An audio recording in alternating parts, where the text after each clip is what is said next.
Forgot where to go.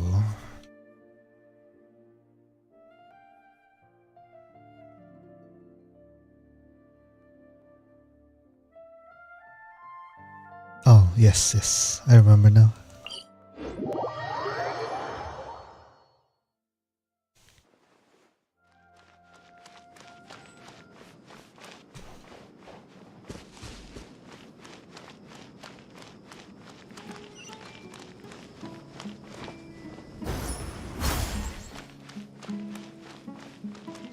Hey, Candice. We're here!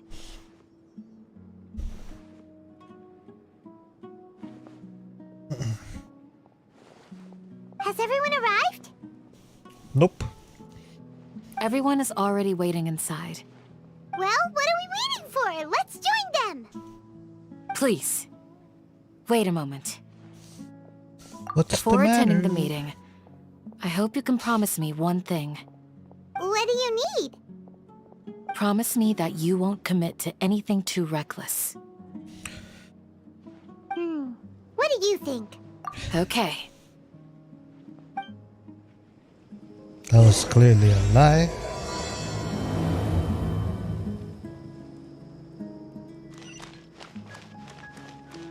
Of course not. It's all a bunch of clouds are like big things in the sky.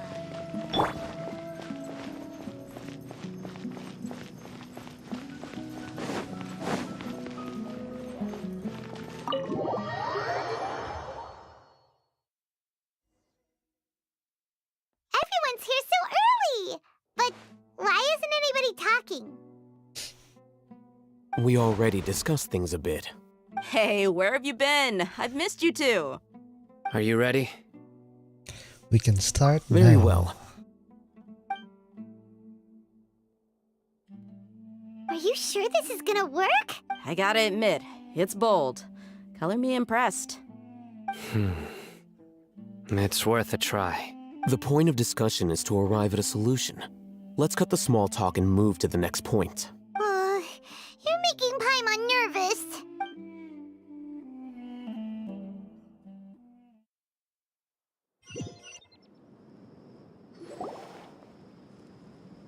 You're finally done. I have some other stuff to take care of. Catch you all later.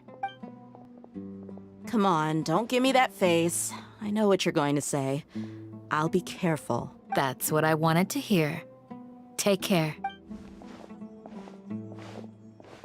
Well, traveler, Paimon, judging from your expressions, the meeting must have been quite productive. You can tell?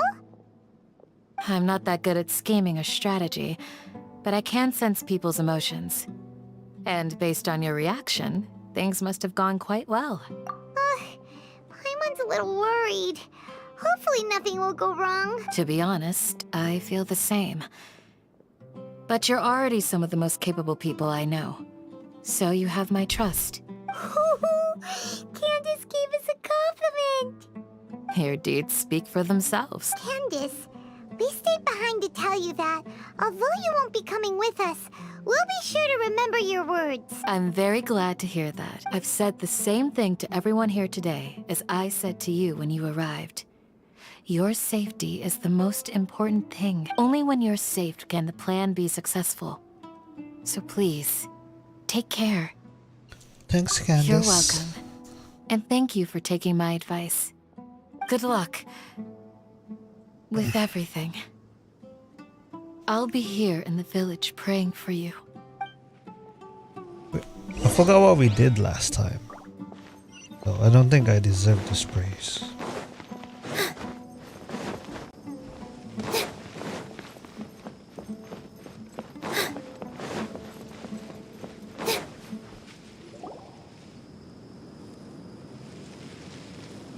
Sounds good.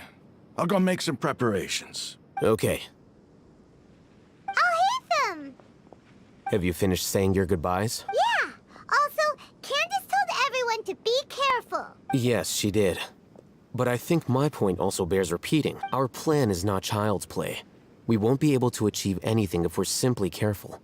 We must go beyond that and fully commit ourselves to it. I hope this is clear to you. Yep. Huh? Loud and clear. Saying something more cheerful to boost our morale right now? Didn't we already do that during the meeting? You can never have enough words of encouragement. In that case, Candace can cuddle you to your heart's content while I continue to remind you of the seriousness of our situation. We all have our jobs to do, after all. It's like how some people can be put in charge of logistics while others will fight on the front lines. Makes sense. Speaking of the front lines, you don't look anything like a soldier. Of course. Compared to the mercenaries, I'm merely a feeble scholar. But the advantage of not being a mercenary is that I get to stay in a safer place and offer my strategic insight. Just think about that mercenary who lost his mind. Mercenary groups are facing constant danger every single day. Well, being a scholar is also a high-risk occupation, and you are a scholar. I'm not like the rest of them. Even among members of the same species, some will exhibit far more potential than others. This guy. Paimon still remembers when those mercenaries in Port Ormos called you a lunatic. All intellectuals are lunatics in the eyes of fools. Do you remember the record we saw in the King Deshret ruins? It mentioned forbidden knowledge. Yep. You have a good memory. Forbidden knowledge has the power to drive people insane, but this fact has never been shared with the public. Even I, who has worked in the academia for some time, was never once informed of this. I think those mad scholars and mercenaries we encountered may have all fallen victim to the corrupting qualities of forbidden knowledge, but the academia has always held a different view. They have always believed that symptoms of madness are a side effect of human contact with divine knowledge as mere mortal. Come to think of it, perhaps the academia has also never understood the true nature of forbidden knowledge, and thus always approached the issue from the wrong direction. The Withering, Elazar, and the Sandstorms. Don't you think what is happening right now across Sumeru is rather similar to the forbidden knowledge pollution that occurred in the desert thousands of years ago? But Paimon thought that Irminsul's disease is what caused the withering and the sandstorms. At least, that's what Tainari told us. Wait a second. Could it be that? Ah, you've connected the dots. The cause of Irminsul's illness may precisely be the pollution from forbidden knowledge. But if that's the case, what should we do? This is huge! Wait. Why do you think Lesser Lord Kusanali would have a solution to this situation? Contained within. Yep, this one. You mean, it's related to the scene you saw when you passed out in the Avidia forest? That whole, the world forget me thing? In that case, it's imperative that we rescue Lesser Lord Kusanali. Only by working with her to save Irminsul can we completely resolve the problems Sumeru currently faces. To make sure we're still on track, I would like to check on the state of some of our preparatory work. Where are we going? To an Eremite base.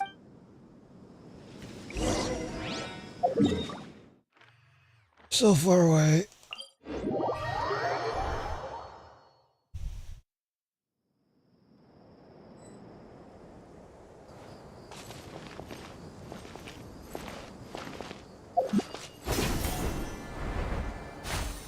What's up here? Nice. I need that.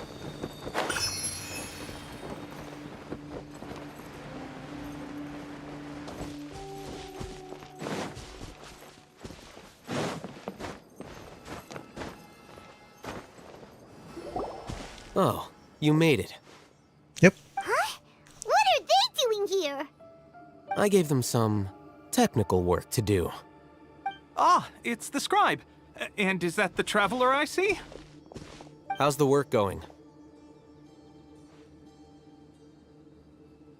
Ah, yes! We have fixed the devices according to your instructions. One of them is already ready for use, while the others are still under repair. Aren't those devices for canned knowledge extraction?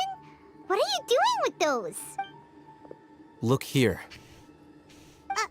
Huh? More canned knowledge? Are you going to put more weird stuff into her head again? We What's are. that look on your face? Are you scared? Nope. Paimon's a little scared, but very, very furious. That's an interesting response. Anyway, we're not going to use this just yet. As I mentioned during the meeting, this knowledge capsule contains a decree I drew up in the past. The academia should also have their own copy.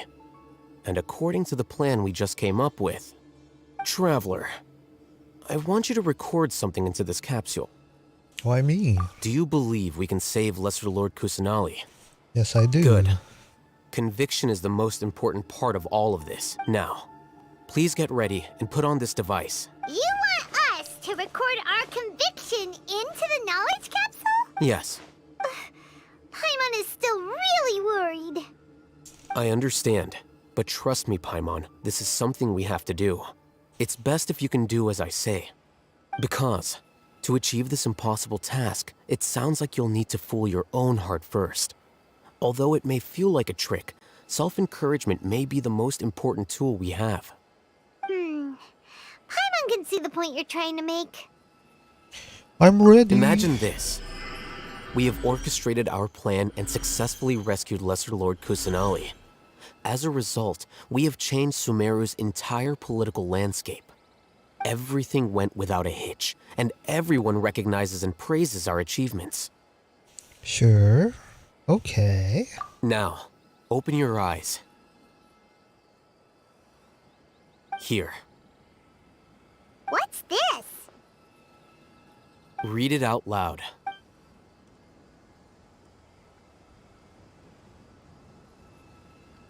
We are gonna kick ass. It's done. There you go. That's the speech. Is your head okay? Does anything hurt? It's just a recording. There should be no negative effects. But what was the point of doing this? Paimon doesn't get it. And that's perfectly fine. In any case, these capsules aren't meant to be used by you. Huh? Have you forgotten? Our plan needs to account for those who have long relied on the Akasha. You may find it hard to believe, but for those people, everything the Akasha transmits to them is nothing short of absolute truth. Imagine if you've been using a device like the Akasha since the day you were born, and this device has always supported you during times of need. After all that time, what do you think you'd become? A fool? A slave to orders. And that's why rules are so important. In addition, those who understand the rules can delineate boundaries and identify gray areas. But why would you need to identify the gray areas? You could say that those kinds of ambiguous zones can be very interesting. One might even say they're advantageous in the right hands. Things you're interested in are really out there. Are all Sumeru scholars like this? Anyway, that's enough chit-chat. I'm going to take those two to work on some small projects. You can head to Caravan Rebot and start preparing for the next step. Small project? We're going to tinker with the Akasha terminal and make a few modifications. Cool. Oh, there's a chest. Give me that chest.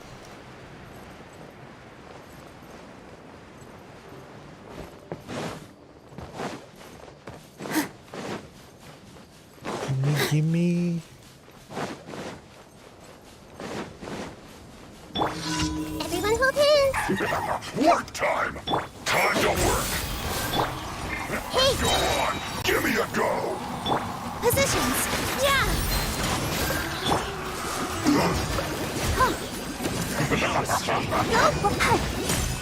Look at my work! Yeah. Finish so soon!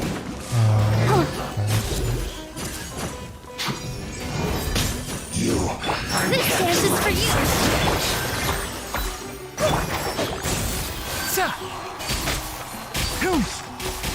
Let's nip that in the bud. Yeah.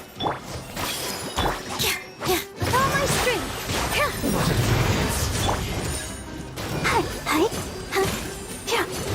This first. Let the show begin. Oh, there's another one. Oh my god. Temple of Wisdom. Positions.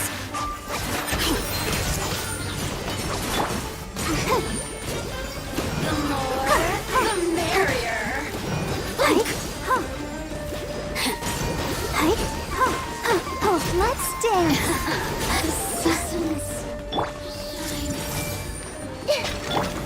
Can't see. I'll uproot you.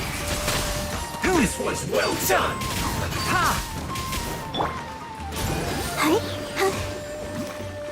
With all my strength. An unfortunate fault! Cook this through.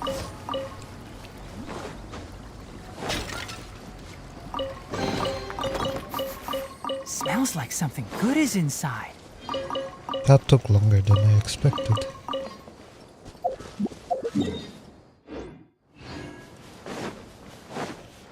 Feed the hillagers. Where are they? Oh. Everyone hold hands. Here. Here.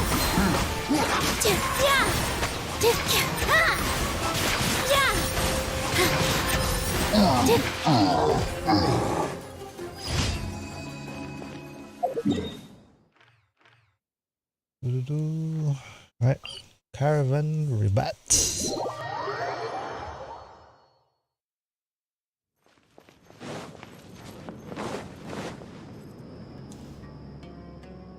I thought we agreed on a plan.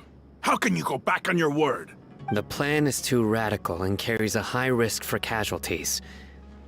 I've given it a lot of thought. And in the end, I still can't agree to it. But it's still the best plan we have. As a former Matra, you of all people should be able to see the bigger picture and recognize the innate advantages of our plan. I did. And that's how I saw the danger behind these so-called advantages. Hatham's plan is even more radical than I imagined. Huh? Why are you guys arguing? My friend, you're just in time. Why don't you help me persuade Sino? He's turned against our plan. I don't We even know agreed our to plan. work out a plan at the meeting. As mercenaries, you're familiar with the local environment, so you'll take care of the specifics. But then, you went to Al-Hatham for suggestions. Had I known Al-Hatham would give you those kinds of suggestions, I would not have agreed to the plan. Look, you already know that we're all on the same side here, don't you? Mercenaries place a lot of importance on their bonds of friendship, but also will not hesitate to make sacrifices if they deem the situation to be sufficiently dire. I'm sorry, but as things stand, I can't accept your principles.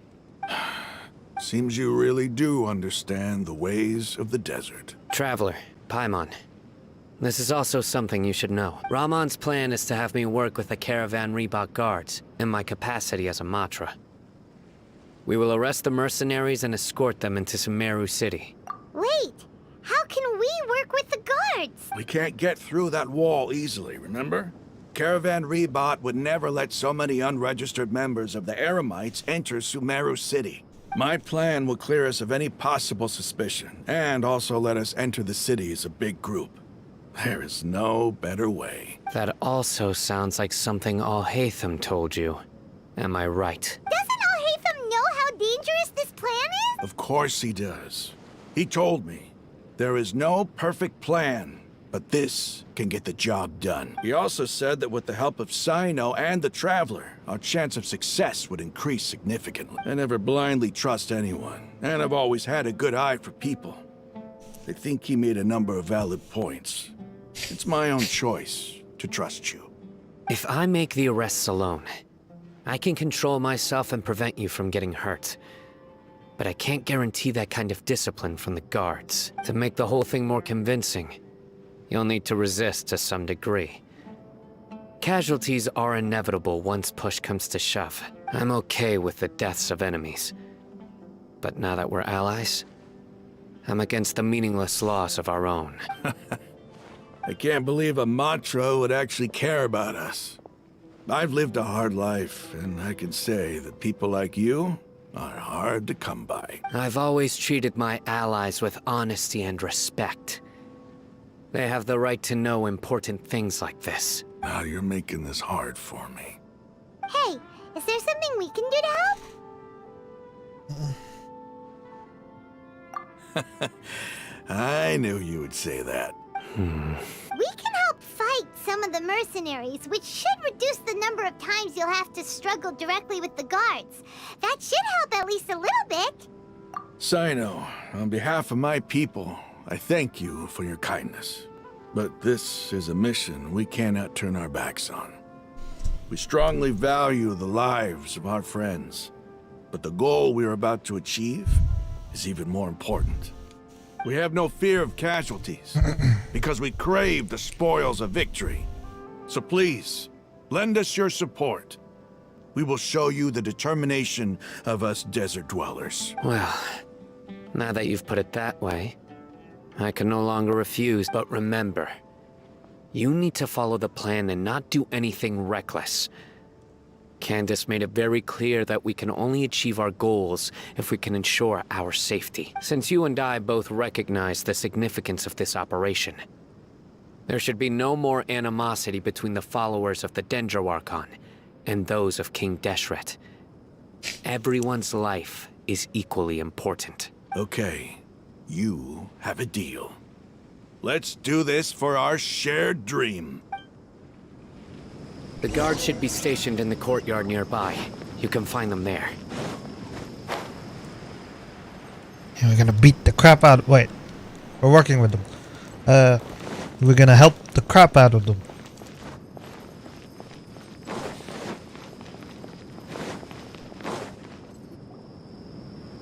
Guards! General Mahamatra! To what do we owe the honor? Keep your voice down. This is a secret operation. I'm going to arrest a large criminal gang near this location. According to the Academia's Guide and Regulations on Secret Operations, I have the right to ask for the cooperation of Caravan Rebot. Ah, of course, of course. Mahamatra Sino's order is the Academia's order. Just let us know what you... But who exactly are you planning to arrest, and how many people are you expecting? Depending on the scale of this operation, we may need to report it to our superiors. They're a squad of Eremites whose number is comparable to Ain el Akhmar in Port Ormos. They're involved in the theft and resale of supplies from the Academia. As many as Ain al-Akhmar? This should definitely be classified as a joint operation. Then I suggest that you report this to your superiors as soon as possible, and treat it as a top priority desert operation. I will need personnel. Got it. Please wait a moment. I'll contact them immediately.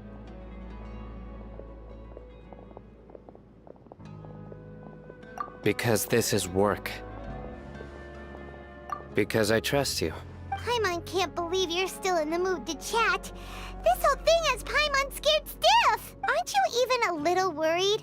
What if these guards already know that you have betrayed the Academia and are no longer their General Mahamatra? Even if that guard doesn't know, their superiors might, right? We discussed this, remember? The Caravan Rebot operation is of great importance. But don't worry, the guards there shouldn't know that Sino has stepped down. How can you be so sure? First, the other Matra still don't know why Sino has left, which proves that the Academia has been covering up the matter. Second, this is a crucial moment for the Academia's God creation plan. If something were to happen to the General Mahamatra, it's bound to attract a lot of unwanted attention. No matter how you look at it, they don't seem interested in sharing the news of Sino's departure. A reasonable inference. I agree. Which brings us to our next issue. I'm sure some of you have been wondering if the prediction function of the Akasha will affect our operation. The Akasha is still in operation, so I must remain on high. Actually, considering the power of the Akasha, it's quite strange that it hasn't already tried to interfere with my actions. I've given that a lot of thought. For now, I don't think you'll need to worry. If you remember, when you first came to Aru Village, all your actions and routes were predicted by the Akasha. It even gave that information to those who kidnapped the village keepers. But things like that never happened again after we met up with the Traveler. That's true. But why? Look at it from a different angle. Why do you think the Akasha will predict your actions? Because my personal data has been entered into the Akasha. That's true, but the key to this question is, how well can the Akasha make predictions about a person? Haven't you ever thought about it? Just how can it do this in the first place? Because the Akasha controls the entirety of Sumeru. The academia firmly believes that all human actions can be explained through logic. By sorting and analyzing entered data, the Akasha can derive behavioral logic and predict the actions of those who fit an existing logic model. However, at the risk of sounding like an advocate for fallacies, can everyone truly be considered logical at all times? Emotions are part of our behavioral logic. But can you guarantee that every experience of the same joy or pain would be equally intense? How can our feelings and opinions be predictable down to the letter in every single instance? They can't be. Sino, Obviously. in the past, you've always worked alone. In the absence of another person who could sway you or your thoughts, the Akasha could produce predictions that were similar to your real-life behavioral principles. Decisive and principled, you were used to solving problems alone. That's why the Akasha could figure you out. But now, you've joined a team. And I believe the Akasha hasn't yet figured out the full composition of it. Our thoughts and logic have intermingled and weaved themselves together to become a complicated, chaotic mess. Any one of us could potentially disagree with another. The Akasha lacks data on these interactions, and it's impossible for it to predict your actions in the future based on your decisions in the past. After all, there's probably a limit to just how much we can be modeled or controlled by data. So, in my opinion, you're probably safe for now. Makes sense to me. I agree. The Akasha is not alive, and I don't think we can be completely controlled by something without a mind of its own. Is that so? I guess there are things that even the Akasha cannot calculate. And people will not be forever trapped by the past. Paimon's so glad that this is set. Next time, pay attention during our meetings. Just show us the meeting in the first place. Just remember to stay vigilant. Footsteps! General Mahamatra, we were not expecting your presence here. I'm the security officer of the Grand Deshret Desert District. My name is Luxembarbo. This is my assistant, the Traveler. She will be working with me. The construct next to her is for her work. Beep! Construct, beep! What a great honor to meet you. Your golden hair is as bright as the sun. And, is this the latest technology from the Academia? Yep. Have you made a decision regarding the matter I mentioned to your subordinate? It seems to be a dire situation, so of course you will have our full cooperation. To be perfectly honest, I've always longed to go on a mission with someone as well known as yourself. There's no need for flattery. Yes, sir. Take your most elite platoon and follow me to the eastern side of the district. We will carry out the operation there. Understood. Map. Hurry, bring the map! Map. In 2 days, we will engage Rahman's Eremites and capture all of them. All of Any them. questions about the time or location? No. None at all, sir. Good. See you then. Yes, sir.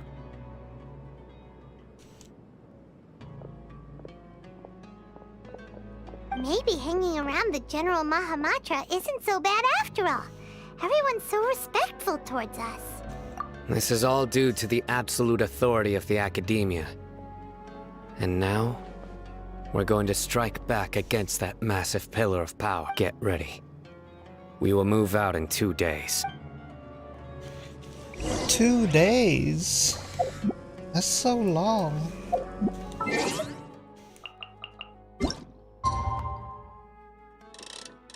Wait, what time was it? 2 days later. Okay. No exact time.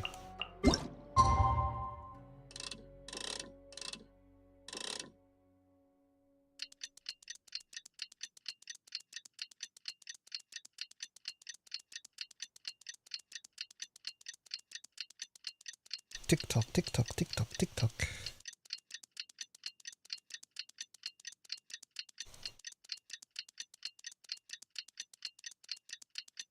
Oh my god, why is it so slow? It's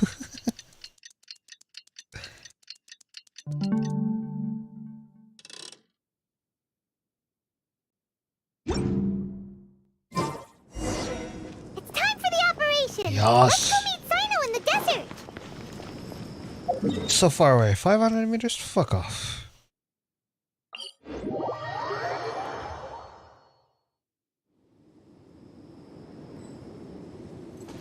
And then we walk back. Positions.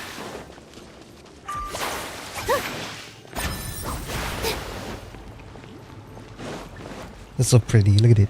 Battery and shit.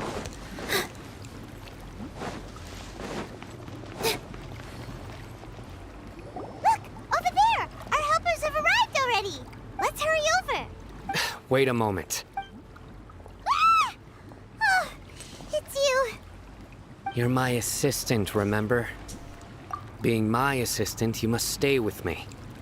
Now let's head over there. It's General Mahamatra and his assistants. We meet again. You're here early. It's to show how important we think the operation is. Since this is a big case for the Academia, we are prepared to give it our best. I'm glad to hear your sense of resolve. Remember, we must capture them alive. They are our only leads for the case. If they die, we will be unable to continue the investigation. Understood. Everyone! The Eremites are approaching from the west! Make preparations and be ready for combat. Halt! Oh? What a warm welcome! What do you want? Judging from those shiny weapons in your hands, it seems like you're not interested in a deal. Rahman, the Academia has caught wind of your smuggling and illicit sales. If you value your life, I advise you to surrender. Who are you supposed to be? A Matra from the Academia? I can't believe you came all this way just to catch us. I'm not here to talk. Oh. Nobody's given me this much time of day since I became a mercenary. Brothers! For that slight, let's wash our blades with their blood. Let's show them we Eremites are not to be messed with. Hey! Share my knowledge. All my strength.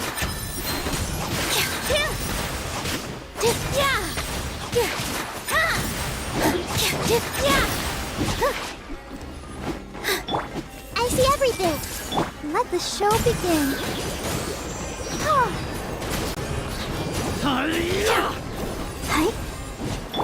Hey! All eyes on me. Position. Oh, nice on me. Yeah, bitch. Let's go. I think I just It's murdered over. everyone. We have subdued them. The operation is now over. All Eremite mercenaries and related personnel in the area have been arrested. You pitiful Dendro Archon dogs! You'll regret this! I'm afraid you'll regret it first. King Jeshret will curse you, and you will all... Silence! Oh, Restrain them and take them back to Caravan Rebot. Count their numbers and send them to the Academia as instructed by the General Mahamatra. Yes, sir!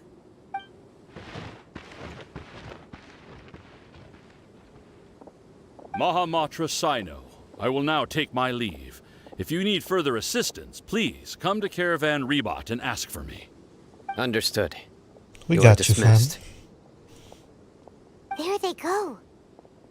Let's talk elsewhere.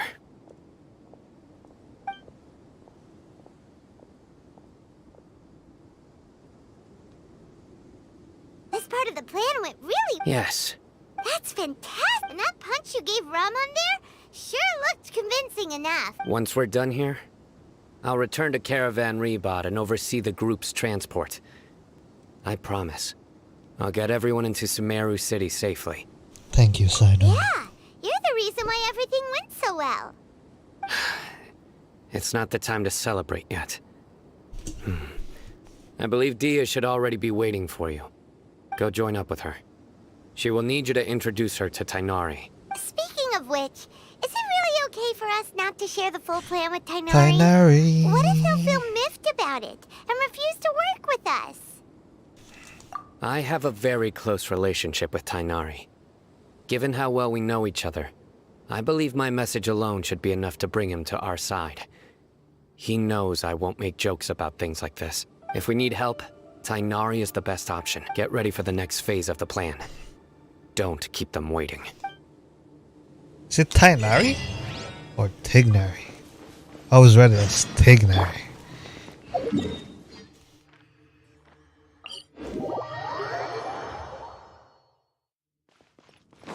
Keep up. I am a Tignari clone. Let's go. Yeah, we're here. It's about time. Fuck off. Didn't you say our part of the plan is the most important of all? And here you come rolling in late. In the time it took you to get here, I already did 5 laps around the place, downed 7 drinks, and even did some clothes shopping. 7 drinks. Sorry, we didn't mean to keep you waiting. I just wanted to fix your attitude and rub it in a little. After all, you took your sweet time getting here, and we've got important stuff to take care of. We were beating up a lot of people? I just like seeing that serious look on your face. Alright, I'll stop. All joking aside, I'm glad you're here. Let's get moving and take care of this as soon as possible. But where should we start? Our responsibility is to get a status update on the Fatui Harbinger known as the Doctor. We need to make sure he won't get in our way when we rescue Lesser Lord Kusanali. Dealing with an institution that controls all of Sumeru is already hard enough. If the Doctor were to crash the party, it would be next to impossible for us to achieve our goals. Yeah, we sure don't want him showing up. Ooh, he really gives Paimon the creeps. Right? Hearing his name just reminds me of those stuffy old geezers in the academia. I'd rather not have to deal with someone like that. According to the plan, we should first go to Pardis Di and ask for Forest Watcher Tainari. If all Hatham and Sino's sources are solid, then we can be sure that Tainari still has the Academia's trust. So, we'll find Tainari and convince him to get us the latest intel on the Doctor. Then, depending on what we learn, we'll make any necessary adjustments to our plan. The sages have placed spies everywhere on the other side of the wall. I'll follow you as a bodyguard. You should be honored. I don't offer my services to just anyone, you know. But Paimon thought mercenaries would do anything for Mora. That's certainly true. The But face. when multiple employers are vying for your services, you should always go with the best offer. Let's see. If I were to charge you a bill, I guess I can apply a discount. How much more do you want? I was not sure we can afford it. How much do I want? Hey, how about paying me with a smile? What do you say? I haven't seen you smiling much recently. If you ask me, someone like you must look lovely when they smile. Come on, give me a smile so that I can be less worried. Looking good! I hope this pretty smile will become our lucky charm. There are many kinds of smiles, but only a truly joyous one can bring blessings to others. Let's consider this smile a down payment for our future victory. Let's go. It's time to pay a visit to Pardis Di. Pardis Di. Where is that? Oh. Alright, here.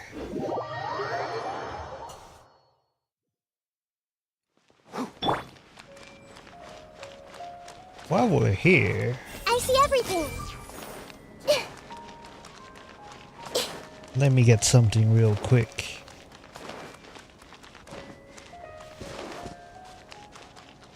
Everyone hold hands.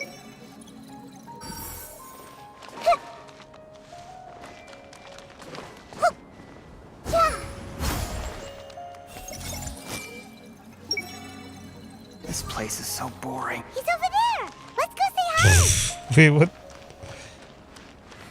I see everything. This place is so boring. Maybe I should have another chat with that researcher.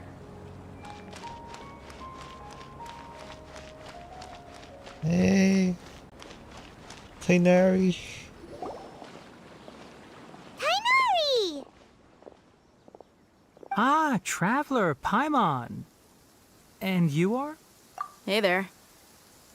This is our friend Dia. She's an Aramite mercenary. A mercenary? You must have some big news for me. It's something really important. Please help us out. All right, then follow me.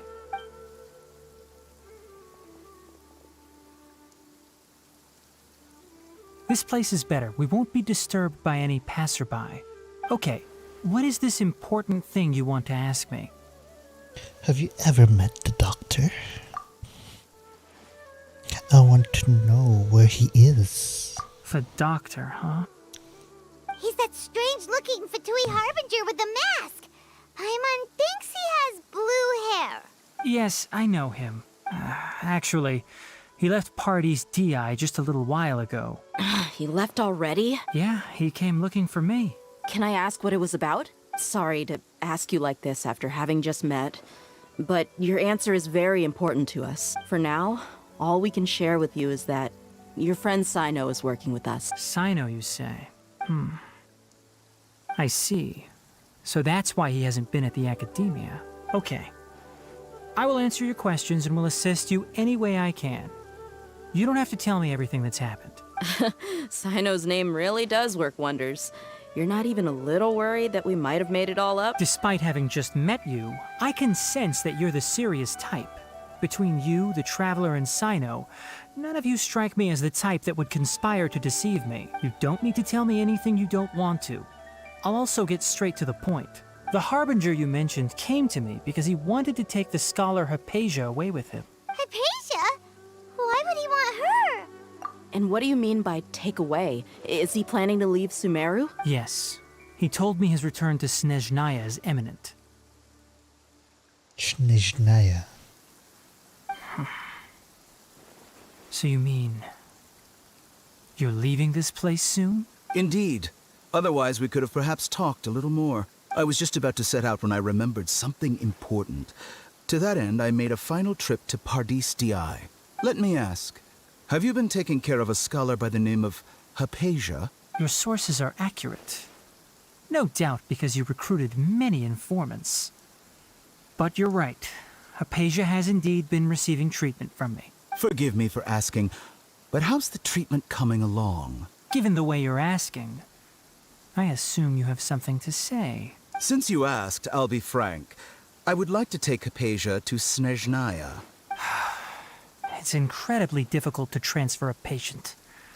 As a scholar yourself, shouldn't you at least be aware of this? Oh? I can't believe your utter lack of faith in me, to the point of even questioning my general level of knowledge. How unbefitting. Well, you're the only one who's ever made such a request. I have my ways of keeping her safe during the journey. In addition, I can also promise that under my care, Hypatia will receive the most advanced and effective treatment. I will personally supervise her treatment and see to her recovery. Would that be agreeable to you? Hypatia was born in Sumeru and remains a scholar of the Academia. Her situation has not become dire enough to necessitate her transfer to another nation. Transporting her to Snezhnaya is risky, and the potential benefits are unknown. As the person currently responsible for her treatment, I cannot possibly sign off on this transfer. Your suggestion is rude and reckless. I'll pass. Ooh. I don't know much about the doctor, but after talking with him, I realized that, just like many other scholars, he possesses an aura of arrogance that I've come to detest. It's not so much that he's looking down on others, but more that he's so confident in himself and his abilities, to a point of near insanity. I would never refer a patient to someone like him. I prepared myself for a protracted battle of wits, and was really surprised to see him just give up on the topic. Still, his reaction really concerned me.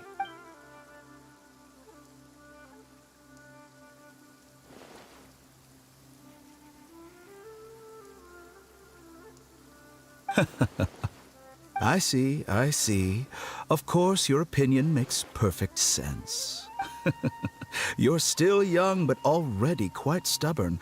I must say, you are not like what I had expected. Under normal circumstances, I wouldn't just let you off the hook like this. But unfortunately, I'm in a hurry today, what with Her Most Noble Majesty the Tsaritsa calling for our return. Luckily, there is still some time left for me to take care of everything before I leave. It's just as the Academia said, you're a responsible and gifted scholar. Sadly, even with all of that, you're still lacking a bit of shrewdness. And that's also why people like you can never realize that sooner or later, Everyone must pay the price for what they've learned.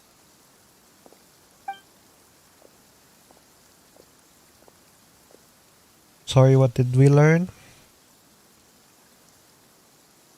Paimon can't help but feel like he's hinting at something unpleasant.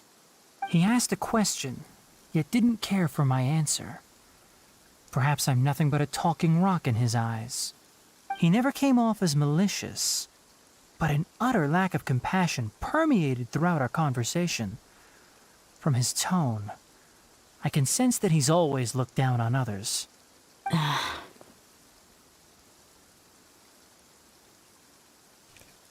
I can barely believe it myself.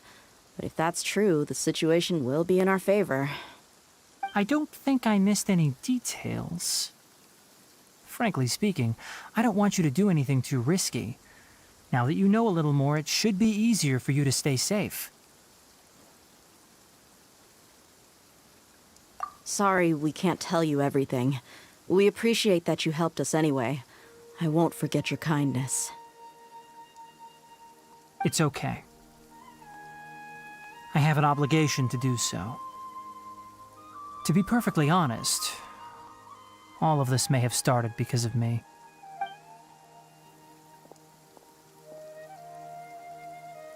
Recently, my master wrote several letters to me, asking me to return to the academia and assist him with his research. Hasn't he already asked you several times before? Yes, but there's something off about this most recent batch of letters. The handwriting and tone are both familiar, but some details have been omitted. My master will occasionally leave a few dots on the back of the letter.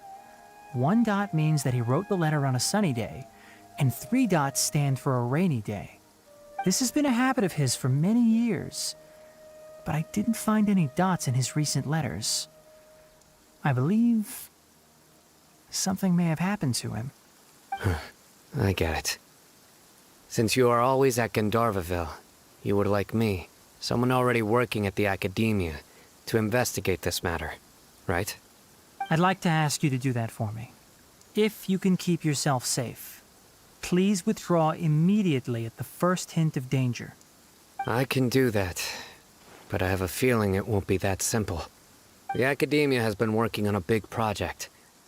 I'm not quite sure what it is, but your master might be involved with it. If the higher-ups really are hiding something, then it will be difficult to remove myself from the situation once the investigation starts. If the situation becomes critical, I'll leave the academia. If you don't see me there for an extended period, that's your cue. All right, we've got a plan. I'll stay at Gandharvaville to support you.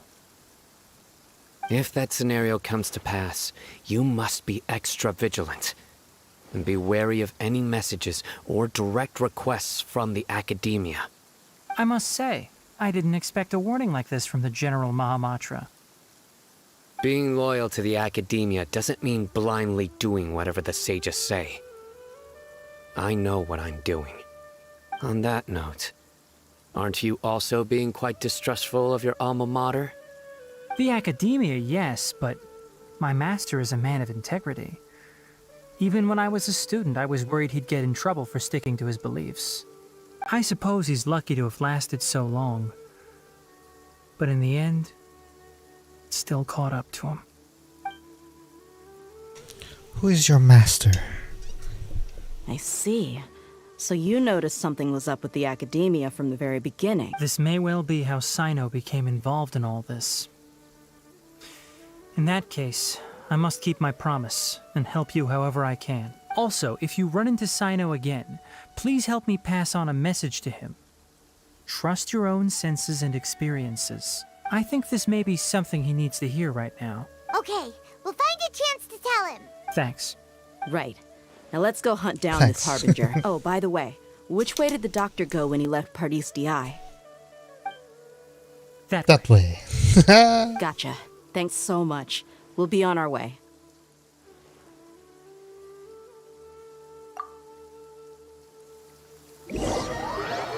That's a very broad that way, given the map.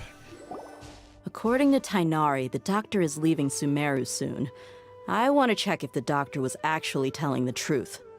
He also said that he'll take care of everything before he leaves. What did he mean by that? We need to be extra careful when dealing with a person like him. Just to be safe, let's chase him and see what we find. But we have no idea where he went. How can we start chasing him? We'll do it the mercenary way. I'll find leads as we go.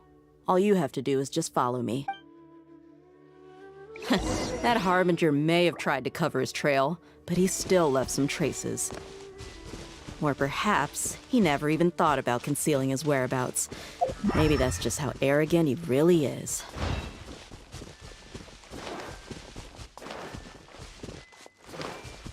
Yep, we're headed in the right direction.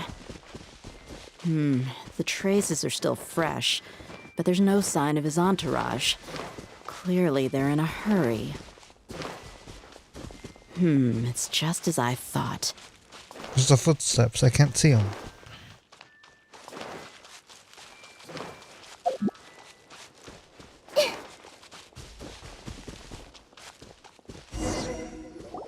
We can stop here. I think I know where the doctor went.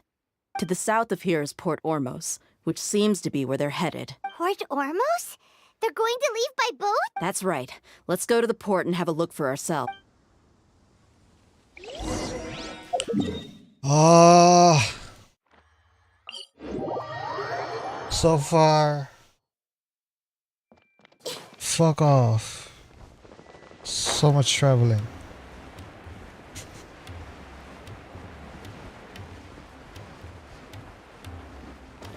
Look! Fatui soldiers! Thanks to Dia's tracking skills, seems we found the right place. Shh! Don't draw their attention. The port is crawling with Fatui soldiers. Let's keep going and see what we can... Now this is a proper farewell ceremony for a Snezhnayan Harbinger. The Lord Harbinger is leaving. I've still only seen him once or twice. I used to hold a position in our homeland, and back then, the doctor spoke in a very different way from the way he speaks now. Maybe the way people talk in Sumeru has rubbed off on him? It's always like that when you spend too long away from home. When he gets back to Snezhnaya, perhaps it will also take him some time to get used to the life there again. Huh? But, sir, that can't be right. No, I remember it like it was yesterday. Both his expressions and tones are now very different. Also, for some reason, he seems like he's all smiles now. You must be mistaken. Nobody's supposed to look happy when they're on a business trip.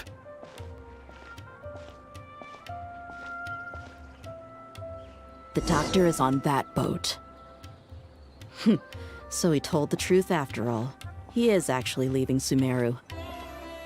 Let's get closer and find a place to hide so we can observe him.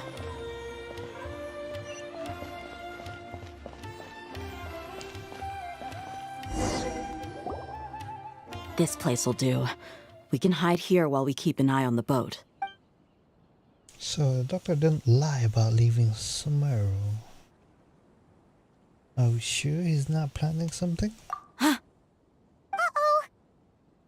What's the matter? He saw us! Huh? Is he waving at us? It's time to say goodbye. Wait, is he the only person on the boat? Huh? You mean there's nobody with That's a him? different voice. And where are all the soldiers we saw in the port just now? They were all here just a few minutes ago, but now they vanished. So this was a trap.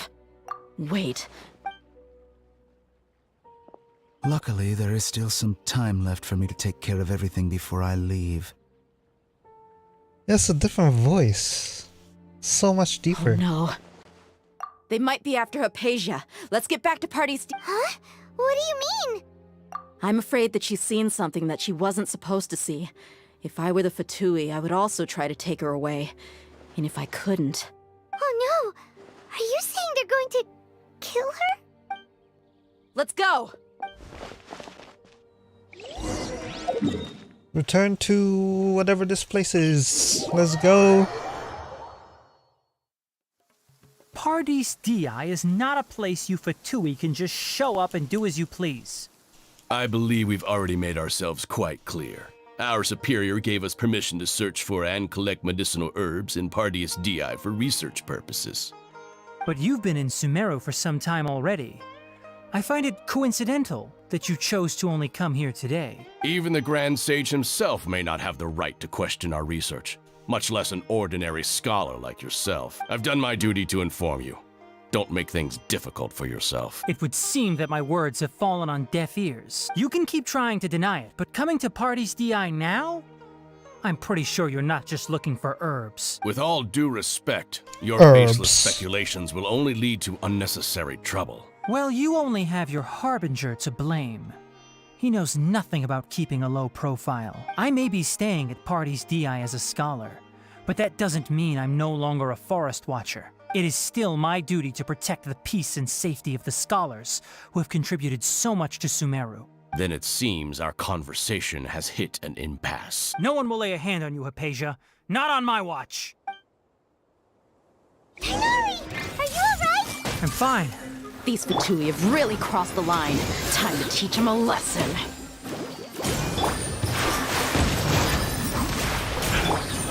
There's no use resisting! Give us Hypatia! Keep dreaming! Yeah, Tighnari, beat him up! Yeah, that's... One thing after another. Where's Tighnari? This isn't good. Roll. Justifying heat! You need to hurry up! With all my This strength. was well done! Dance with the waves! An unfortunate fault! The doctor's orders are absolute! Yeah? You've been someone's lapdog for so long that you don't know anything else now!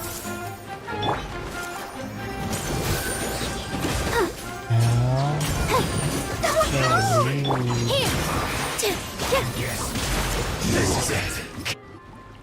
We're not getting anywhere. Traveler, Paimon, please go to Hypatia. We need to make sure they don't try to sneak around and attack from behind. Got it! Hypatia's still here. Doesn't look like anyone's broken in.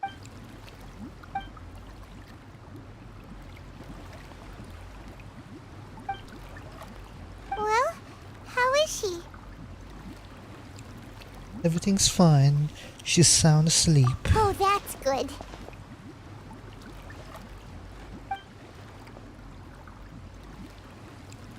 So, you think this is over? Hey, it's Bitch Boy. Sorry. Not Bitch Boy, I mean... Fuck. What? The Balladeer is here? Forgot his name. What was his name? I've missed that look of abject horror. You've given me that look every time we meet. But, where is he?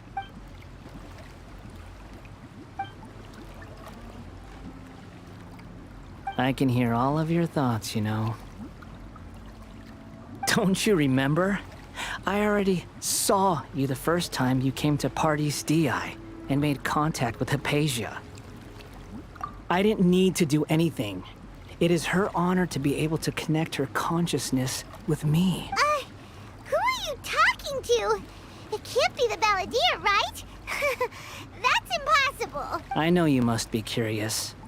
I might as well tell you that I decided to enter Hypatia's consciousness the moment I sensed your touch. But why?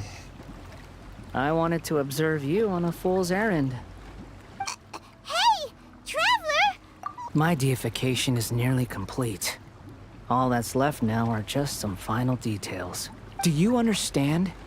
Even if you manage to rescue Lesser Lord Kusanali, it will be impossible for you to defeat a bona fide god like me. Is it wise to force that childlike god into a divine battle against me?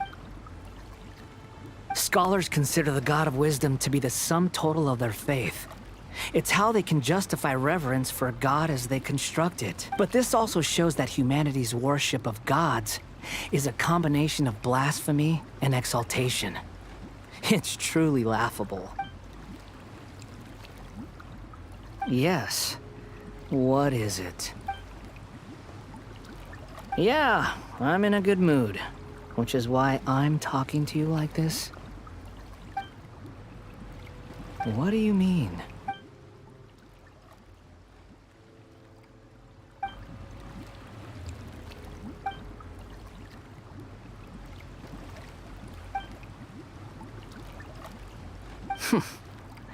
Those words almost make you sound like a friend who actually cares. But you're wrong. I'm different from all of you. I was born to become a god. My entire life up until this point has just been a meaningless routine. Just think about a sheet of paper. By itself, it holds no meaning. The content recorded on it is what gives it value. All I had recorded down before were some painful memories and boring human feelings. Such senseless drivel should have been erased a long time ago. Indeed, to me, the sight of you fools in your futile struggles is far more amusing. Tell me, just what has this world done for you to protect it with such zest and conviction? I'm connected to your consciousness, so I can hear what you're thinking and sense the depth of your determination. This is a good conversation we're having. So here's a word of advice. Let go of your misguided guardian complex. You know nothing about the truth. It'll be for your own good, as well as everyone else's. Humans are a species that can only find bliss in ignorance.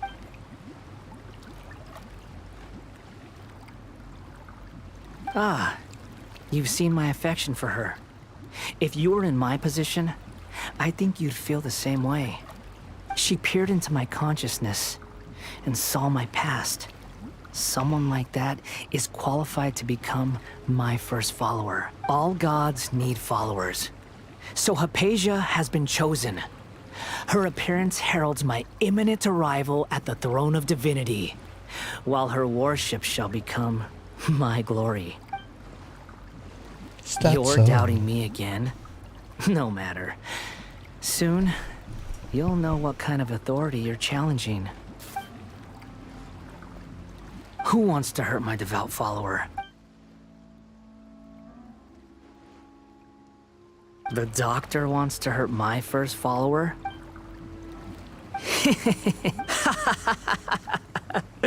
How very amusing. Has anyone ever told you that you're not good at sowing discord? The doctor has never known his place. Even now, the puny human thinks himself capable of interfering in the business of the new god. You're still too naive if you think a few words will be enough to convince me to destroy the doctor. But I'm willing to give you a gift, just like my expression of affection towards Hypatia. It is an honor for you to be able to stand here and speak with me. As my listener, you will be rewarded. Both good things and bad things can be called gifts. After all, gods have never needed to be reasonable. Paimon hears thunder! That person Paimon couldn't see was the Balladeer? Where is the storm headed? That means anyone outside is in danger!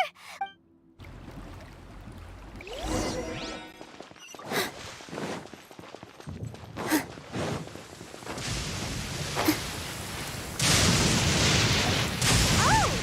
Have the Fatui retreated? Hey! What happened to you? He's hurt. I'm fine. Don't move. I've seen Eremites get struck by lightning before. You need to rest. Struck by lightning? We were fighting, and just as things started looking grim, the weather suddenly became extremely strange. Lightning started attacking everyone, almost as if it were alive. Luckily, there were only two of us, and both of us were nimble enough to dodge most of the strikes. There were a lot of Fatui, though, and they were being torn to shreds by the bolts of lightning. With that, all the Fatui soldiers were forced to retreat. Why are you sorry? It's all right. I'm sure you also never expected this to happen. Don't blame yourself. My wound aside, you look like you've seen something unpleasant. Hey, didn't I tell... Just in case.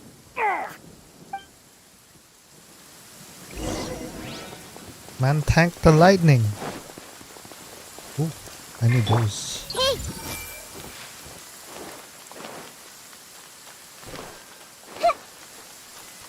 Ba, ba, ba. Da, da, da, da.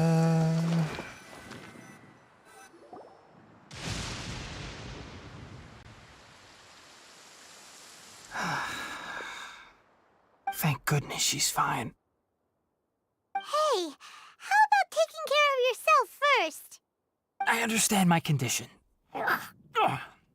The wound is not fatal. I'll be all right. Ugh. The more you understand medicine, the worse of a patient you become. I know. They always think they can push through the pain.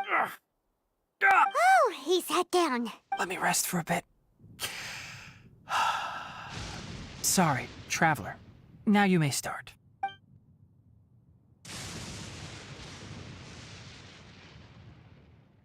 So that's what you were talking to the balladeer about? Oh, Paimon can't believe what he's thinking. The Academia's God creation plan. How ridiculous. That sounds, ambitious, I guess? Anyway, this is all way beyond me.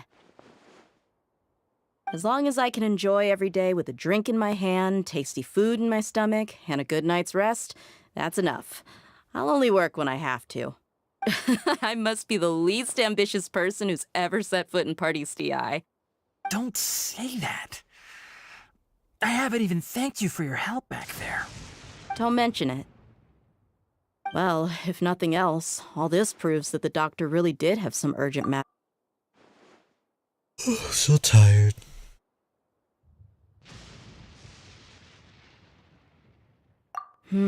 Maybe the Fatui want to cover up some secret of the balladeer. Is that why they tried to seize Hypatia? You said the balladeer claims that Hypatia has seen his past. So, what could be there? For now, I'm still not sure. Have you noticed? The balladeer is not happy with the doctor's actions. He thinks the doctor has no right to consider himself as his equal. So, if the doctor was to show up again, would the balladeer zap him with lightning? Based on what the Traveler has said, I think he would. In other words, we've successfully completed this stage of the plan. Yay! That's a big accomplishment! Thank you for the help, Tainari. Make sure you rest up for now. Yeah. All right. Okay, that wraps things up for us here at Party's DI. Traveler, it's about time we rendezvous with the others at the Grand Bazaar. Let's continue to keep a low profile. You can head there once you're ready.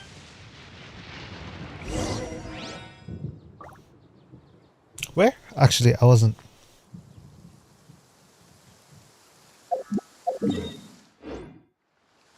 Right. 7 o'clock. Whee.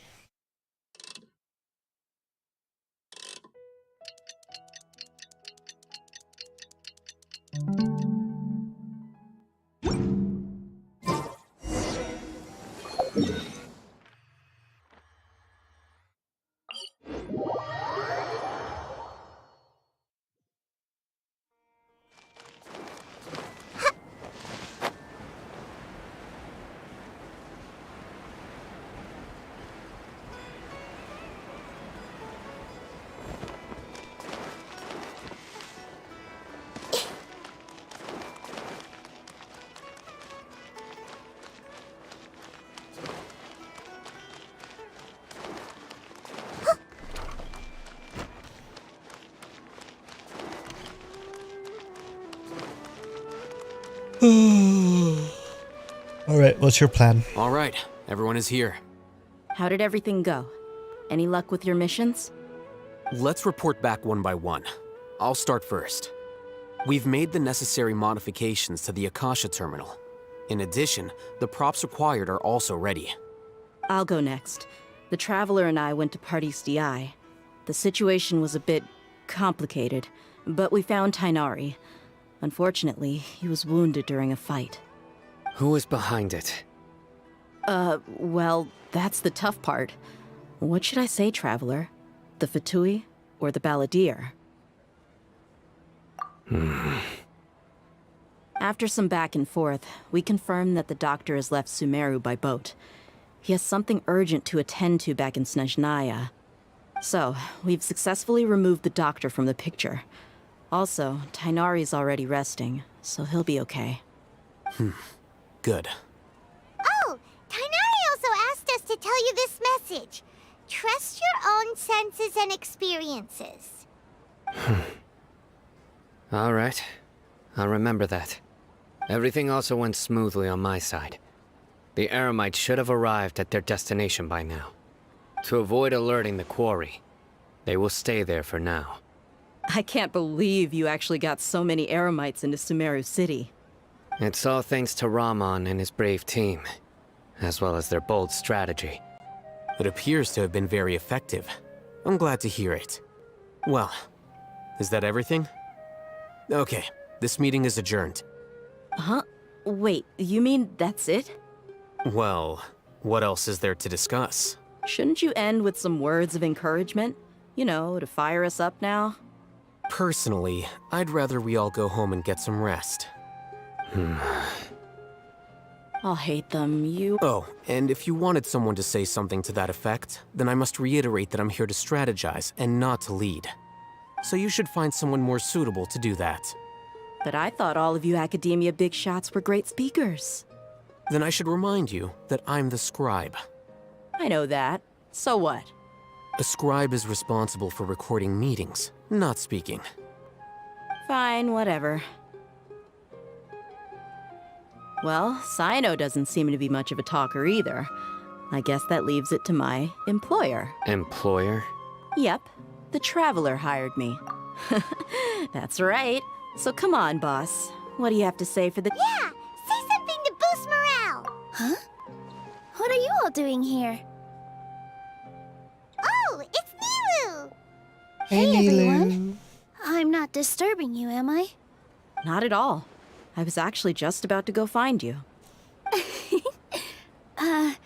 Judging from the group and all your serious faces, you were discussing something important, weren't you? But you also look like you're up to no good. Seems pretty interesting. Welcome, Nilu. Would you like to join us? Huh? Join you? You mean, you also want to discuss something important with me? Yes. Something very important. Nilu, are there any breaks in your performance schedule in the upcoming days? Huh? Wait, you're seriously inviting me?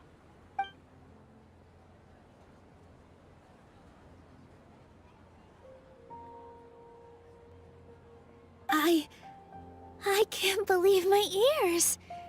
You are truly the bravest and most passionate people of Sumeru, well, that I've ever met. Oh, right. The Traveler and Paimon are not from Sumeru, but you are awesome as well. That's right. No, we're not. I must admit that I'm a little Shit. scared, but I'll try my best for Lesser Lord Kusanali. If I can somehow use my abilities to help you, then count me in. Remember, believe in yourself. Okay. I'll get my friends at the Grand Bazaar to help us tomorrow. Just remember not to say too much. Be discreet. Yep. You... All the preparations are done. Now, can we finally conclude this meeting? So, have you thought up what you'd like to say, boss? Yep. It's a grand plan and we're all super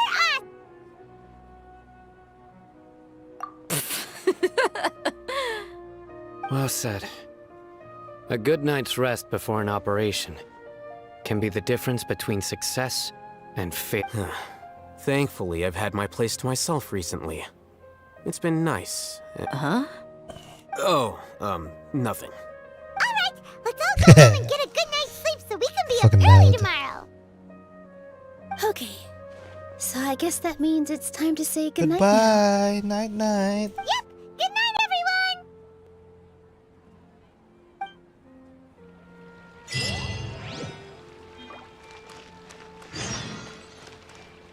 Wait until 8 a.m.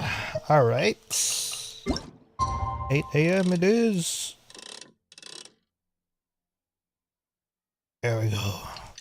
No, I want an 8 o'clock.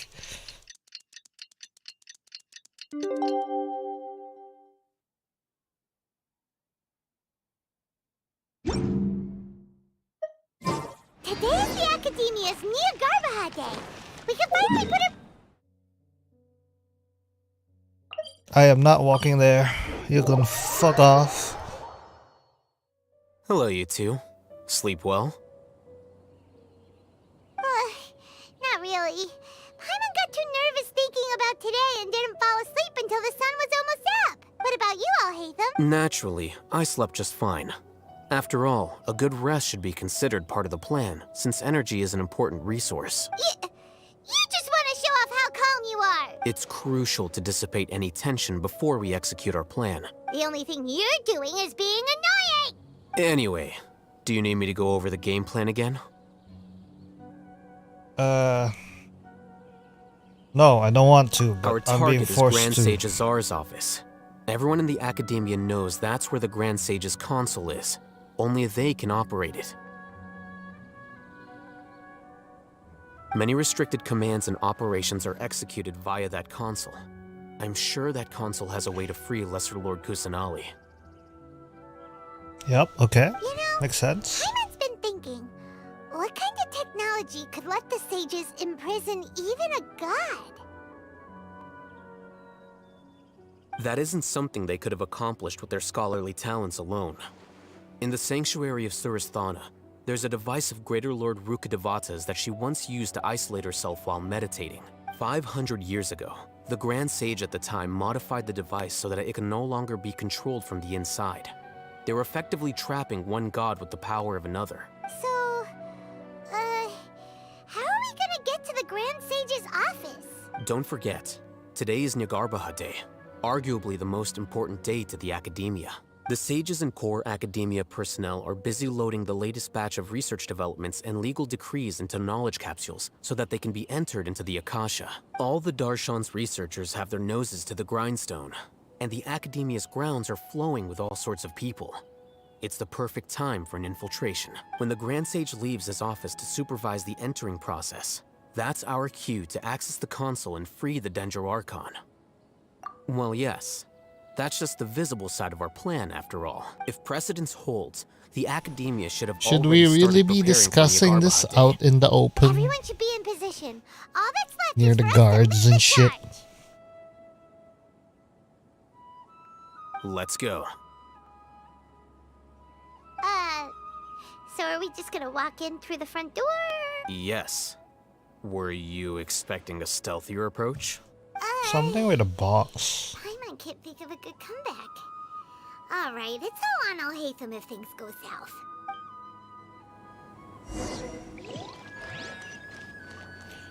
Life would be a dream.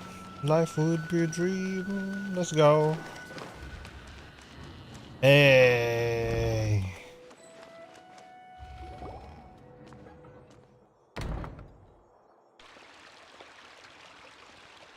Scribe? Please, wait. Are you Scribe Alhaitham? That's me. Is something the matter? I'm in a hurry. No. I was just surprised to see you here. I had heard that the sages were looking for you not long ago, and, also, please don't bring outside guests into the Academia. Outside guests? How did you arrive at such a conclusion? Your groundless inference shames the Haravatat Darshan. What did you say? I'm the top student in Haravatat, and I earned 3rd place at the last Inter-Darshan debate. Don't look down on me! That wasn't my intention. As your Haravatat senior, I just assumed that you possessed a greater aptitude for critical thinking. Look, based on what you already know, the purpose of my return and the reason they're here should be obvious. Is that so? Wait a moment. Let me think. Don't tell me the answer. The sages search for you. A blonde-haired traveler. Outside guests. So, from the start, the sages weren't looking for you, but this traveler? And you were gone from the academia for so long because... Hey, shh. Yes, you've proven yourself as the top student in Haravatat. I surmise you've arrived at the correct conclusion. As I expected. Please, forgive me. I wasn't thinking clearly just now. Fucking Thank you for getting idiot. me back on track. It's nothing. We'll be on our way then. All right. Thank you for your contributions to the academia, Scribe.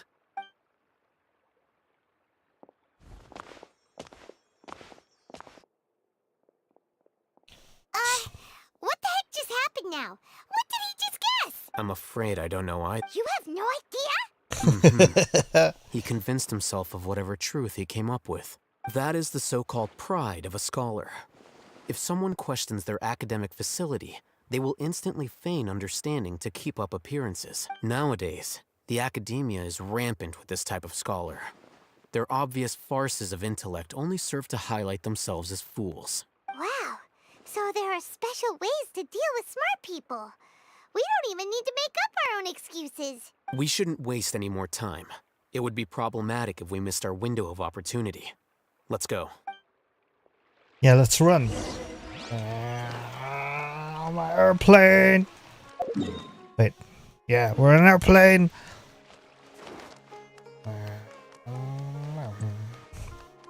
Wait, airplanes don't make that sound. Swoosh.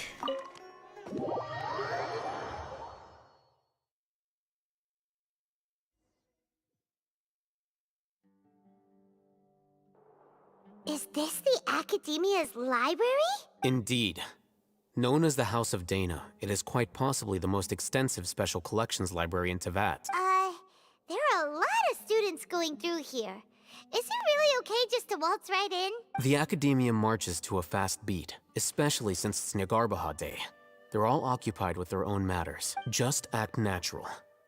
Now, hurry along.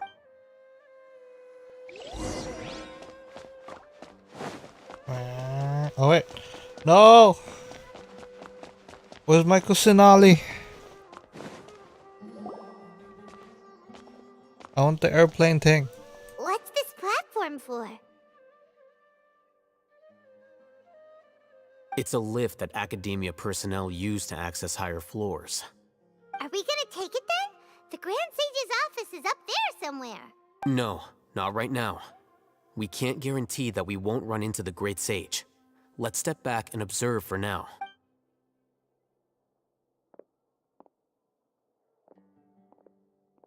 You think the Grand Sage will exit from there? And after he does, we'd sneak past him? Oh, Paimon thinks that's really dangerous. Who knows? However, if we can confirm Azar's current location, our operation will be much safer if we... Allow me to offer you a hint. If you wish to know his location, look... What's Grand Sage Azar doing here? Do not tell me you believed the Academia would not grow suspicious of you after such a prolonged absence. An eyewitness had informed me of your whereabouts, so I came to personally welcome... Great Sage, I didn't expect you to care so much about me. I'm truly flattered. I'm sure. But compared to you, I am far more interested in these two unexpected guests. You are the Traveler and Paimon, correct? It's a pity that only now have I been afforded the opportunity to formally meet two of Sumeru's most esteemed guests. I do... Excellent. You immediately initiated discussion instead of attempting to prepare some perfunctory excuse. You clearly understand the situation at hand, and have no intention of making a reckless stand. The foot traffic here renders this place unsuitable for discussion. Please, follow me to my office. Where is your office? I wanna know so I can exit from it. This place is crawling with guards. There's no way out for us. All right then, Traveler. What did you wish to discuss with me? Today is Niagarbaha Day, so I still have many responsibilities to attend to. There is little time for idle chit-chat before I detain you all. You seem to know quite a bit about our endeavors. If that is so, then you should be praising our great work, rather than using your trivial misgivings in a futile attempt to sway me. Trivial? Then tell me, what do the Fatui want from me?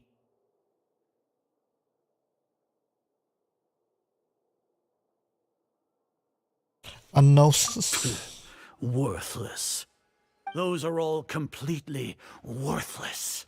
Benefits, divine power. These materialistic words do nothing but debase our great work. Creating a god. Yes, we are using human wisdom to create a god. If humanity cannot attain omniscience and omnipotence, then we shall create a god to reveal them. This is the pinnacle of human wisdom. We shall regain a god's guidance at long last. No longer will we flounder in the interminable void of consciousness and knowledge. Even Ermin's soul will be freed from its plight. For our nation of scholars, this is the ultimate aspiration.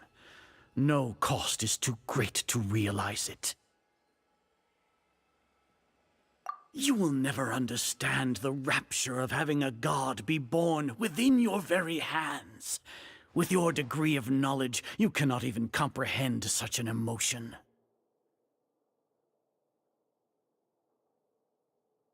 Gods exist on a plane that far eclipses humanity's. Lesser Lord Kusanali. What can she even do? Care for the people? Fend off sandstorms? Fabricate silly fairy tales? These are but child's play for the academia. Does that make us equal to the gods? We are a people favored by Greater Lord Rukadevata. Though I may have personally not seen it, our forefathers bore witness to true wisdom. I can't take The his ascension of the outfit Lesser Lord has brought nothing seriously. but bewilderment to the scholars. They all ask, is that truly what true wisdom is supposed to look like? With that in mind, it is better to keep her isolated in the sanctuary of Suristhana, so our academy will not become embroiled in turmoil. What a pathetic justification. Do you really think that only the super smart or powerful should be able to call themselves gods? As per your judgment, Grand Sage, they are indeed dangerous individuals. Not only are they acting against the academia, but their ideologies have the potential to lead scholars astray. Looks like there really was merit in my assignment. Alhaitham? Are you talking about us? Anyway, I've brought them to the academia as ordered, but it took some time and trouble. Oh, that reminds me. Here's the investigation report you had requested. It's a summary of my time spent with the Traveler. An array of information about her ready for your perusal. Alhaitham? So you're still on the academia side! We finally started to trust you!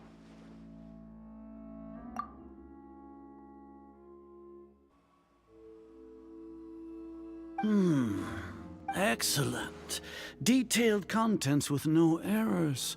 I would expect nothing less than an immaculate report from the scribe. As it is Niagarbaha Day, I'll enter the information on you into the Akasha. Surely you know what that means. No, I We'll do be not. monitored, just like Sino. With the Akasha's calculation prowess, all of your actions will be predicted with an accuracy of at least 98%. Furthermore, your data will be updated in real time whenever new information presents itself. To put it into words you can understand, wherever you go, you will be walking under an invisible leash. This is Sumeru's greatest penalty for dishonest persons. Are you not familiar with the concept that great responsibility begets an equally great suspicion? In any case, you are Sumeru's most concerning external variable. Locking you down will greatly decrease the chance of any undesirable outcomes coming to pass. You're despicable! Despicable? Perhaps from your perspective, but I suppose you had mentally prepared yourselves for this, no? Your ploy was to sacrifice the Traveler here, was it not? Lord Azar, I know what you're trying to say, but I've been following your plan this entire time. Why are you doubting me at this juncture? Must I delineate your entire plan? Very well. I will spell things out. First off, I received an eyewitness report that you were spotted with the Traveler. Judging by the time, you all likely encountered the truant General Mahamatra in the desert. Am I correct? Maybe Paimon shouldn't have mentioned Sino just now. The Academia had not received correspondence from its scribe for a prolonged time. You were also in the company of the Traveler, a close associate of Lesser Lord Kusanali and General Mahamatra Sino, who had defected from the Academia. With their instigation, what was the probability that you would betray the Academia? Rationally speaking, 50%? 70%? What do you think? Regardless, that's only a guess. The facts are that I've brought the Traveler right before you, and I gave you my report. Indeed, your boldness deserves praise. To think that despite status as an outlander, the Traveler is still willing to sacrifice for the sake of your plan. If I'm correct, you have a contingency plan to save Lesser Lord Kusanali and ruin our great work. Sneak into the Academia on Nia Garbaha Day, using Alhaitham's status as the scribe. For there is a good chance that an opportunity to save the Lesser Lord will arise. Should your intentions be discovered, Alhaitham will turn traitor and sacrifice the Traveler, thus proving his innocence. He can then stay inside the Academia and continue searching for a way to proceed forward. As for Sino, according to the Akasha's calculations, he will soon return to the Academia and confront me in person. I suppose this is also a part of your plan? You'll see me as a traitor regardless of what I say. No, even if you impugn me, it would have little effect on you all. You misunderstand. Losing our scribe would irreparably damage the Academia's regular operations and the development of Sumeru's future academic systems. However, under the current circumstances, even that is trivial compared to what we stand to gain from our great work. You said that I betrayed the Academia, but you, Azar, you've betrayed all of Sumeru, betrayed its Archon. So flight has turned to fight at long last. Guards!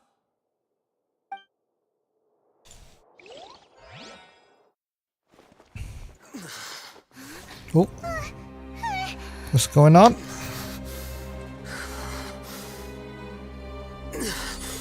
Oh, he's going crazy.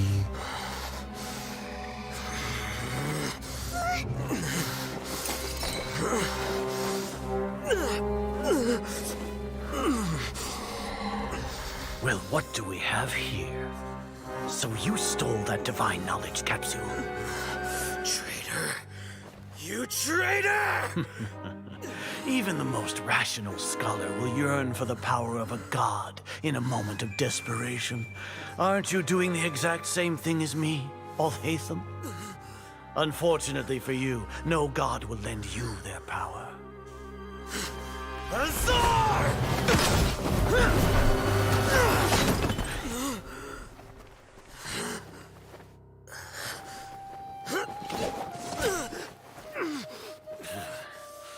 He has gone completely insane.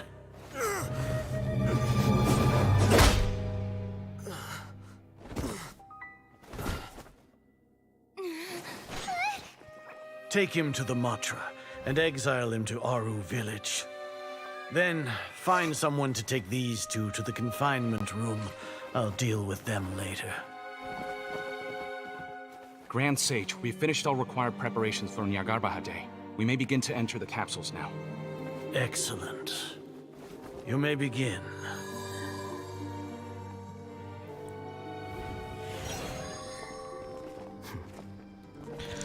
He's faking it. He switched something. I swear. It's a capsule we recorded, I bet. Don't lock us up! Let us out! Oh my god, shut the fuck up. Wah.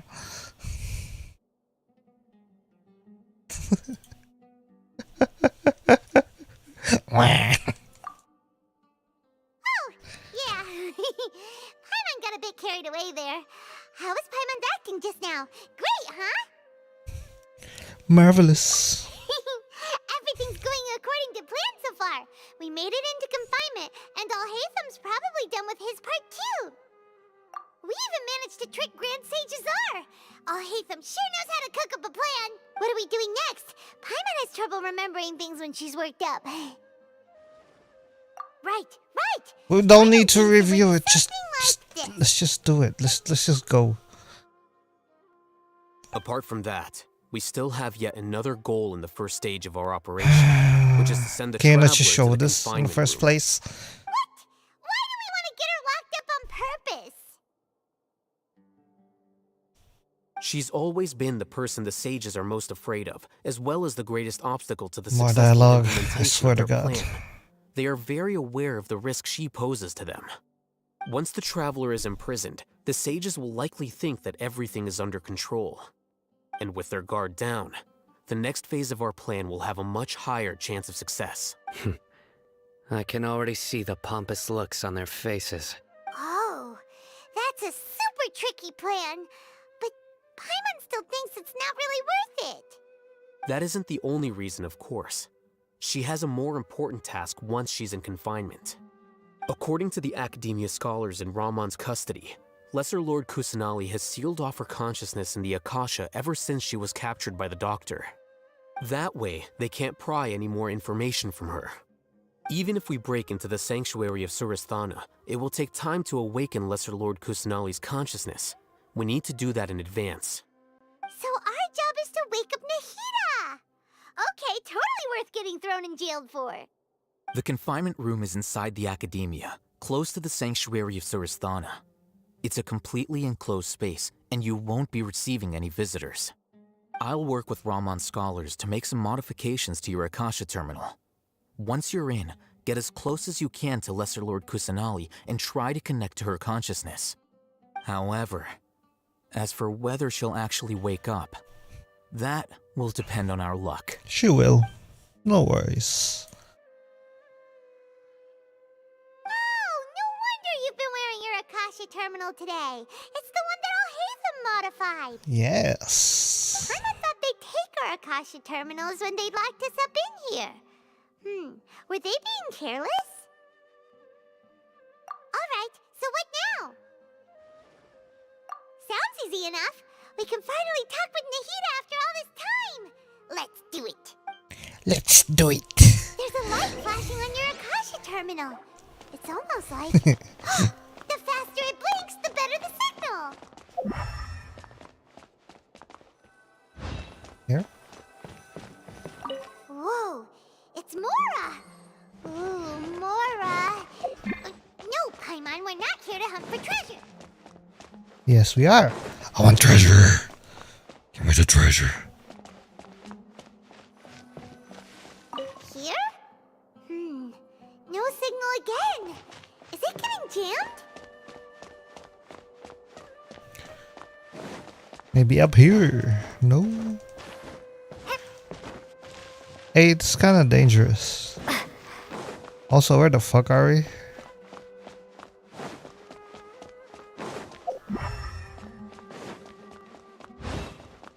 Where do we go?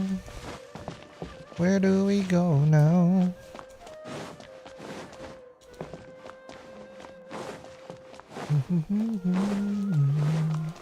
Oh. Here?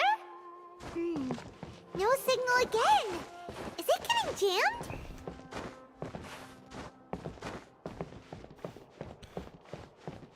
Maybe if we go up high.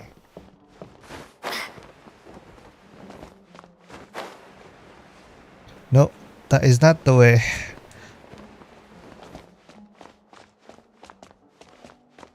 Okay.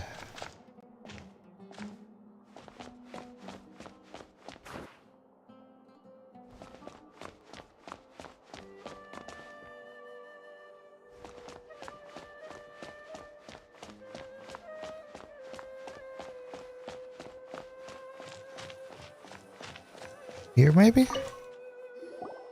Yeah, let's go. Huh? Is this the right spot? Are you getting anything? It's faint, but I have a signal. Please work.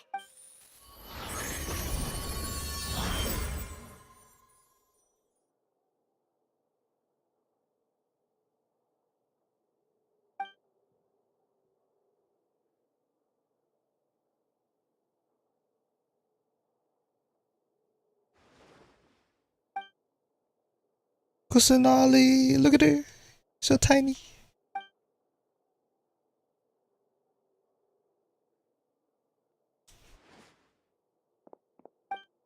Smack her. Oh no. Nahida! She talked?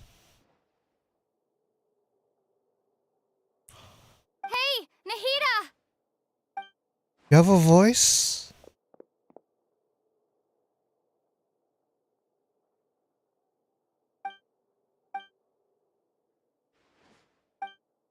When did it first start? Oh, right. It started from the moment I was born. I want to become a worthy Archon, so I've kept studying, kept listening to my people and their hearts, kept looking for a way to save Irminsul, so I can catch up to Greater Lord Rukkhadevata. But I'm stuck in the sanctuary of Suristhana. The sages are creating a god to replace me, and I'm forced to lock my consciousness in this boundless darkness. Nahida!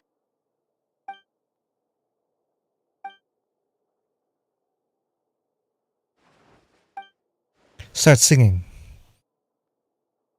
Nahida! Oh. What is that? It's not animal.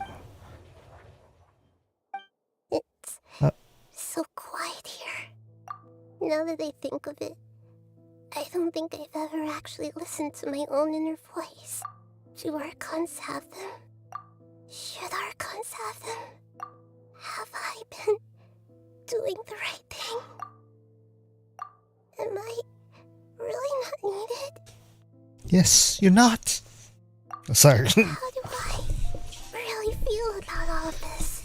You sad? But I want the auto playing.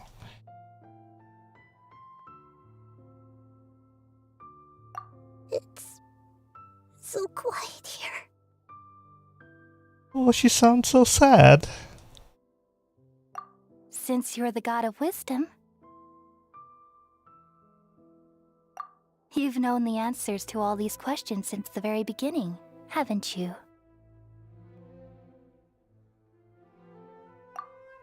Who are you? Whose voice is that? Is it us? You're right, though. Is it?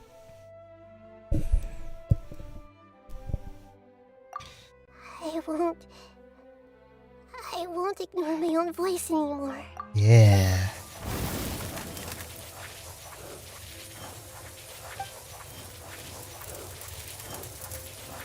Nahida!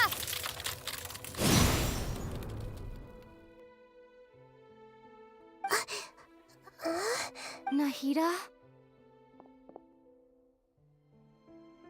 Did you wake me up? Thank you. Why are you here? We're here to rescue you. She's actually talking. I'm fine. It's just... when I think of everything that's happened to me... Oh my. I feel really angry now.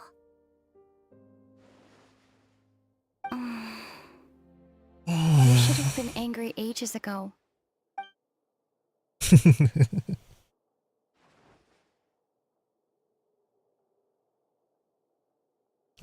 Huh? Are we back? How's everything? We're done here. Great! We weren't locked up for nothing! When you went to wake up Nahida, Paimon was listening for any sounds outside. You were out for a long time. There are fewer and fewer scholars going about now. You think everyone's done with their Nya Garbaha day stuff? Yep, so that means our next act is Nilu's performance. Ooh, performance. What is this performance? Nilu, are you sure about this? You're taking such a great risk for them. I'm sure, and I'm going. You know that I don't like to What's pass up going on? any opportunity to dance, and this one is especially important. All right. You seem to have a lot of trust in them, so I won't say more on the subject. But if anything happens, the few of us here may not be able to help you. Don't worry. They've been through worse. Everything's going to be fine. All right. You know, if you really do get arrested, we'll do everything we can to get you back. Be careful, even if it's only for our sakes. Thanks, Mr. Zubair. You're so very kind. Who's Mr. Zubair? I forgot about him.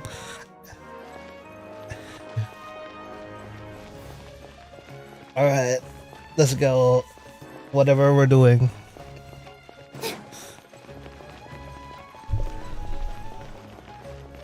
Are we gonna dance? Nilu, how's it going? Nervous? No. Definitely more than usual. But it's because I'm worried I won't dance well enough.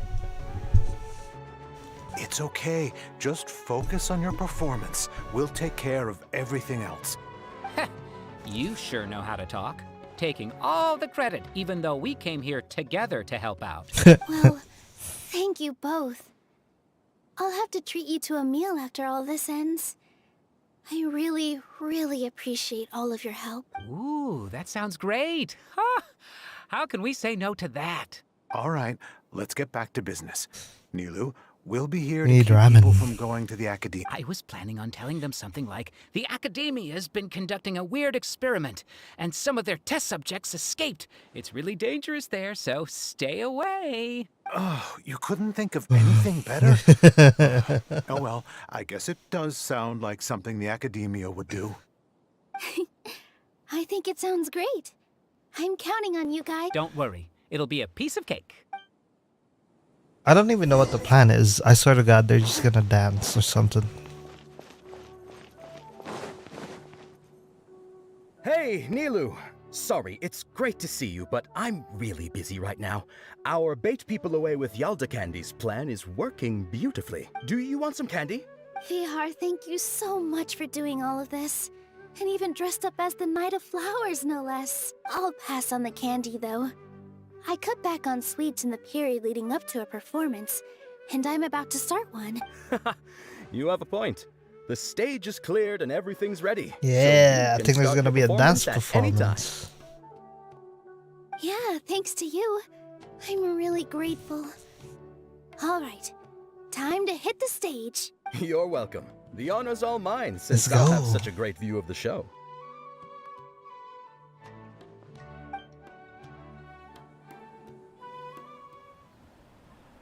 Oh, here we go. I'll shut up now.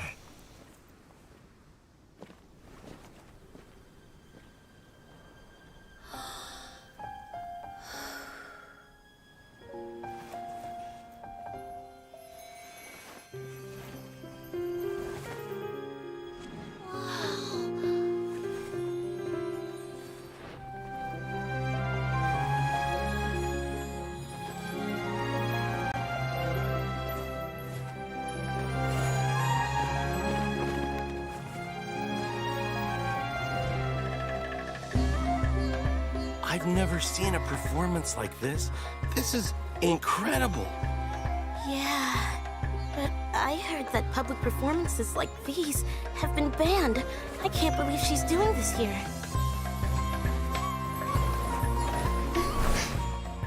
Grand Sage, there's some commotion outside. Huh. How uninteresting. Issue the new Prohibition Act from the Akasha to the guards. They'll know what to do. Do you think we should, like, stop her? Let's just watch for a little bit longer.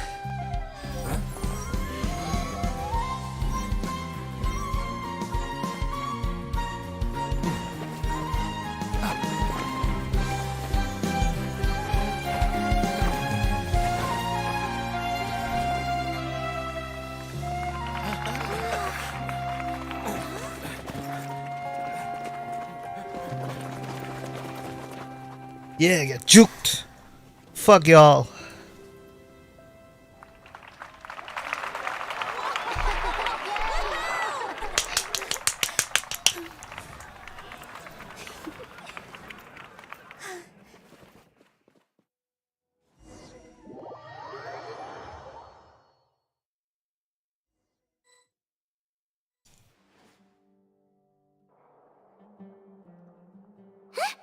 Did you hear that? It sounds like a lot of guards just ran by. Does this mean the plan has moved on to the next stage? Yep. It's great that everything seems to be going well. Come to think of it, when did Alhaitham replace the knowledge capsule that was about to be entered into the Akasha? Oh, so that's when he did it! Paimon was too nervous to notice.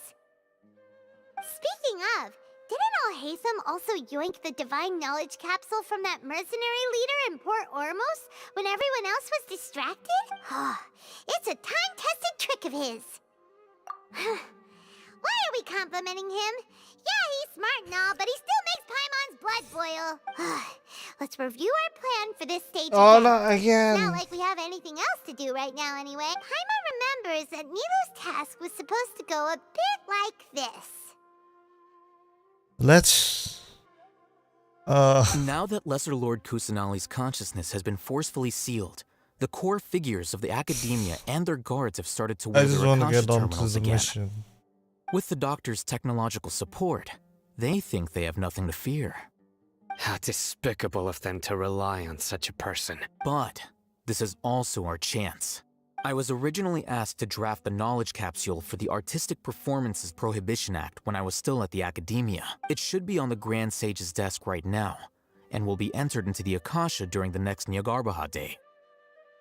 Are they really going to stop all artistic performances? I'll make an identical knowledge capsule, but this time, I'll smuggle some misleading information into it. We only need to find an opportunity to switch the capsules. Once it's been entered into the Akasha on Nyargarbaha Day, if someone were to be seen performing in public, the sages would definitely use that opportunity to announce the ban. And so, the misleading information will be disseminated amongst the guards. Sure sounds complicated. But it seems like if everything goes well, we'll be able to get rid of all the guards in the Academia without any effort. That's pretty clever, getting right into their heads. I just have one question. Even if we manage to get the misleading info out to the guards, how can we be sure that they'll believe it? People who are used to relying on the Akasha become less inquisitive, and their ability to distinguish truth from misinformation is significantly reduced. They will view everything the Akasha releases to them as the unequivocal truth. The Akasha will turn Just like humans Twitter. into machines. I've seen it happen many times. Yikes. Good thing I didn't wear it for long when I was working in Sumeru City. At first, I thought it was a good thing, too. By the way, this plan still requires a performer, right? Do you have someone in mind? Nilu of Zubair Theater. I know her really well. We can trust her. I'm kinda hesitant to ask her to participate in a dangerous plan like this, but we can ask her in person. All right. After the guards in the Academia are gone, Then it'll be time for me and my stowaway brothers to shine.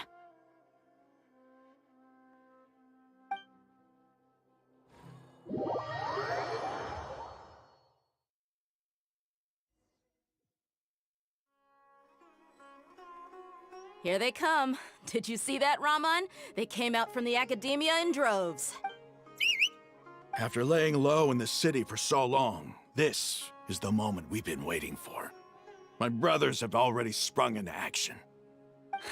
We couldn't do anything to them inside their coop, but outside the Academia, this is our hunting ground. With a lioness like you, The prey sure won't be able to run far. We still need to eliminate the guards as soon as possible. If we give the sages enough time to realize what's happening, the plan's doomed. Yeah, all they've done is to sit on their cushy salaries and twiddle their thumbs all day while we fought and struggled every day in the desert. The only advantage they might have is their numbers. Speaking of which, most of the guards who report directly to the 6 sages belong to the Corps of 30, but they have a completely different reputation. Following those blasted sages every whim, throwing away all the principles of being a mercenary. As someone in the same profession, I'm obligated to teach them a good lesson today. Indeed, the trap has been set. All right, let's each take a road and herd those scattered guards back into one place. Make sure to attract their attention. Isak will be the key. You gave such an important task to that child. Will he be okay? It'll be fine. Isak was so determined to help, so let's put our faith in him. Besides, even if he's caught, the guards would be too scared to do anything to him.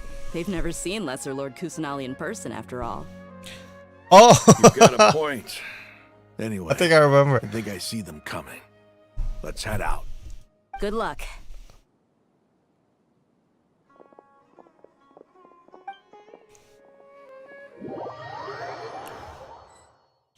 It's the kid from that desert place. This outfit.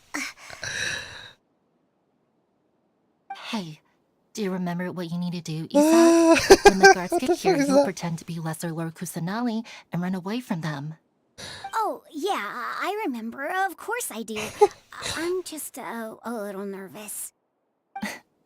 Relax. Don't think about getting caught. Even if that happens, we won't leave you behind. You only need to think about getting the guards' attention and leading them to the Grand Bazaar. Leave the rest to us. Okay, got it. I'm here to pay back Lesser Lord Kusanali for helping Grandpa. I won't get cold feet. Hey, they're here. I can see the Academia guards. It's such a All right, stupid it's plan. time, Isak. It's Take a awesome. deep breath and go. You can do this. Go, run, boy.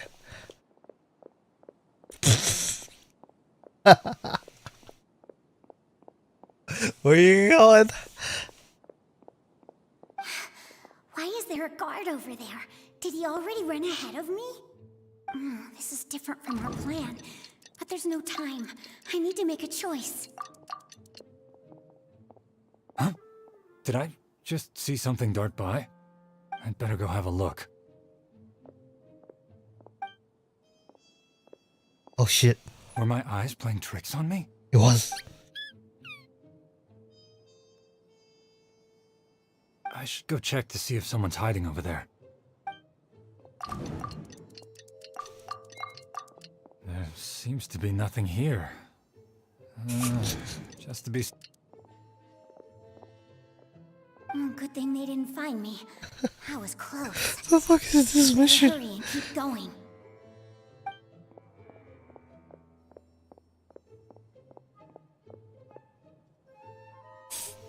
Hey! Lesser Lord Kusanali's over there! Stop! What? Lesser Lord Kusanali?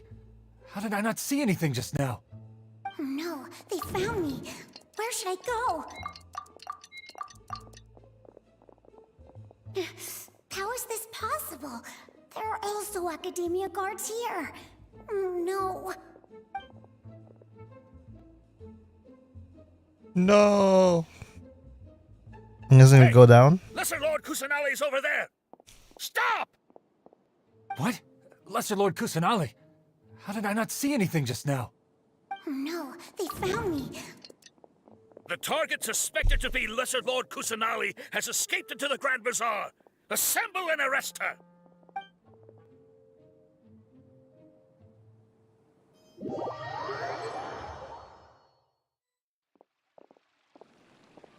Where did she go? How did she disappear? Did we lose her? Hurry up and find her!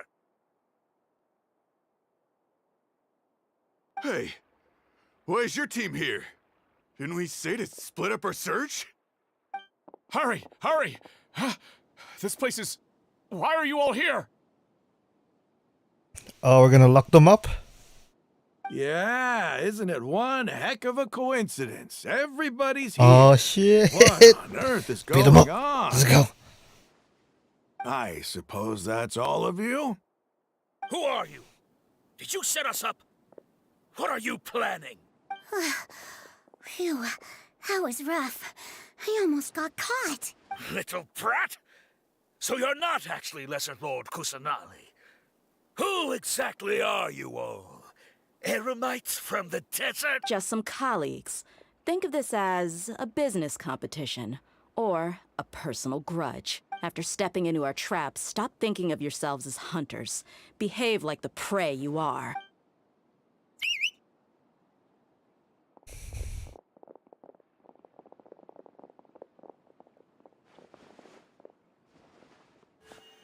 An ambush? How's that possible? This is Sumeru City, but mercenaries from the desert somehow ambushed us!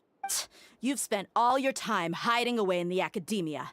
This place has long since become our hunting ground. Brace yourselves! They're dead.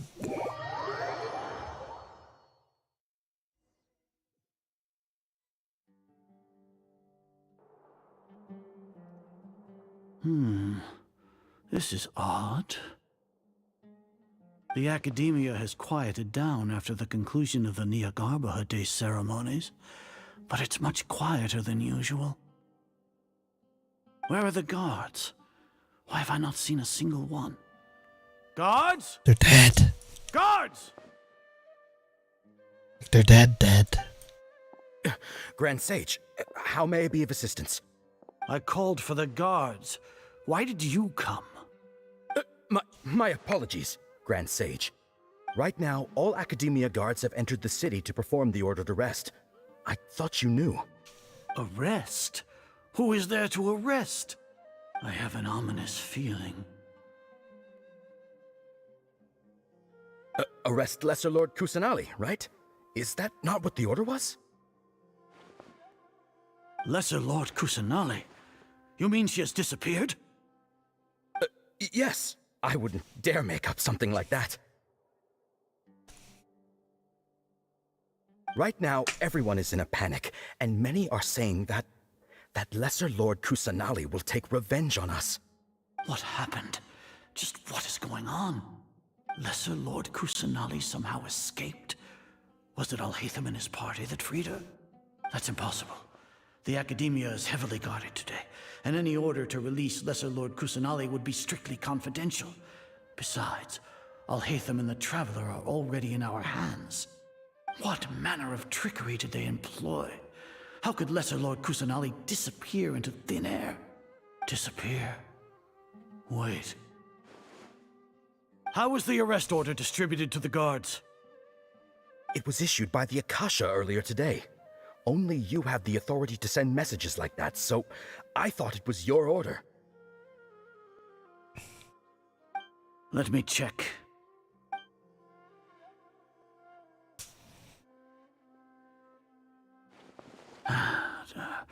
Here. Lesser Lord Kusanali has escaped from the sanctuary of Suristhana. Go to the city and arrest the escapee immediately. The Akasha indeed contains this information, and it clearly appeared in my mind.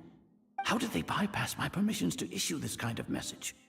Was it the report about the Traveler that Alhaitham submitted? No. I specifically checked that knowledge capsule before entering it into the Akasha. Could that have been a red herring? Well, even if I figure it out now, it won't make any difference. The important thing now is to confirm Lesser Lord Kusanali's status. Have you been to the sanctuary of Suristhana to confirm that Lesser Lord Kusanali has indeed escaped? Confirm? No, I haven't. It may be a bit offensive to say this, but Grand Sage, what you're saying doesn't make any sense. How can the information in the Akasha be inaccurate? What the Akasha decrees is fact. That is common knowledge to all of us. If we have to confirm the information and knowledge from the Akasha ourselves... Sorry, I'm cleaning my then phone. how is that any different from us learning that information ourselves? Wouldn't Greater Lord Rukkhadevata's legacy lose its meaning that way? In the beginning, it was I who asked you to believe in the Akasha, to believe in the legacy left by Greater Lord Rukkhadevata. Are you trying to use my words against me? No, Grand Sage. I'm merely confused because I believe in you. I never meant to refute you. Stay here and see if there are any suspicious people around. I'll go to the sanctuary of Surasthana on my own. Yes, Grand Sage.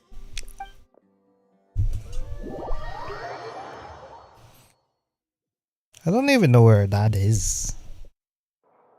Surasthana. Lesser Lord Kusanali has escaped from the sanctuary of Surasthana. Go to the city and arrest the escapee immediately. How can that be? Stop thinking about it. Stop. It must be a trick of theirs. As long as I personally confirm... Ah! Impossible. That's impossible. There must be something wrong with my eyes.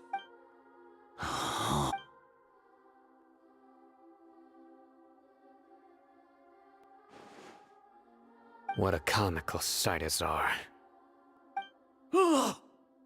Once the Akasha has put certain thoughts into your head, even the Grand Sage can no longer see what's right in front of him. You all can only see the world in your mind, the one you think you know. And precisely because of this, you disregarded Lesser Lord Kusanali's existence. She has been a wise and worthy Archon. Sino, have you been waiting for a chance like this? The Akasha predicted that you would return to the Academia to confront me, but I didn't expect it to turn out like this. I was careless. No, you were blinded. Your faults stem from your reliance on the Akasha. You're still the same as always. I truly did not expect a proud person like you to cooperate with Alhaitham and the Traveler. People change, Azar. Admit it. The Akasha can't predict my actions anymore. Then tell me, what have you found during your investigation? You want to buy time? This is the sanctuary of Surasthana. Under your own regulations, even Academia staff are forbidden to come here. No one will come to save you. As for the investigation, I've at least confirmed that you are guilty of insurgency against the Archon. A serious crime. So what? Did you do all of this so I would plead guilty in front of you, General Mahamatra? No. I want you to plead guilty in front of the Archon herself. You once said that I had no standing to judge you.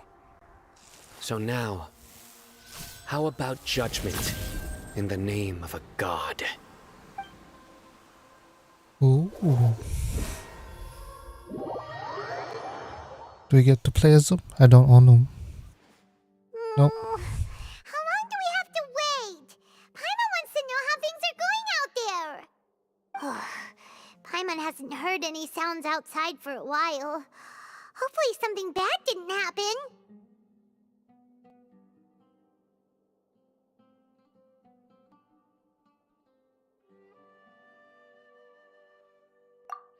Yeah, but aren't you scared that we might be locked up in here for the rest of our lives? Thinking about it, at least Paimon has you. We could still chat like this.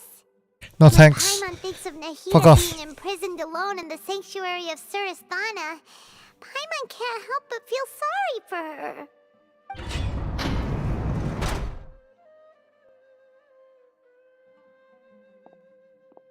Here comes your savior. Dia! Paimon just knew you would come to rescue us! You two really owe me some big thanks. I had to search through who knows how many guards to find the key here. It felt even more tiring than whacking them. I'm exhausted. Thanks a lot. Need Paimon to rub your shoulders? No, that's, I'll pass. What are you afraid of? Oh, are you ticklish? She's ticklish. Now isn't the time to talk about being ticklish. Things in the city and on Sino's side are both going well. The guards that stormed out of the academia are all taken care of. The Corps of 30 is in charge of the city's defenses, but we already talked to Asfand. They've been fed up with the sages bossing them around. As long as it doesn't break their employment contracts, they'll turn a blind eye. That's probably because you've been super great friends with them for a long time. So, how's Sino doing? The Grand Sage is in his custody. Even I know how terrible it is to fall into Sino's hands, so he probably does too. Sino forced him to release Lesser Lord Kusanali. He has no choice but to obey. So, hurry to the sanctuary of Suristhana. Assuming nothing weird happened, we should have already rescued our Archon. Amazing. Honestly, I didn't expect our ragtag bunch to do this well.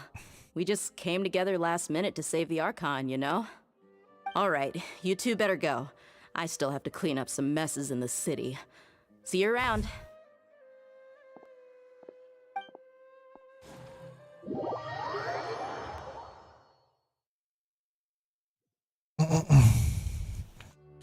Ooh. Why didn't I have that before?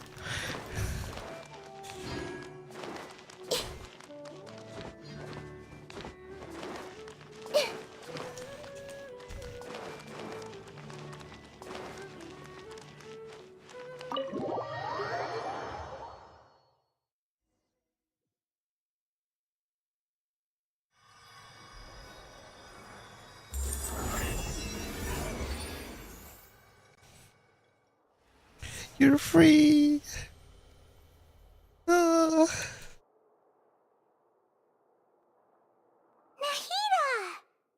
Nahida. She's free. Should I say it's nice to meet you? This is the first time we've met in real life. Before, we've only met in dreams, consciousness, or when I was in someone else's body.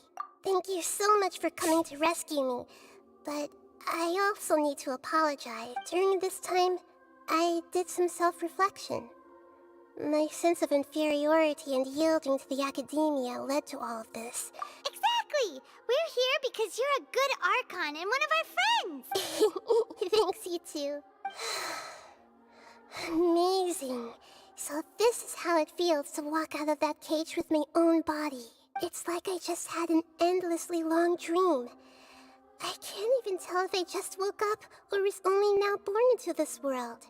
My concept of self has become so clear. But now doesn't seem to be the time to indulge in this feeling. This is really embarrassing.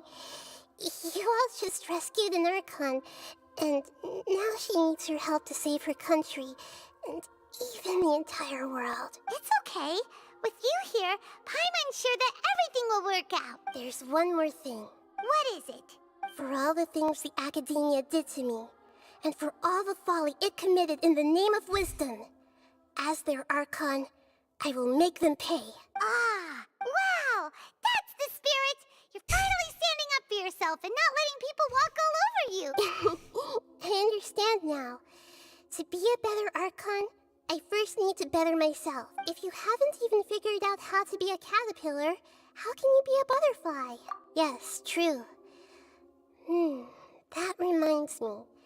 I wonder how far along the academia is with their god creation plan. We need to hurry and prevent the birth of that false god. I need to make some preparations.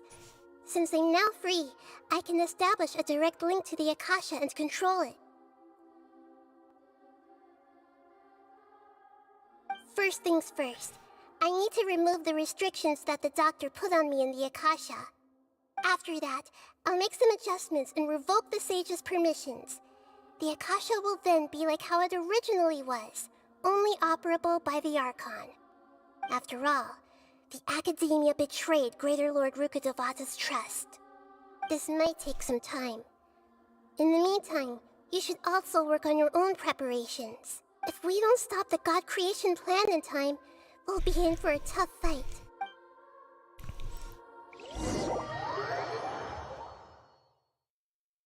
You might as well prepare for a fight. When we're done, we can take a walk around. After all, we missed out on a lot of stuff when we were locked up.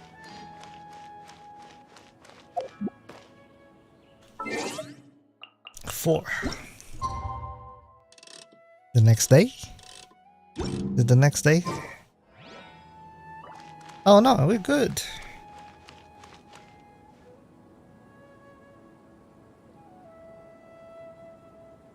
Can we even enter here?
How's it going, Nahida?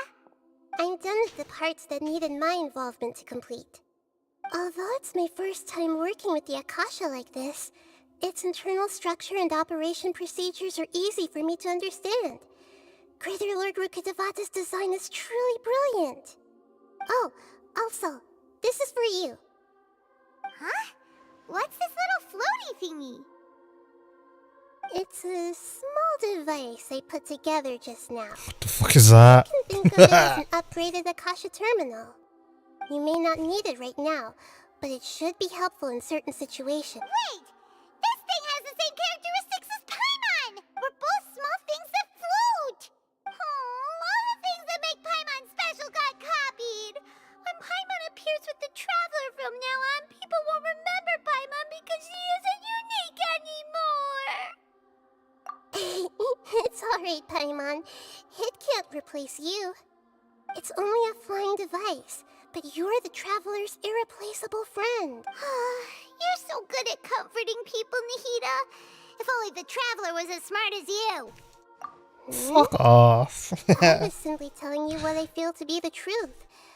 I wasn't trying to comfort you. Nahida, you're natural at this. What you just said made Paimon even happier. By the way, even though I'm the Archon and in control of myself again, I'm not very good at fighting. You may have heard that an Archon's power is derived from their people's faith.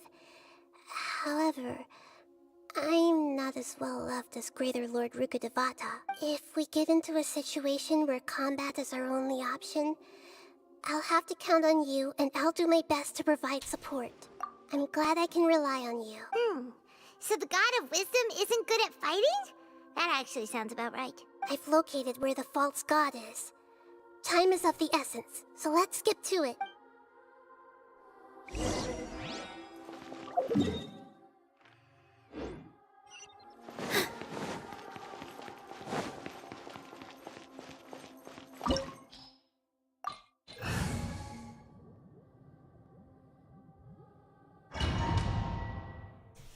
It's probably a bad idea.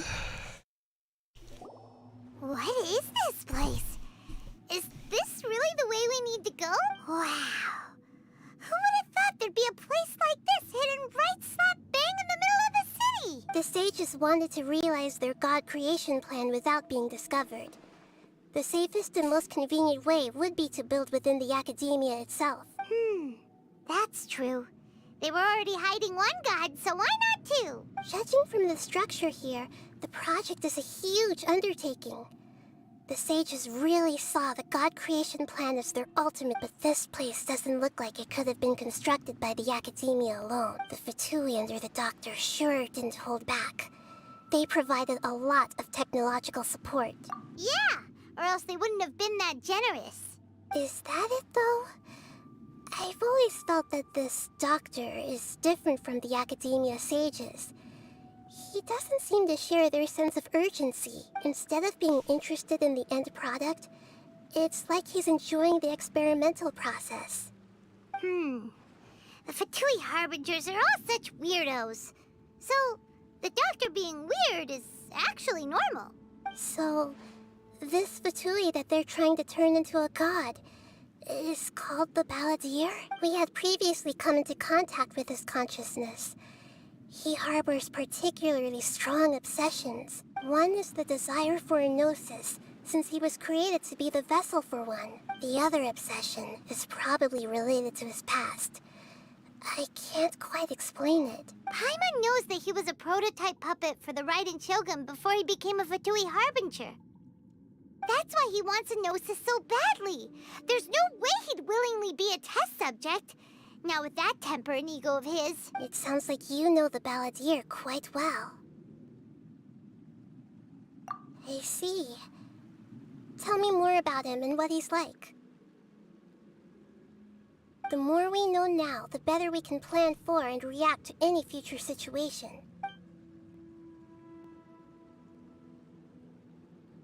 Ah, I see. How fascinating.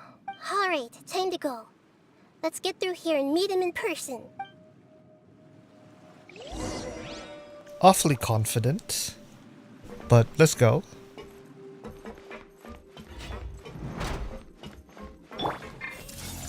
Time to work. No more work. No excuse for slacking. Let the show begin. Make yourselves at home. Hi. Yeah. Time to fulfill my duty. It isn't time for a break yet. Yeah. In Shroud, I hear everything. Don't do that. Fuck up. My work. Finished. Ha!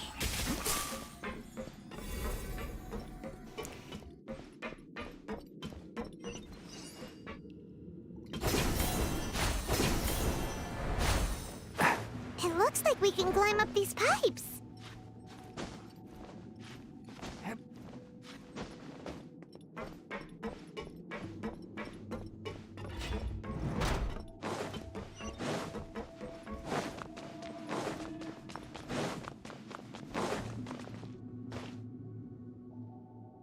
The pattern on the ground seems all messed up. Let's go around and see if there's a way to fix it.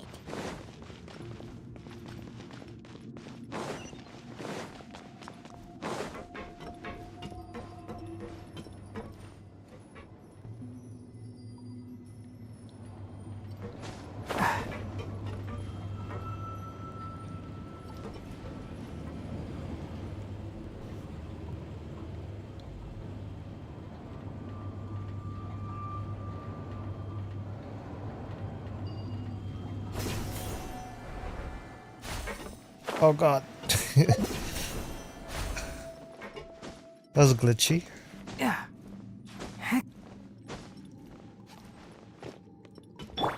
I see everything. Positions. Send this quickly.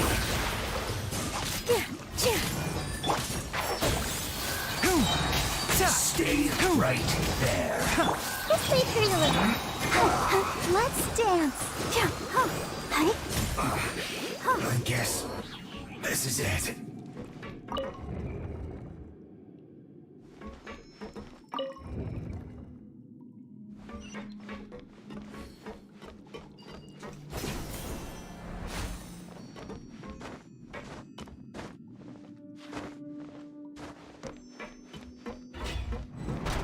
Frozen. The Temple of Wisdom. Cold cut platter. Ow. Committed to them. Here. All eyes on me.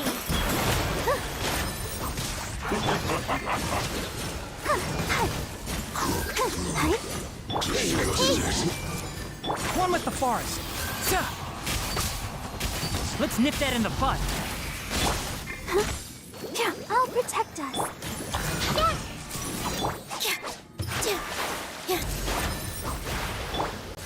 escape. Can't run from death.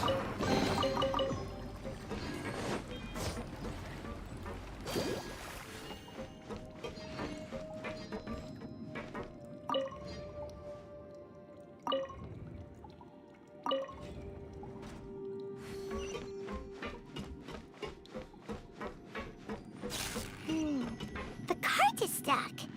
Maybe there's something wrong with the tracks. Let's try adjusting the direction of the device to clear the tracks.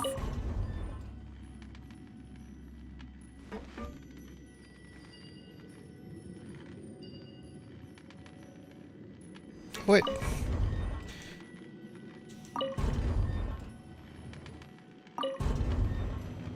There's a chest. I want the chest.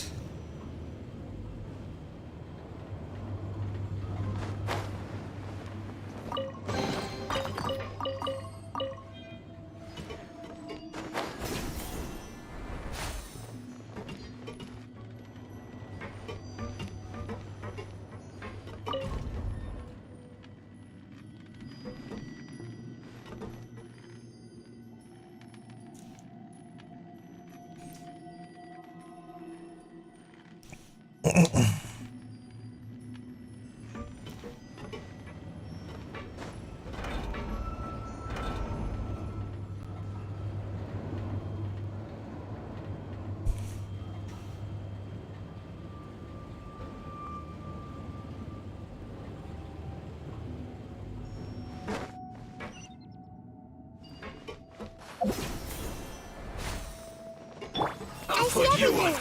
Make yourself at home. Positions. Shouldn't get careless. Let the show begin. To look.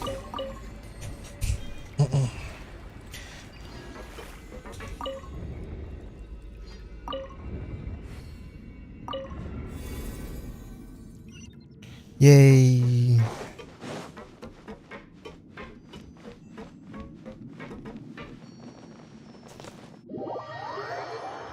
Huh? Oh. I'm an idiot.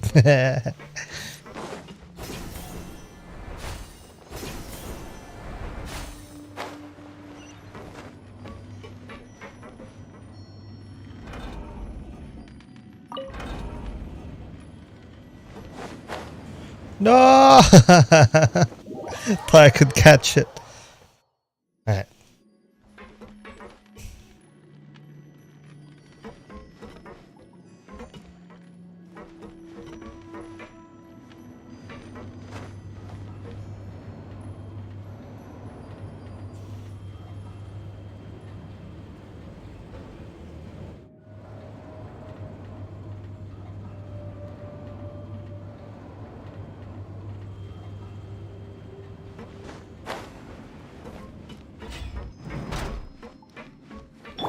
Everyone hold hands. Let's begin.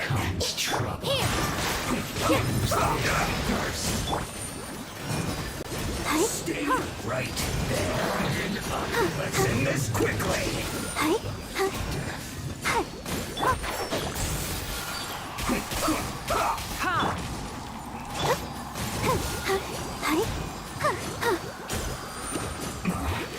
This isn't good.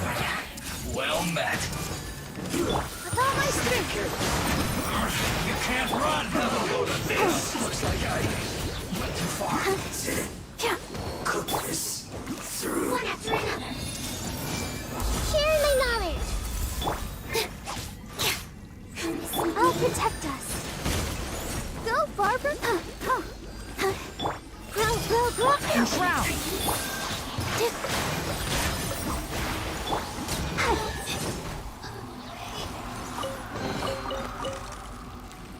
I'm frozen.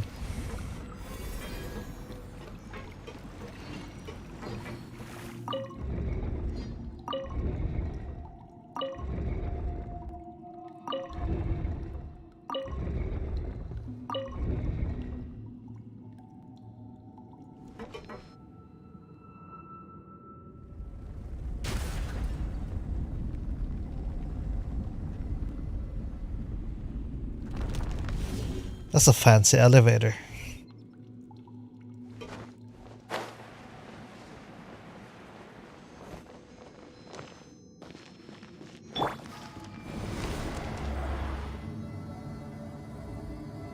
Oh, she's so cute.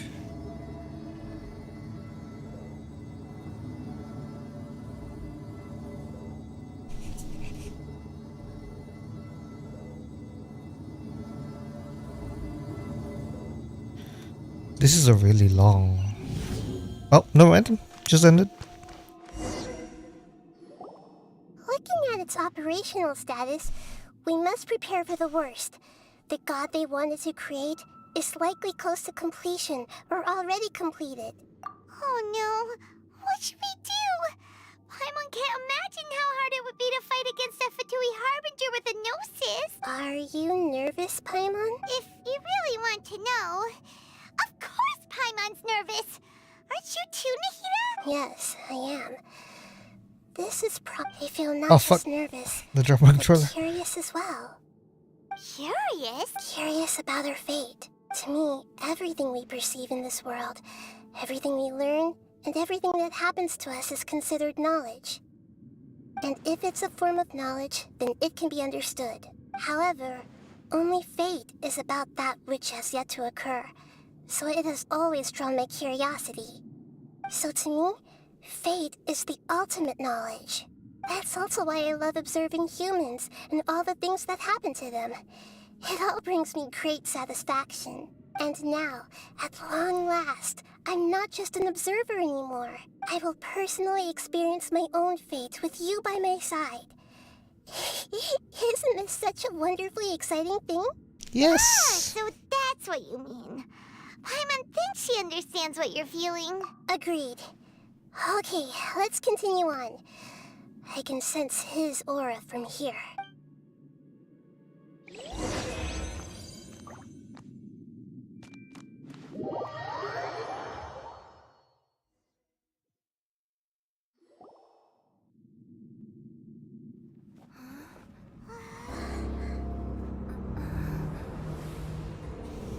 He has a Gundam? He does have a Gundam. Yeah.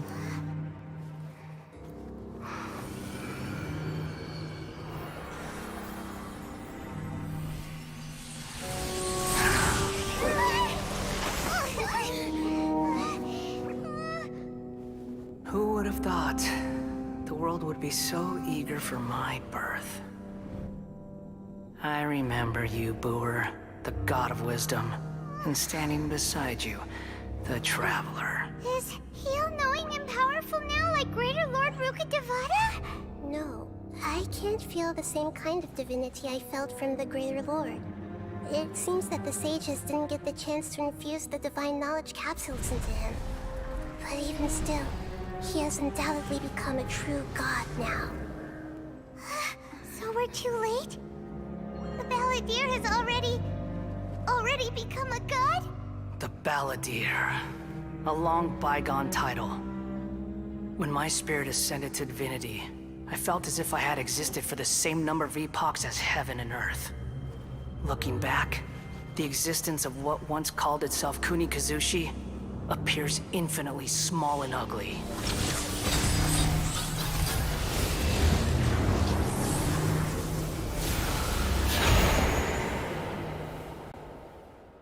Hey, I didn't have enough time to fucking read that. It really feels like the gods! A body that capitalizes on the Balladeer's original construction as a mechanical puppet, with the Gnosis serving as a constant power supply. How much effort and resources did the sages put into this? From a purely technological perspective, it's a commendable achievement indeed.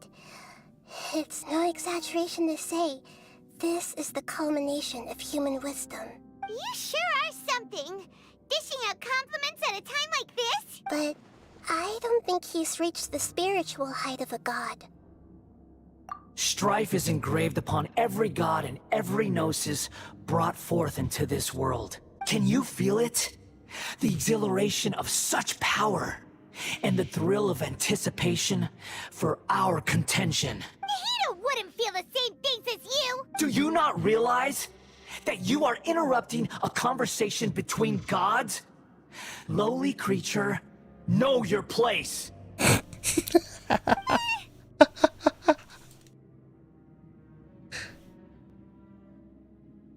The strife engraved upon a gnosis. You're talking about the Archon War. Tevat's current peace was not easily won. I didn't personally participate in the Archon War, but the way I see it, all those losses were meaningless, driven by the demands of the laws. There's no point in bringing it up again. Is that so? Yet I am deeply disappointed that I was never allowed the fortuity to personally participate in the Archon War. This is a first. Encountering a god in this world who does not crave power. No wonder your own people have abandoned you, God of Wisdom. Your judgment is as your existence, unsubstantial. Let's just beat the crap out of him and go. Let's go. Brewer, the God of Wisdom. You should know that wisdom cannot solve every problem. Like now, where your only option is to face me in combat. Come! Let us reenact a scene of the Archon War. Come and inaugurate my birth as a god.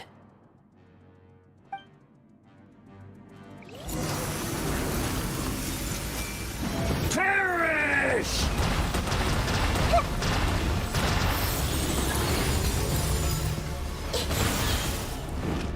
Feeble human!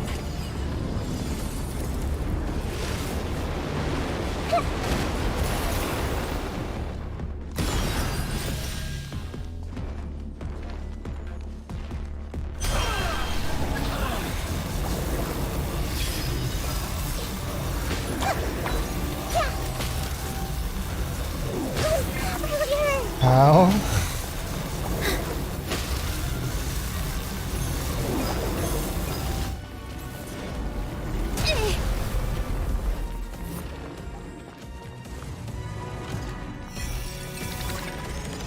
At my command, you shall fall.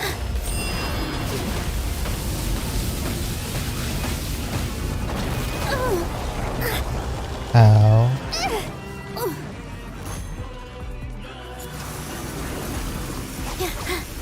Perish! I don't understand what's going on.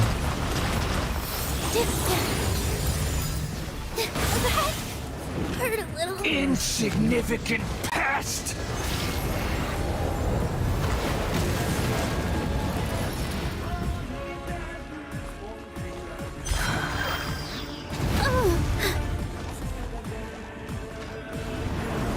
Churn!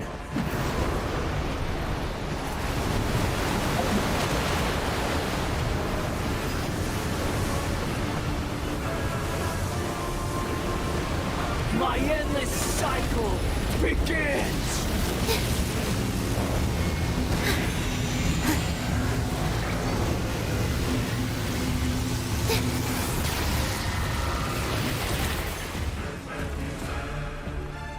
Insignificant pest!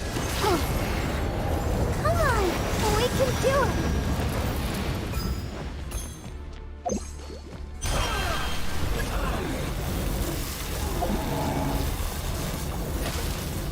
Yeah, right?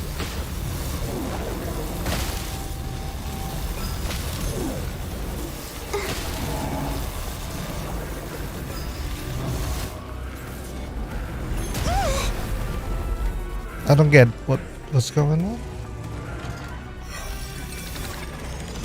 At my command,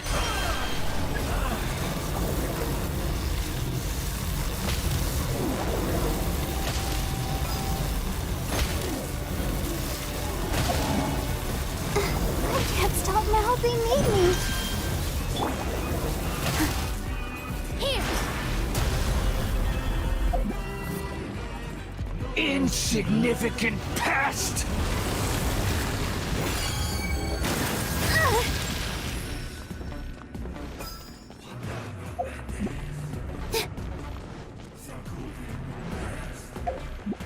feeble human!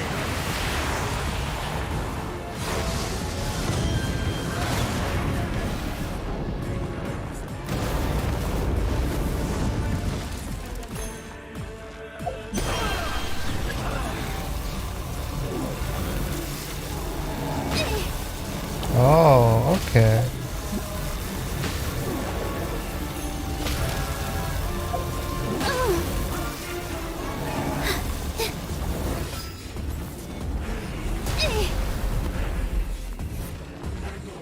My endless cycle begins! I can't balance.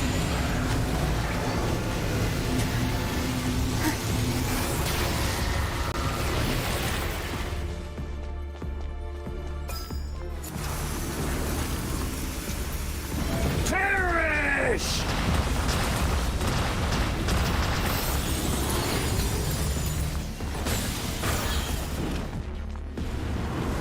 Churn!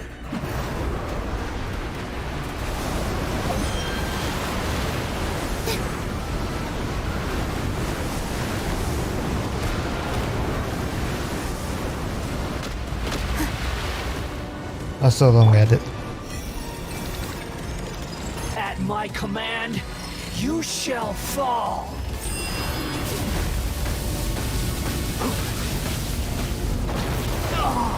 Ow.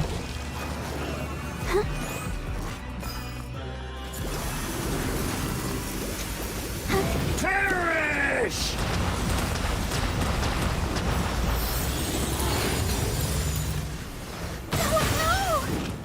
Insignificant pest!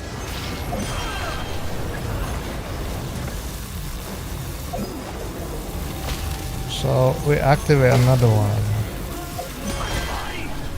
It's...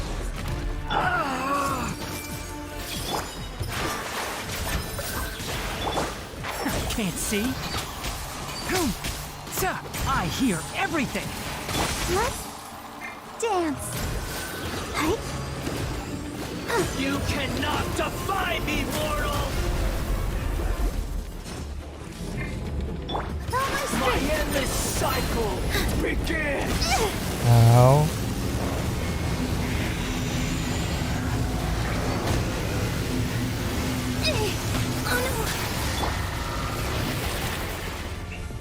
Okay.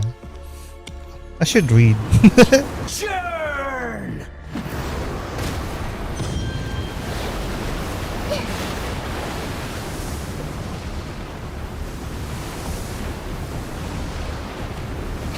Insignificant pest!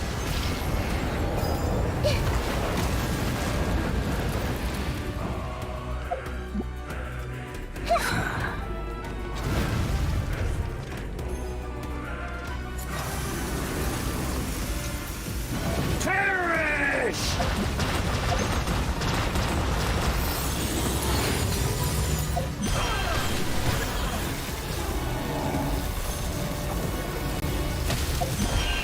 More power! I'll protect us. Hey, positions. Ah! This way, Imperial.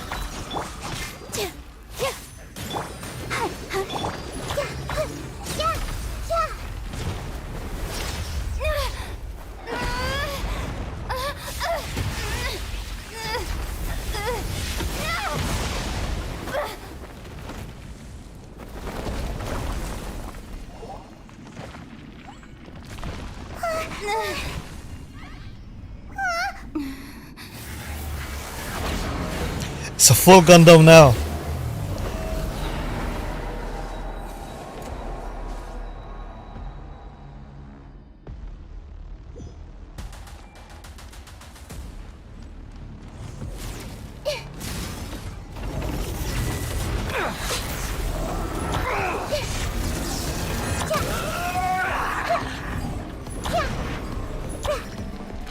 Enshroud! Kneel! Keep up! What a drag! Ow. Let's dance.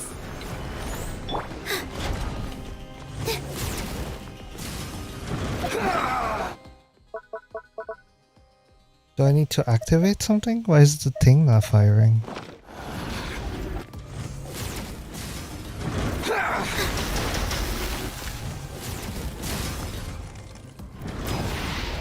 Burn to oblivion!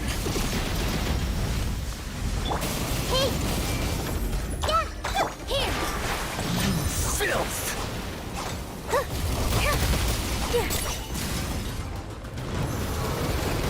Reality is pain!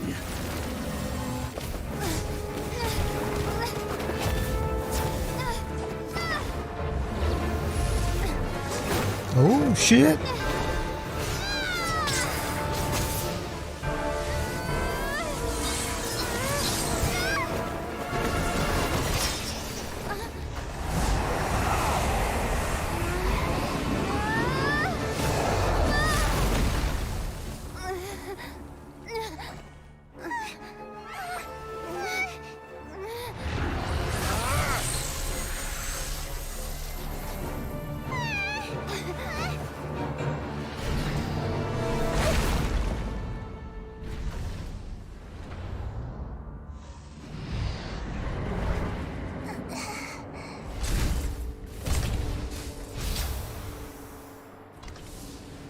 This is supposed to be a battle between gods, yet you choose to hide behind a mortal.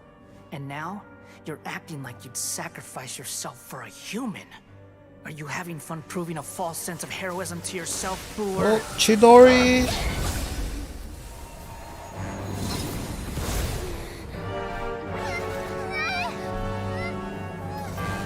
Oh, it's Inception! The data collection is almost complete. Do you even know how many times you've tried to take my gnosis from me?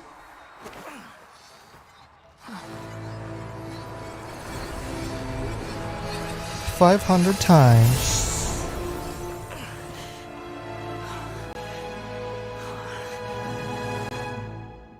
We just concluded the 168th loop.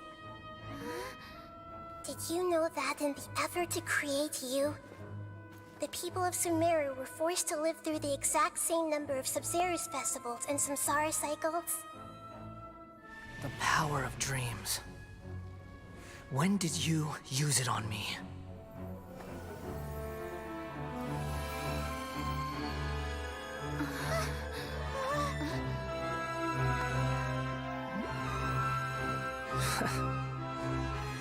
You can't even defeat me in a dream. What do you hope to achieve with this little trick? Come, Traveler. Just like before. Allow me to awaken. Is he just legit just watching us buff up? Squash him! Like, It's more than that. Compile everyone's wisdom in the name of the Archon. That is the original function of the Akasha. I've sent everything that happened just now to the people of Sumeru in the form of knowledge. I've asked them to help you find a way to defeat the false god.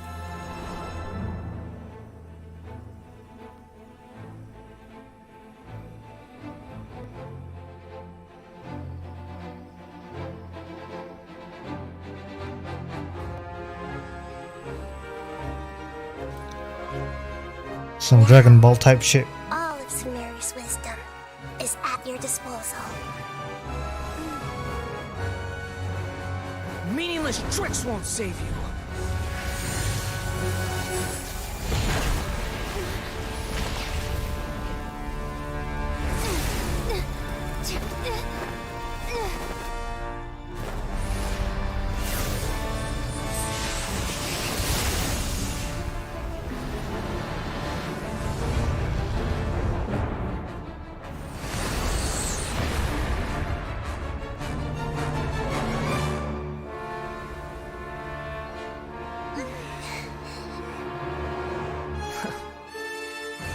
Are you done with your tricks? Can I finally take this as a real battle between gods? I'll leave this to you, the first sage of Boor. It's a badass name. A 1,000 eons, mine to dominate.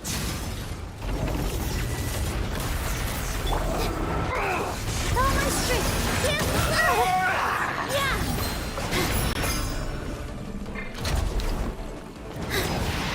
I see Burn everything. to oblivion!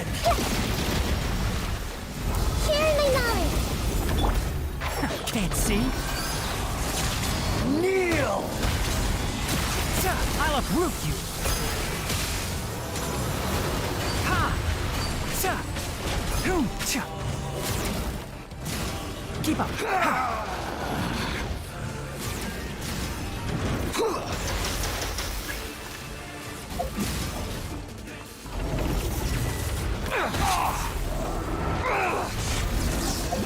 Keep up.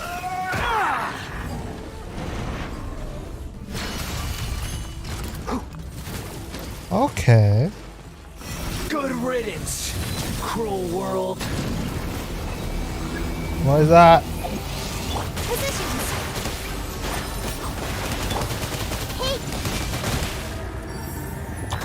I can't.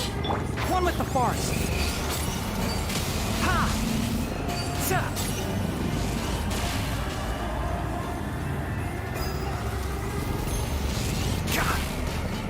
Enshroud! Ha! Ha! Ha!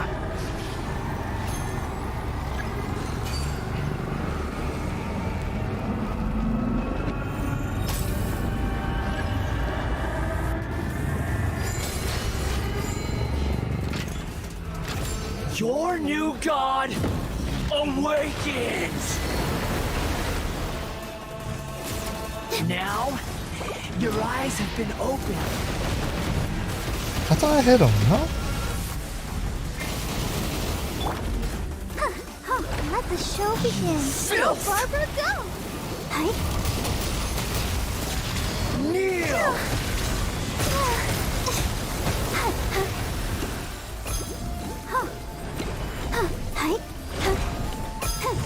Okay.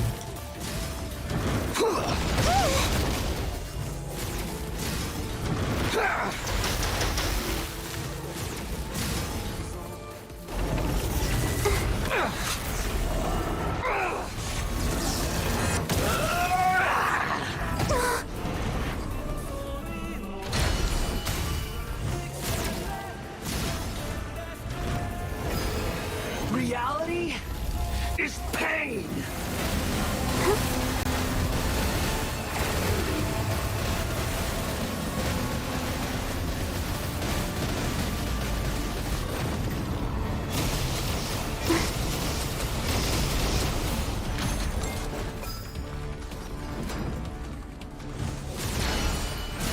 Ah, fuck's sake. Burn to oblivion!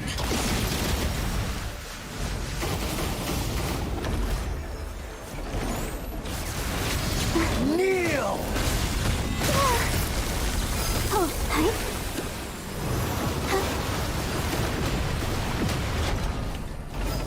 Go, Barbara, go!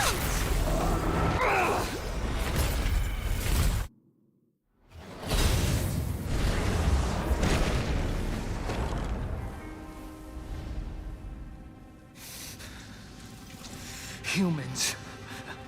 Filthy humans.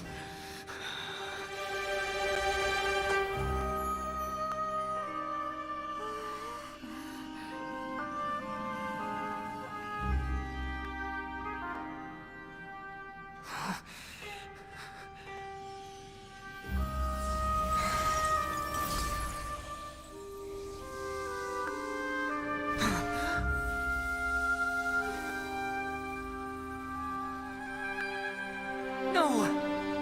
Wait! Please! Anything but the gnosis!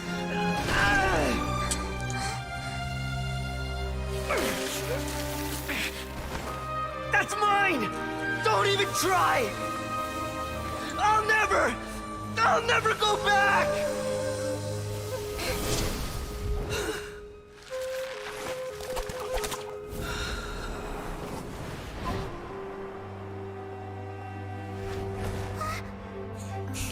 Just let him fall.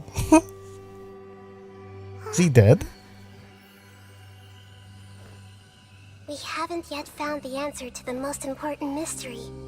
Irminsul is still waiting to be saved. With the power of another Gnosis, we may now finally understand the last memory of Greater Lord Rukkhadevata.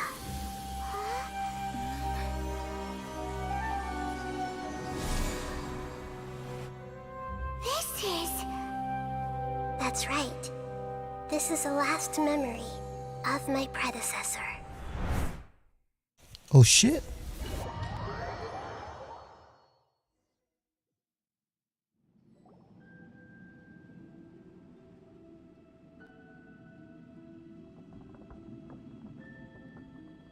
Huh. This sure seems very different from what Paimon imagined. Shouldn't Irminsul be in this realm of consciousness? Yes, that is our destination. But I didn't expect the remaining consciousness of Greater Lord Rukkhadevata to be as polluted as this. Forbidden knowledge? It seems you know about a concept that even I don't completely understand. Could you tell me what you know?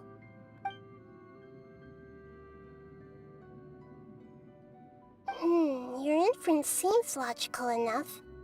Forbidden knowledge once polluted the desert thousands of years ago, but was successfully repelled thanks to King Deshret's self-sacrifice, and Greater Lord Rukkhadevata nearly exhausting her power. Then, a second instance of forbidden knowledge pollution occurred during the Conria Cataclysm 500 years ago.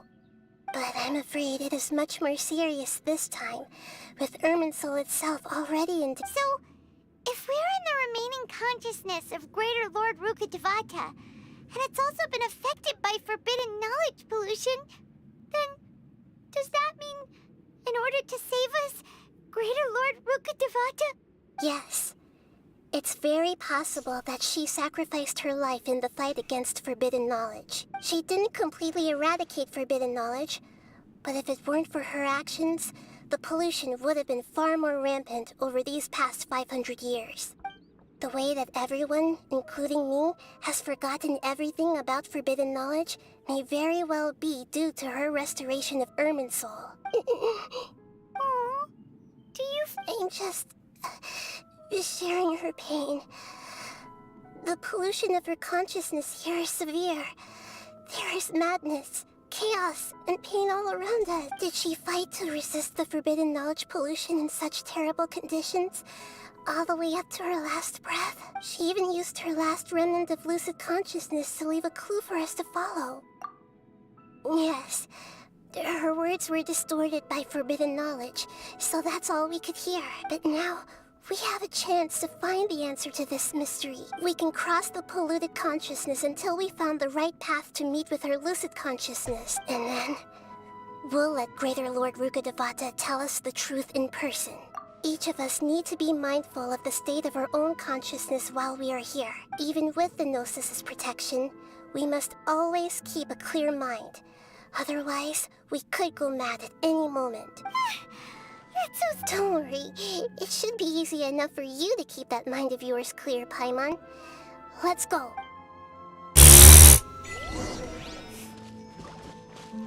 Hey, what's down here? Nothing.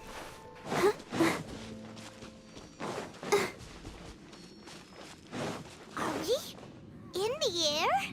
And why is there a huge boat? That's the boat of consciousness, which symbolizes reason.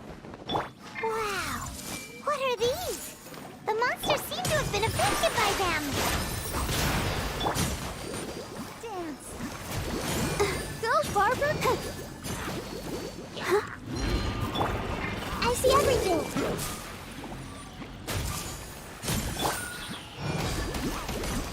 I don't know!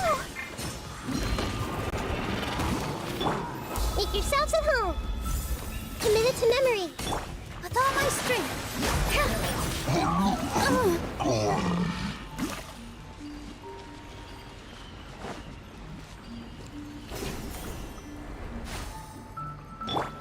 Everyone hold hands.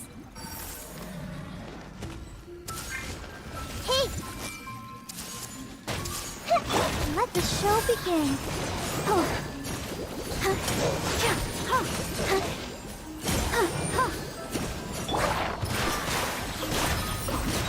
One with the forest.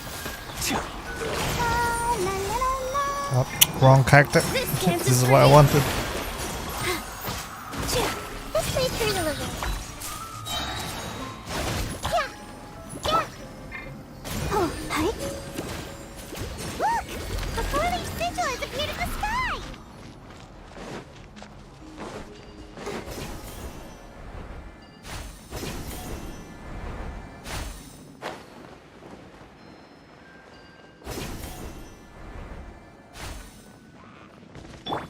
I see everything.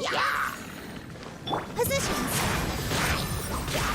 I'll protect us.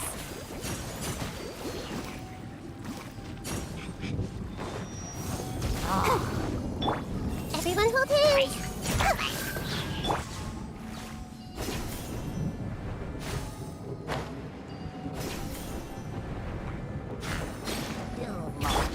The Temple of Wisdom.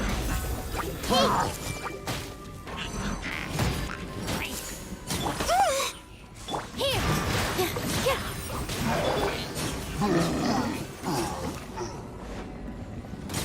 Hi. Everyone hold hands. All eyes on me.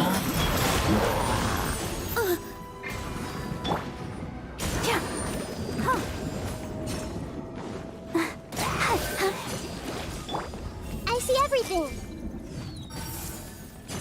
Make yourselves at home. Positions. Let the show begin.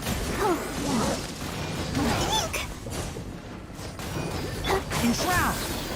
Let's nip that in the bud. Commit it to memory.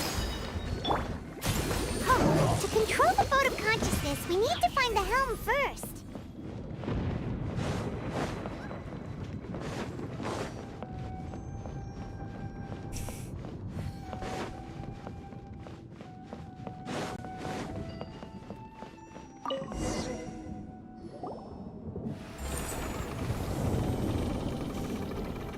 We changed direction.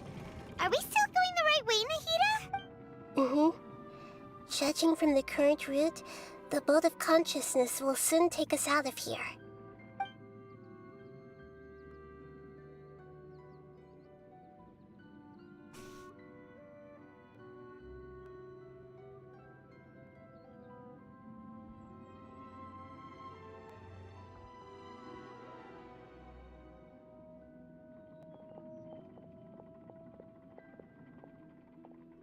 We'll be arriving at our destination soon. How are you feeling? Are your minds still intact? Yep. Huh?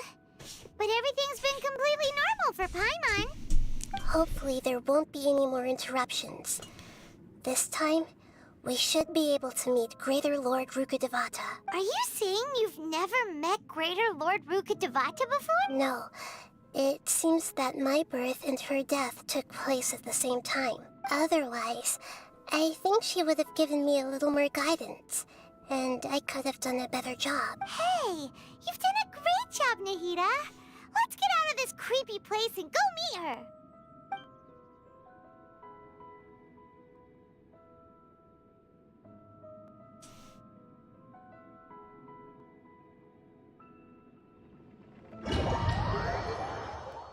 So, is this the place you were talking about? The base of Irminsul? Ooh, it looks beautiful. I've been here before, no?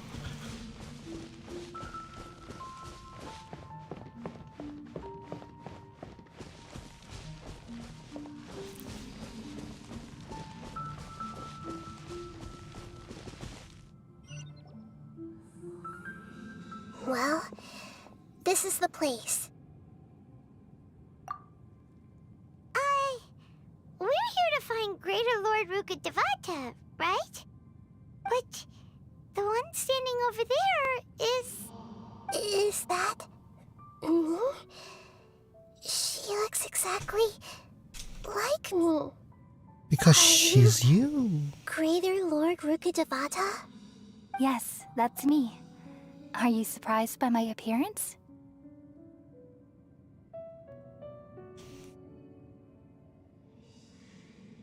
Irminsul and the surrounding lands have been reproduced here as they were years ago. But this is just a realm of consciousness. We are manifestations of the same nature. Hence why we would appear exactly the same. We're of the same nature? Why? Because you are me, and I am you. You are me in the new samsara. The new samsara? As Greater Lord Rukkhadevata, I'm the avatar of Irminsul. And you are the purest branch snapped from Irminsul. Imagine it this way. Even if a tree dies, its branches will eventually take root and grow, continuing the tree's life in another form. I'm merely the remaining consciousness of Greater Lord Rukkhadevata. The real me has presumably died a long time ago.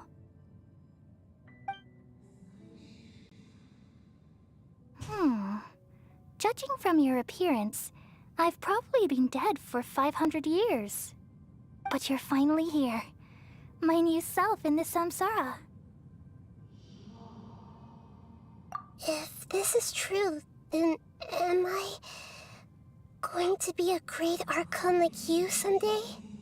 Though we share the same nature, our fates are bound to be different. All things have their own fate. When a branch grows into a mature tree, it won't be the same as the original tree. That's why fate is the ultimate knowledge, isn't it? That's a great insight. Yes, very good. It's also precisely why you won't become like me.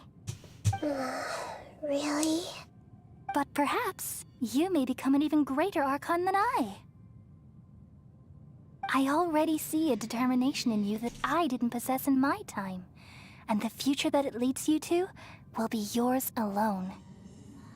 Along with the blessings from your past experiences. Don't worry. The growth of wisdom is like that of a plant.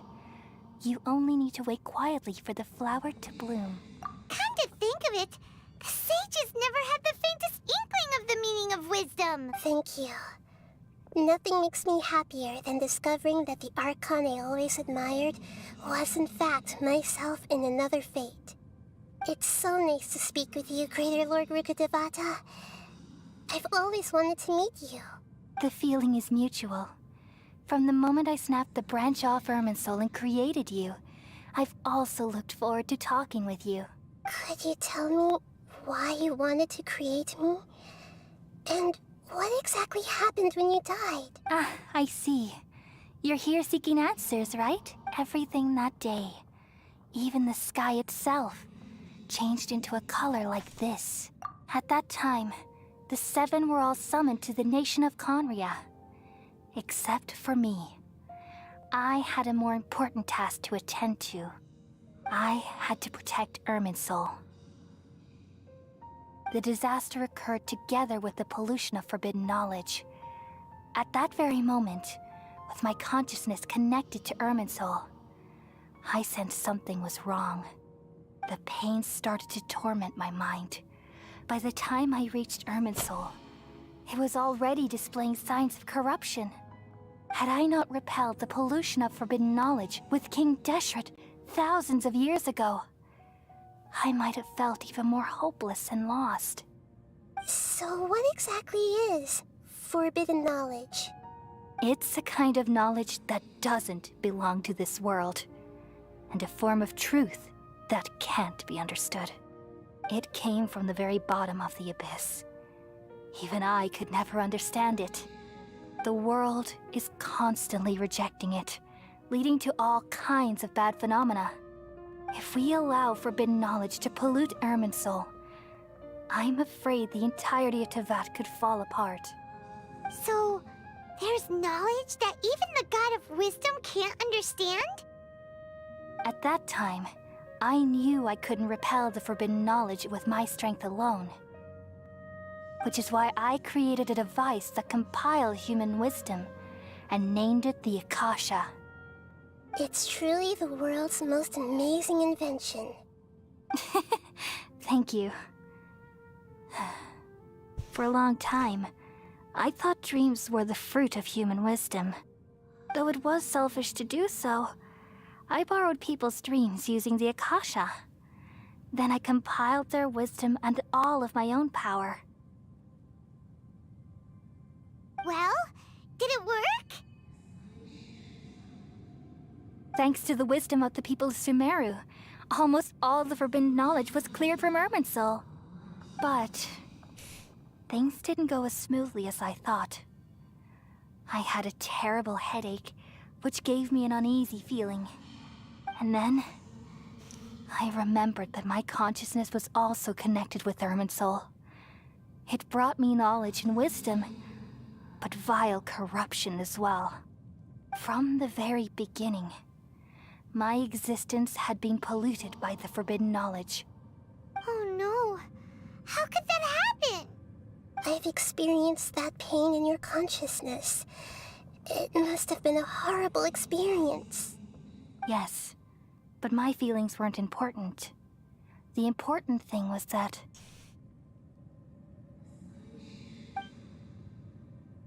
even if I died, my existence and everything related to me would continue to exist in Irminsul as memories and knowledge, meaning that the forbidden knowledge couldn't ever be permanently eradicated. And there's no way for me to eliminate myself. It would be a sort of paradox. So, I took the purest branch of Irminsul as my incarnation in the next samsara and left a trail of clues, all in hopes that you would come here and remove me and my pollution from Irminsul forever. Wait, no, I can't. So you realize what that implies? You are very smart indeed. Irminsul has all the knowledge and memories of this world. And as you've realized just now, removing me from Irminsul means I essentially will never have existed in this world. But this is the only way to save Irminsul. People love you so much and they've missed you so much over the past 500 years. I am exactly the same. How can we just forget you like this? Is there really no other way? There must be something else I can do. You're the god of wisdom, Booer. You should know that there is no other way. But this is so... No need to feel so sad, Booer. As someone who delights in wisdom, you should feel joy at finally finding the answer. These are the words in their entirety. The answer you've been seeking all along. Let the world completely forget me.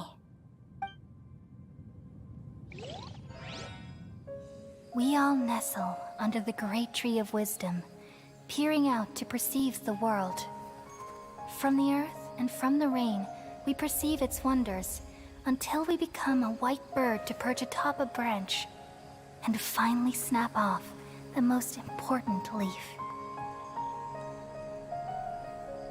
Once upon a time, I alone dreamed in this world. In my dreams, everybody would also dream after they fell asleep. Wild and wonderful thoughts would emerge from their minds. Some tumbled to the ground, and others floated to the sky, connecting all things in the world into one dazzling net. Among a plethora of worlds were numerous smaller worlds, all of fate, finding within the tapestry their brilliant glow. I gradually understood that these indescribable and constantly changing things are the most profound things in the world. Only they can completely repel the madness. Only dreams can awaken consciousness from the deepest darkness.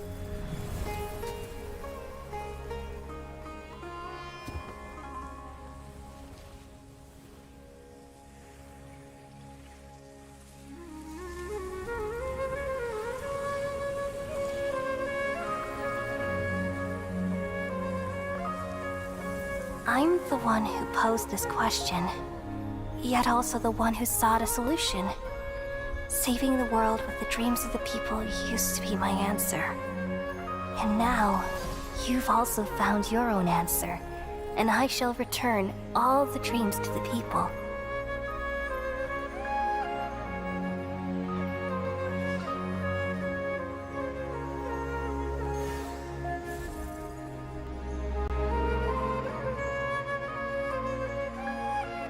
Goodbye, people of Sumeru. May you be blessed tonight with the sweetest of dreams.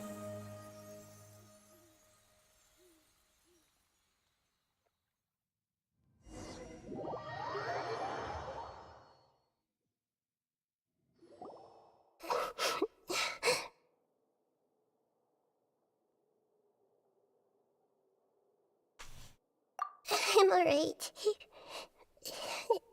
I'm just a little confused.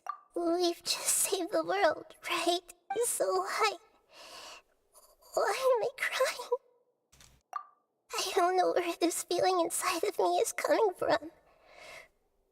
But I feel very sad. Just now, we used the power of two gnosis to successfully connect with the Irminsul consciousness from 500 years ago. Then, we removed the remaining pollution from Irminsul.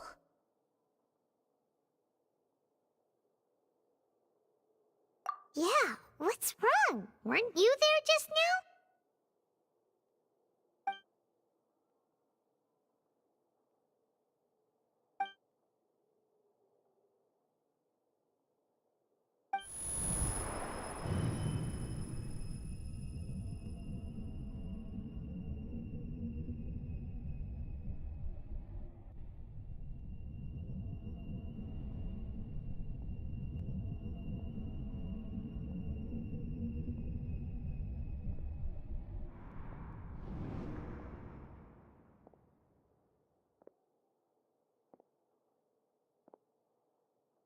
Huh? That sound. Traveler! Paimon! I've been waiting here far too long. But finally I have the chance to be alone with you. All the precious time I wasted has finally paid. He's back. The doctor! What have you done? Just a type of sound wave that can quickly put defenseless people into a dream. As I expected, it doesn't have any effect on gods. This is the only thing of interest I found among the sage's research. I thought I'd take it for a little spin. Don't worry. I know you would never forgive me if I actually killed them. I'm here to negotiate with you. Naturally, I won't do anything dangerous that could potentially damage our relationship. Negotiate with me? I heard you had already left Sumeru. Why are you here again now? I left Sumeru, but I also stayed in Sumeru. Even the God of Wisdom is restricted by the habits of cognition. How disappointing. You mean there are many different versions of you in this world? An astute guess. Even the same individual will have different cognitions at different ages. A long time ago, I made a major decision in hopes of preserving all my perspectives of how I observed the world. Observation is the first step of any experiment, but observing the current world doesn't satisfy me. It lacks an important dimension, that of time. So I saved segments of all my ages and made them into independent individuals. That's all there is to it. Indulge me. How does the God of Wisdom find my method of seeking knowledge? It's an insult to the very concept of life.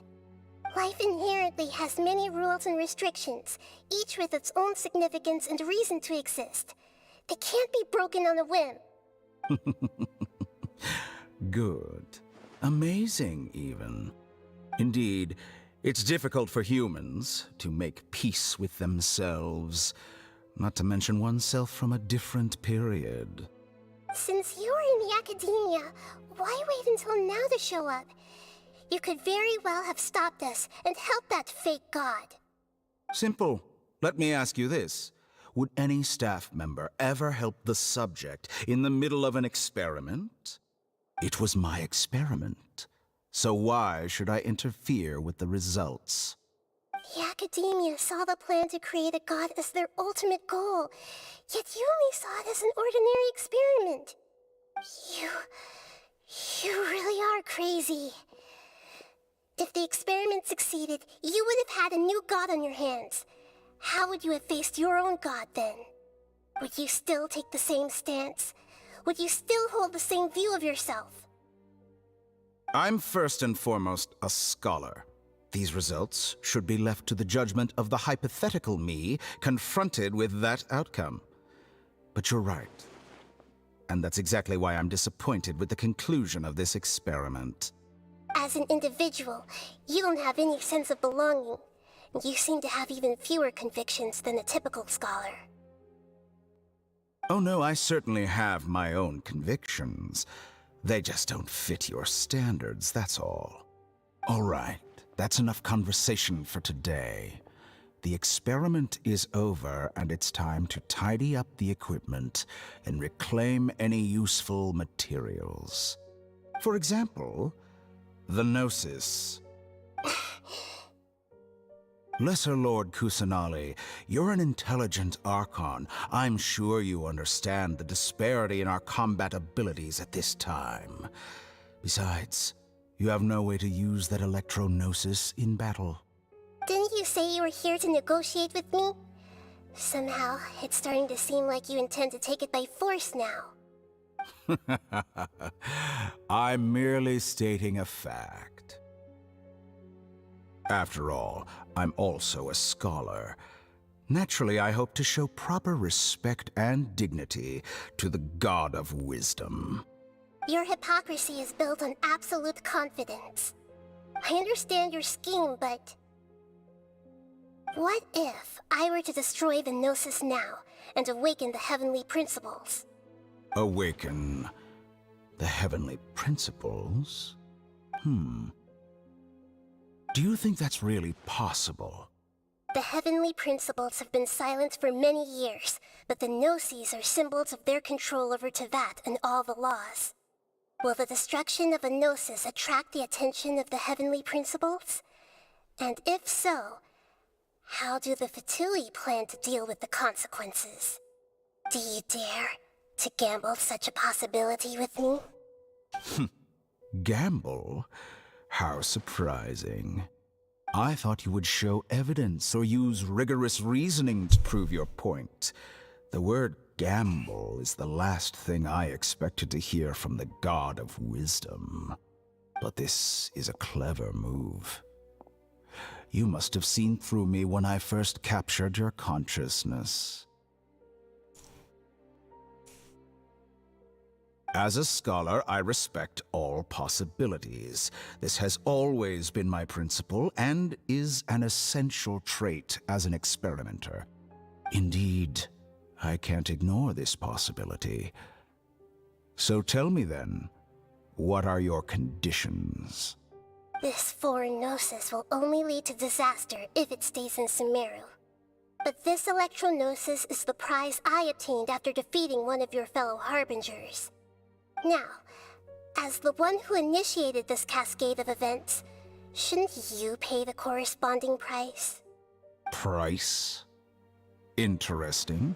What price would you have me pay? How about erasing all your other segments?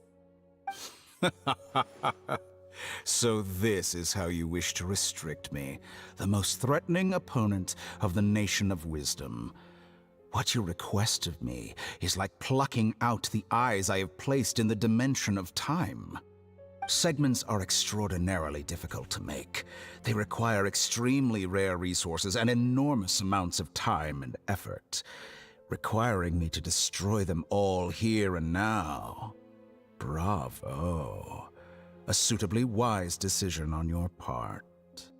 Yes, how very interesting. Can I assume that you have long been wary of me? Among all the versions of me, this segment you see now is the most selfish. If it weren't me, your idea wouldn't have worked. What did you see when you were imprisoned? You were observing me, and that's how you know I've long grown tired of their doubts and endless arguments. Like you said, it's difficult to make peace with yourself. Being as smart as you are, have you managed to do that? I see. If you think all those versions of me are worth a gnosis, then deal. You sure didn't hesitate much. Is the relationship between all the versions of you really that bad? I don't think there's any need to dwell on that. The surplus versions of me can be exchanged for a gnosis. Do you think anyone can offer themselves at a higher price? Besides, with my abilities, it's only a matter of time until I find better perspectives. Perhaps it's best to say, you're just temporarily ahead.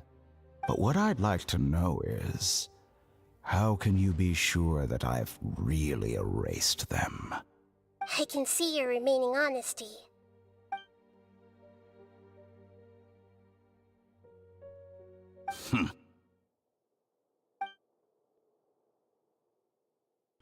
What a ridiculous decision! You can't be serious! How could I have been so short-sighted? You think this is the end? Wait, I'll have it. Please wait! You'll make this moment count. You will regret this! Well, have you confirmed that it's complete? Here, take it. The future of Sumeru City will be in my hands alone.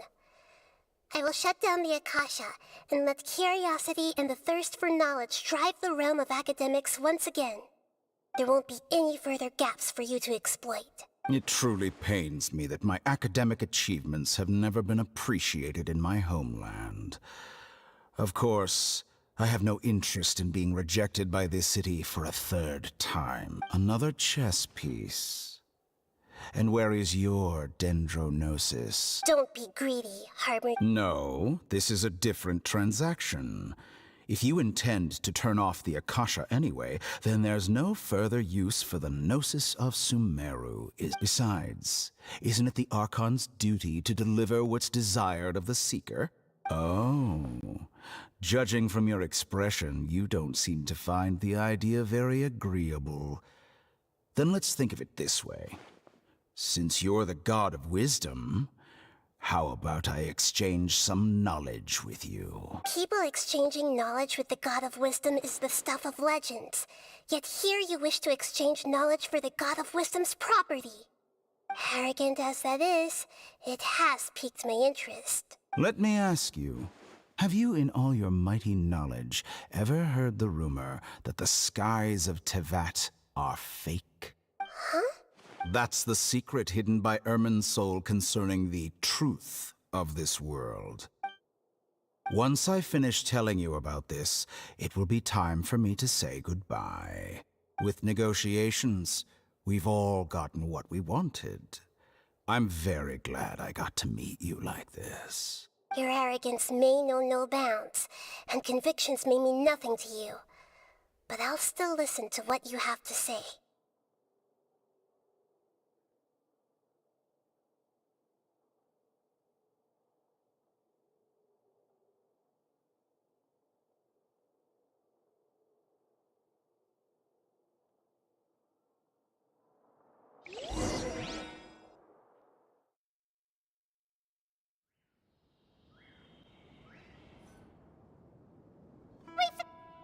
Together!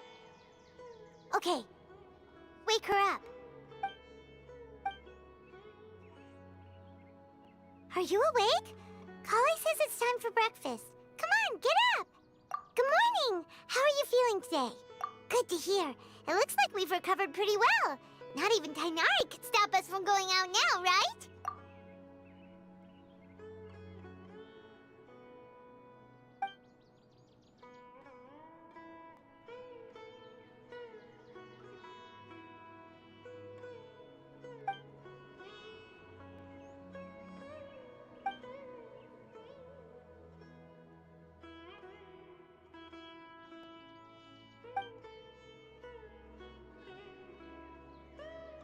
time traveler. Surely that little girl must be home soon.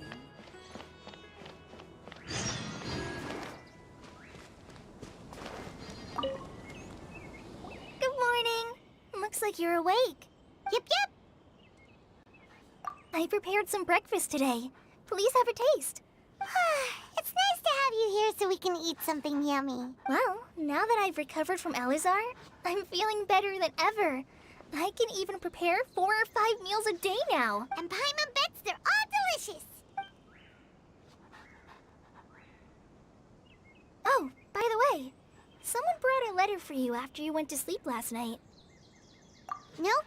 Paimon wanted to read the letter with you after you woke up, so Paimon didn't open it. All right, let's read it now. Oh, it's from Nilu. Ahem. We're going to hold a feast at the Grand Bazaar and celebrate Cyno's reinstatement as the General Mahamatra. As heroes of Sumeru, please be sure to attend. I'll wait for you. The date of the banquet is written on the back. It's in 2 days.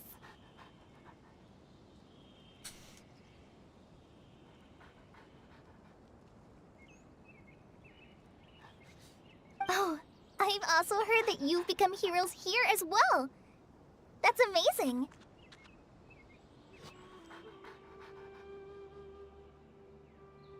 Everyone's aware of your abilities. There's no need to be modest.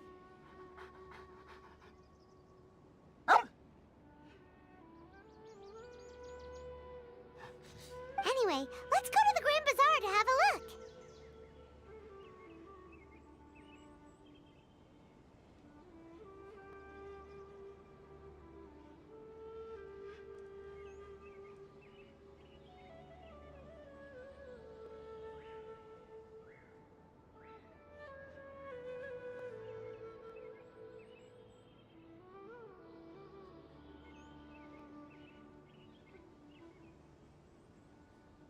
Oh, before you leave, be sure to inform Master Tainari.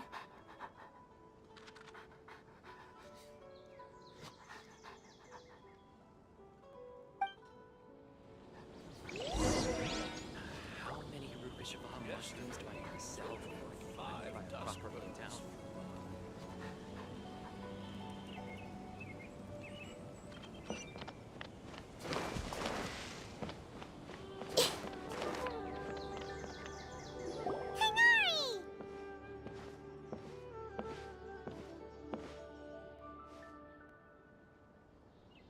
Good morning. How do you feel today?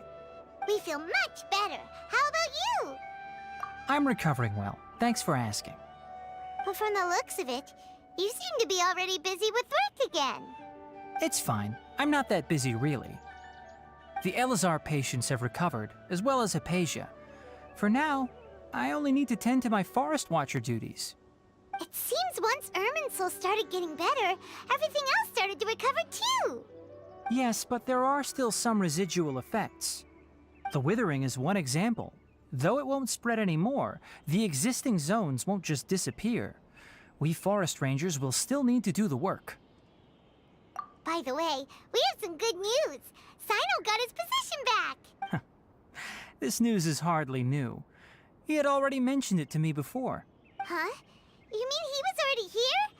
Why didn't he come to say hi to us? He visited once, but he was afraid of disturbing you while you were resting. He just asked me a few questions and left. Then you probably already know all about the celebration feast. Celebration feast? No, I haven't heard anything about that. Huh? But didn't Nilu say in her letter that they would celebrate Cyno? He didn't tell you? Perhaps, or alternatively, he doesn't know about it either. Come to think of it, Cyno doesn't seem like the type who'd enjoy a celebration feast. You and Kale are both Cyno's close friends. Why don't you come to the feast with us? Kala has taken over some of my tasks these days. I don't think she'll have time for it. Not to mention me. You see, some VIPs have come to the forest recently. Huh? VIPs? Very important Paimons? Well, technically speaking, they are former VIPs. The sages involved in recent incidents have begun their training in the Avidya forest, and the people they had previously imprisoned have all been released. Huh? Yes, he's a little weak, but he isn't injured and his condition is stable. Lesser Lord Kusanali, in her boundless mercy, has decided to spare Azar and the other wrongdoers. Supposedly, they were ashamed of their shallow ideologies and have decided to dedicate the rest of their lives to cultivating wisdom in the Avidya forest. When they learned that Lesser Lord Kusanali had defeated the Balladeer and saved Irminsul, they were shocked at first, but also became happy, feeling that the sacred light guiding them on the path of discovering wisdom had begun to shine once again. As a result, work has increased for the forest rangers. That sounds really exhausting. There's nothing we can do, really. But that's another topic. Back to the matter at hand. Are you two planning to head out? Ah, right! We're here to request permission to head out. Would that be okay? You've recovered well. You may go, but be careful. Yay!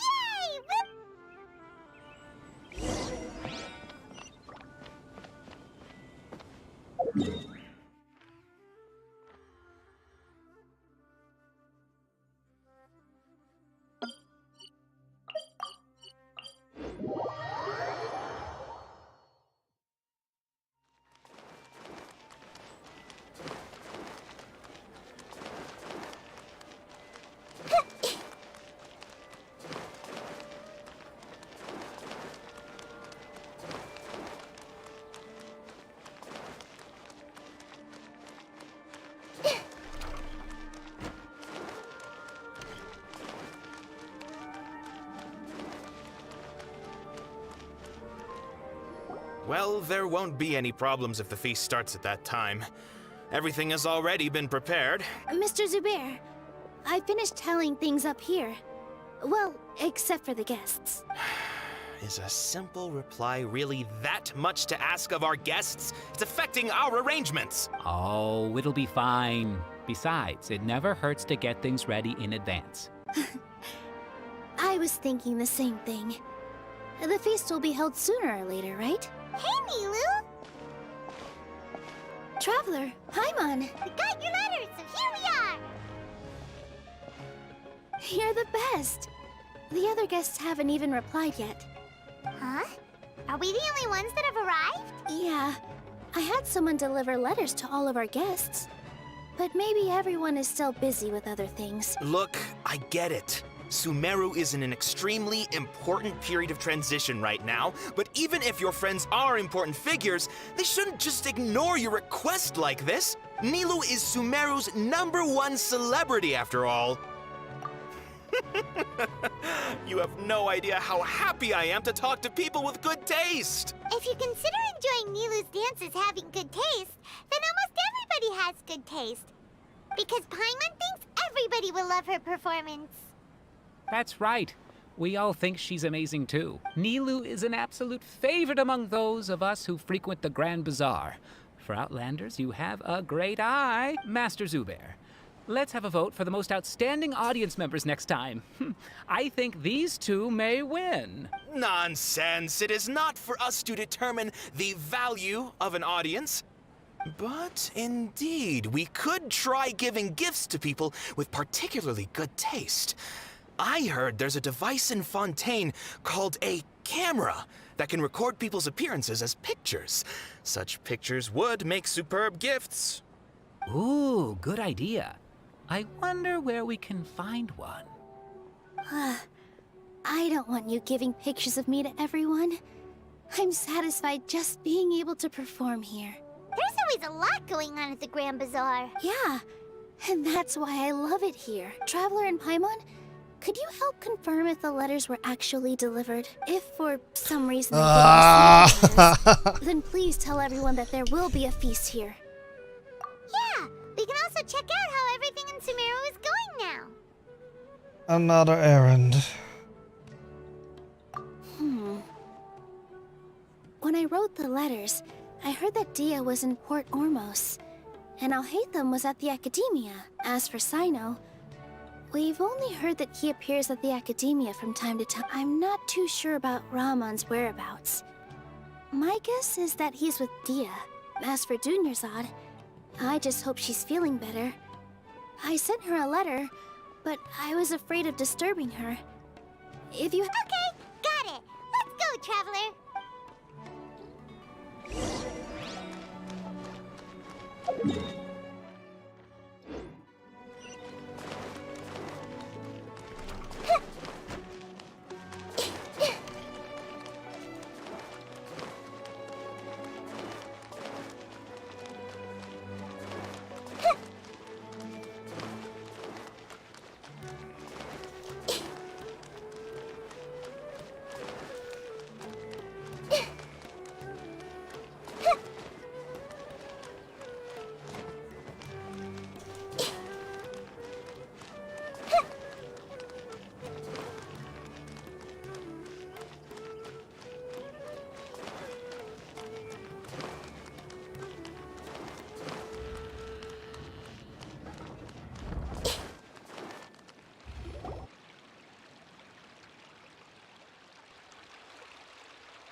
We haven't seen Alhaitham anywhere. Let's ask that person over there.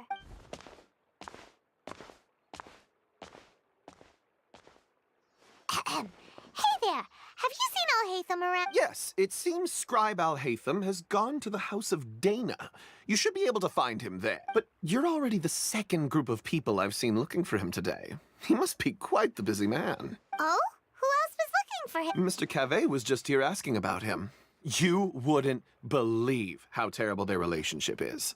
And now you two are here. Don't tell me everyone's here looking for gossip about the sages. No way. We're strictly here on business. Ah, I see. Sorry, I thought maybe everyone's as interested in rumors about the sages as I am.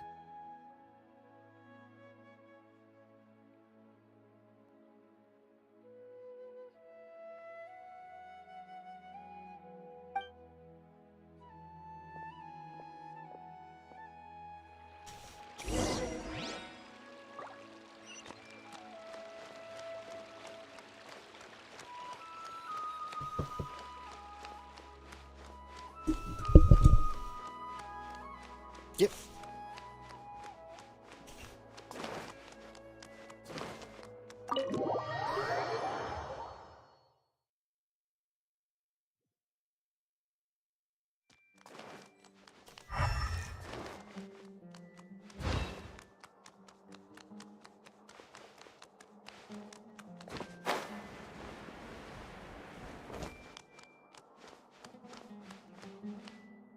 Alhaitham should be around here somewhere, right?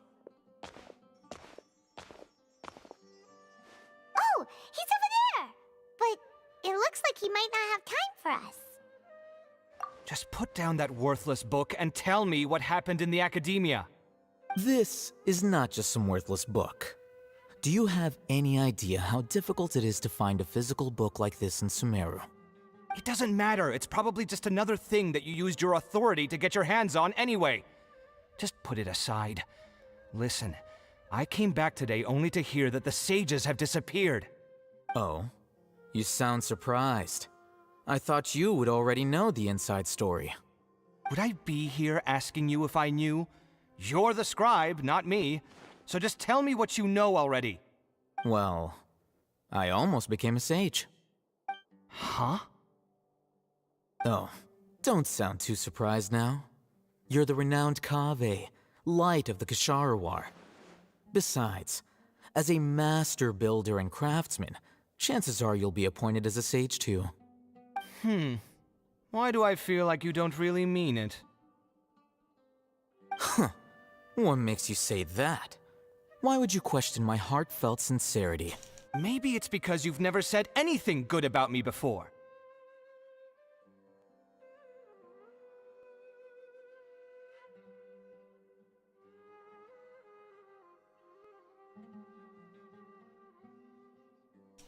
Yeah, well, I share a similar sentiment, and anyone who knows you as well as I do would surely do the same.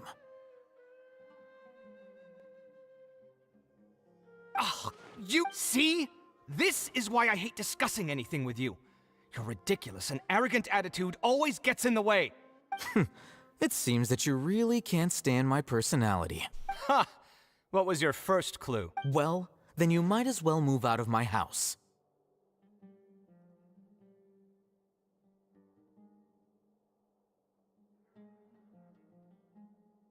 Are you threatening me? Stooping to a new low, I see. Ugh, and don't change the subject.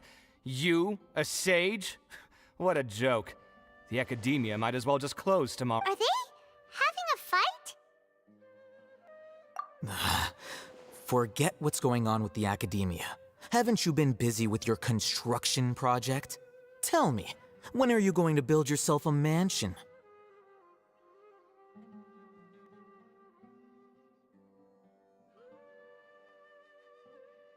Don't get me started.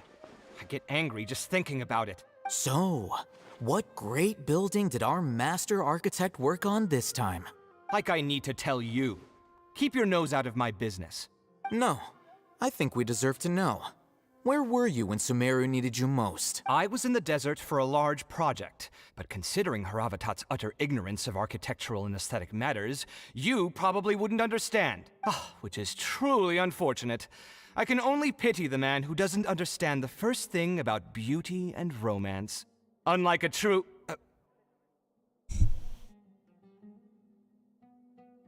Hold on, wait a second. What do you mean by when Sumeru needed me most? Well, while you were out fiddling around in the desert, many people came together to save Sumeru from a crisis. Ha! And you think I'd believe that? Look, all you really need to know is that Azar and all his accomplices have all been overthrown. Huh? What nonsense are you talking about? It's no skin off my nose if you don't believe me. It's not like my Darshan was the one trying to apply for funding from the Grand Sage. Yours, though, on the other hand... You know what? I'll ask around. I'm sure someone knows what's going on here. You're dead if I find out you're lying to me.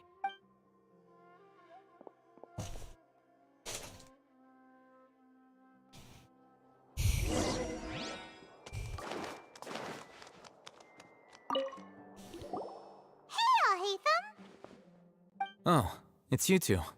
What's the matter? We're running some errands for Nilou. Have you received her letter? Letter? Nilou said she sent out a letter inviting everyone to a celebration feast in 2 days at the Grand Bazaar. We'll also be celebrating Sino's reinstatement as General Mahamatra. If she addressed the letter to all Hatham of the Academia, then the letter should have gone to my office. I've been busy these days, so I haven't had time to check for any new mail at my office. I only now have some free time to attend to personal matters. Have you always been so busy with your work? Of course not. I'm only busy these days because several sages have been dismissed recently and the whole Academia was practically turned upside down. Tainari told us they all went to train in the Avidia Forest. Apparently they will spend the rest of their lives there. That is already the best possible ending for the likes of them. 4 of the 6 great sages were possessed by their desire for power and attempted to create a new god. In order to pull it off, they even imprisoned the other 2 rational sages. To imagine such things could take place in the Academia. Yeah, you're right. Huh. Feels kind of strange to hear them called that after all this time. But then again, the 6 great schools sounded pretty impressive too. Yes, at least that's how they're supposed to sound. It's said that when the Academia was first founded, the Sumeru Archon herself established the 6 great schools, each representing one of the 6 different types of wisdom. Numerous Darshans have sprung up and faded. Only the 6 Darshans attaching themselves to the 6 great schools have stood the test of time and obtained permanent seats in the Academia. Now, the 6 Darshans are nearly synonymous with the 6 great schools, and the leaders selected for the schools are the 6 great sages. Among the 6 great sages, there is one central leader, the Grand Sage. Unfortunately, only the sages from Vahumana and Amorta remain now. They were imprisoned for opposing Azar, and were only rescued after Azar's downfall. So who's managing things in the other 4 schools now? Do they need to find someone? Yes. Normally, new sages are selected based on a strict set of criteria. Oh, didn't you just say something about becoming a sage? If they pick you, then we'd have a huge connection in Sumeru. Yes, about that. You didn't let me finish my sentence. The person in charge of personnel affairs nominated me to be the Grand Sage in place of Azar and help Lesser Lord Kusanali manage the Academia. But I refused. Huh? But why? Can't you be a little more ambitious? I'm not even interested in being one of the 6 great sages. Like I said before, I don't like being a leader.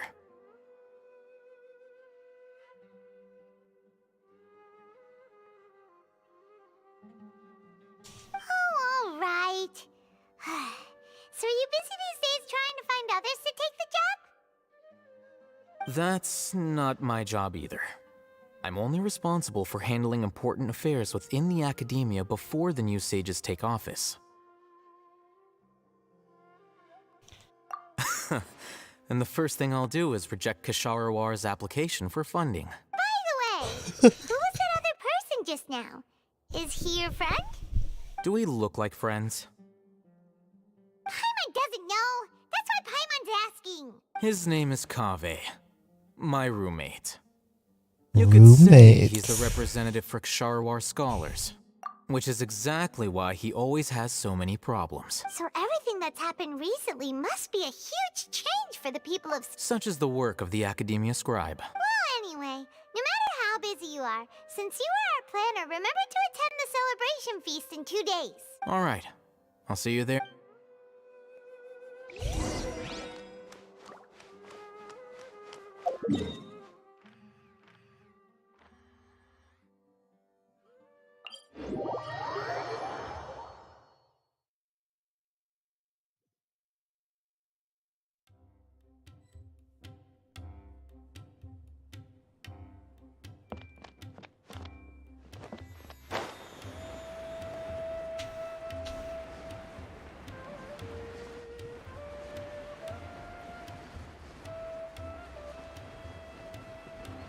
Boom, boom, boom, boom, boom, boom.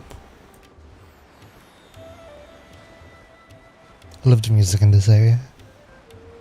Boom, boom, boom, boom, boom, boom, boom, boom, boom. This is Port Ormos.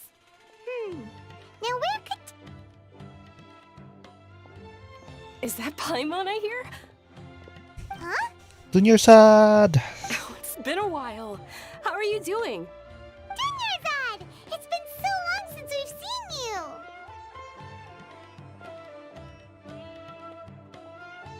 I'm doing well. I can go as far as saying I have never been happier in my entire life. I don't know if you've heard, but Elazar has completely disappeared, and all the patients have recovered. You kidding? Knowing them and the connections they've got, I'm sure they've heard about it.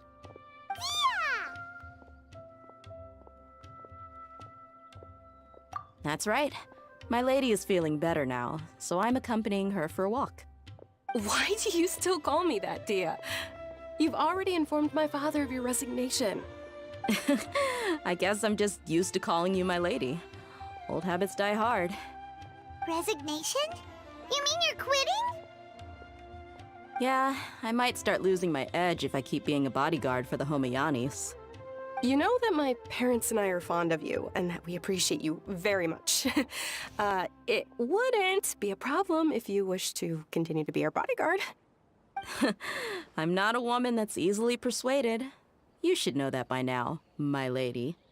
When I took this job, I had already decided that I'd quit as soon as you'd recovered. It's time for me to get back out there and chase that horizon. So what are you gonna do now if you're not gonna be a bodyguard anymore? I want to take a risky job and put my body to the test again. Huh? But we literally just finished one of the most dangerous jobs ever! Are you getting bored already? I know.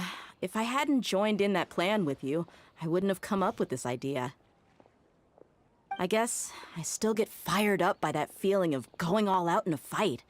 It made me realize that I'm still a mercenary through and through. Life is short, and I'm happy that I got to be a part of that operation. But the whole thing also made me realize that there are still many problems in Sumeru. And as a desert dweller, I'm still not completely ready to settle down on this side of the wall. Well, I remember a friend had someone bring you a message. You mean I'll hate them? I didn't expect him to still remember that. I thought he was joking. We just came from talking with Alhaitham at the Academia. Did he tell you that he suggested that I come work at the Academia? What? I heard that Azar and his cronies fell from power, and Alhaitham told me that now was a good time to find a job in the Academia, but only if I wanted to. Whoa. Paimon can't see you being anything other than a mercenary. Me neither. But I think Dia would look great dressed up as a scholar. Ugh, forget about it. I wouldn't last 10 seconds in there. I'll hate them probably just like the way I worked and knew I'm good in a fight. So he suggested I find some work in the academia. But you know, if you take him up on the offer, Sino might actually agree and let you become a Matra. Because you're super amazing! The Matra have all the talent they need as long as they have Sino. I prefer to be free to live however I choose. In fact, I chose this job from the very start because I knew it'd be right up my alley. Even if being a mercenary means facing all kinds of danger. A lion has to return to the wild sooner or later. If anything, being your bodyguard has been unfamiliar territory for me. I don't want to see you go, but I'll respect your decision. I'm glad to hear you say that. Come on, no need for the sad face. It's not like we'll never meet again. Once the whole Dendro Archon thing is settled, everything in Sumeru will take a turn for the better. That makes me happy too. But a peaceful society will probably mean less demand for mercenaries like me. Before long, we'll be a dying breed. So I'd better get to work while I still can. Huh? But wait a second! You make it sound like you're leaving now! Well, no, not yet at least. I promised my lady I'd stick around until next week. So, have you been in Port Ormos this entire time? We were wondering if you had received a letter from Nilu. Oh, did Nilu write to us? She heard that you were seen in Port Ormos, so she sent the letter here. Huh. It was probably sent to the inn that we're staying at. My lady has been very energetic lately and keeps taking me on hikes, staying out even into the night. By the time we get back, the receptionist is usually off napping on the job. Right, and we tend to leave quite early in the morning, so the old man on duty is also usually dozing off. So what it really sounds like is that the person on duty is always asleep. I bet the letter's at the reception desk. I'll go check later. No wonder there wasn't a reply. You never received the letter. Good thing Nilu asked us to come and check on that. Sorry to make you two come all the way out here. It must be something important for Nilu to specifically write to us like that. Yes, she said they were preparing a victory feast in the Grand Bazaar, and will also be celebrating Sino's reinstatement as General Mahamatra. She was hoping you could come. Great! I'll be sure to attend. Count me in too. But is there some sort of dress code or anything for the feast? Can I just show up looking like this? Since it's being organized by Nilu, I don't think she'll be too picky about that. If anything, I think she wants to see us as our most natural selves. All right, then this is how I'll show up. The feast will be held in 2 days, so don't forget. Sure. Thank you so much for letting us know. We'll see you there. Oh, by the way, do you happen to know where Sino and Raman are? The General Mahamatra always comes and goes without a trace. Normally no one knows his whereabouts. Oh. But last time we met, he mentioned that he had something to do in our village. You can try your luck there. As for Raman, your guess is as good as mine. I only remember he said that he had something to discuss with Sino. You can ask Sino when you meet him. Don't mention it. You better get going. On to our next stop. Okay, I'll be right back.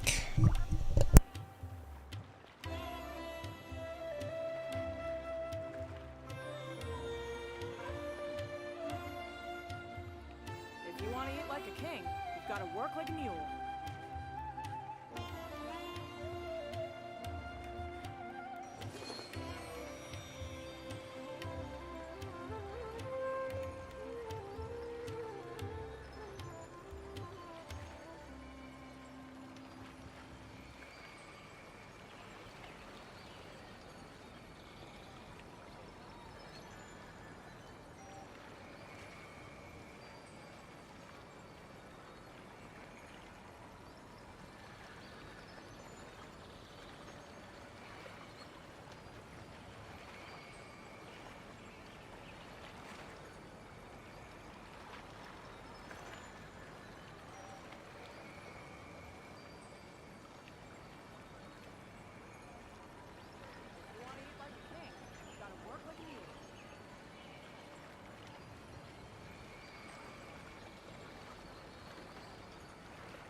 want to eat like a king, you've got to work like a mule.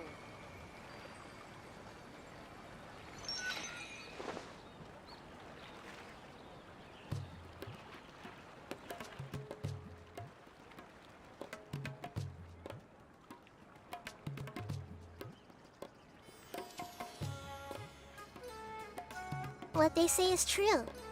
You have to see the world for yourself to appreciate how beautiful it is.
If you want to eat like a king, you've got to work like a mule.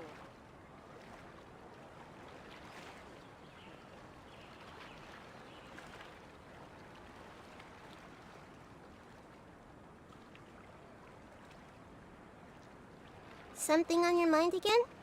Let's work through it together. 2 heads are better than 1.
If you want to eat like a king, you've got to work like a mule.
If you're not sure what to do next, how about I take you on a walk?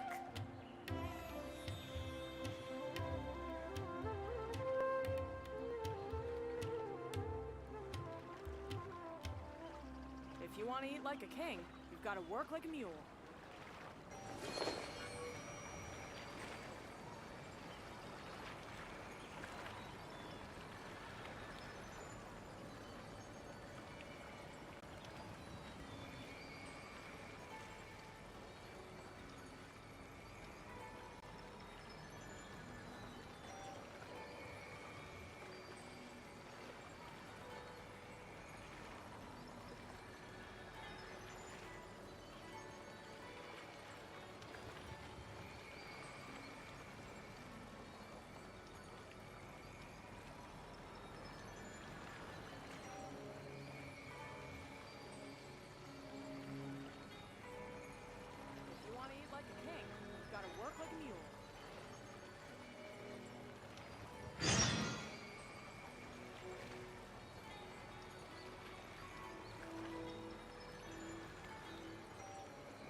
If you want to eat like a king, you've got to work like a mule.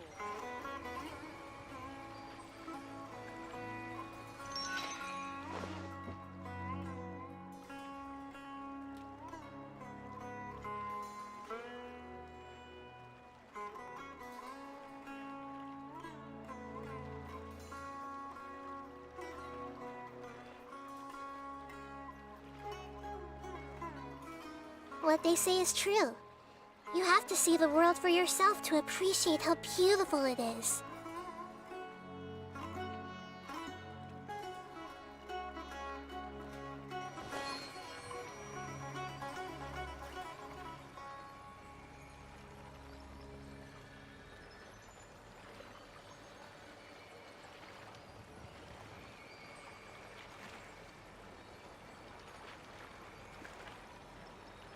If you want to eat like a king, you've got to work like a mule.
Something on your mind again? Let's work through it together. 2 heads are better than 1. If you want to eat like a king, you've got to work like a mule.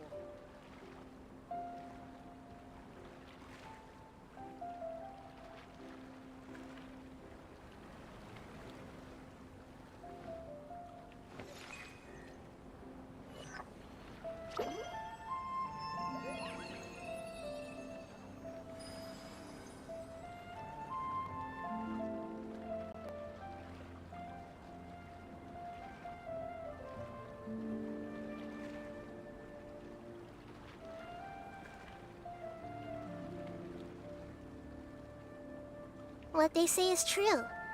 You have to see the world for yourself to appreciate how beautiful it is.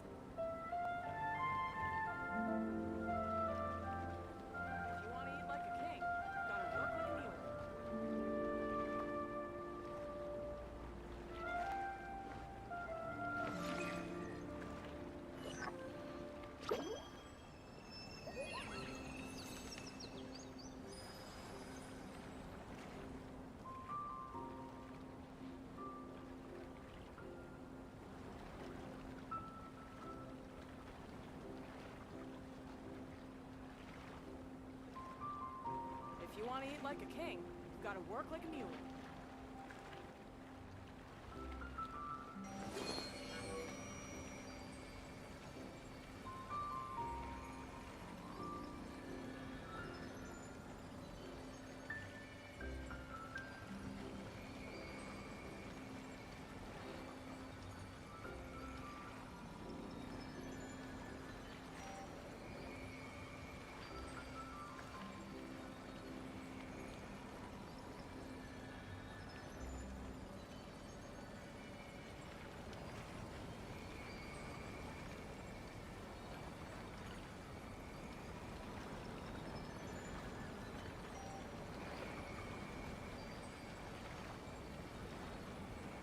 If you want to eat like a king, you've got to work like a mule.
If you're not sure what to do next, how about I take you on a walk?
If you want to eat like a king, you've got to work like a mule.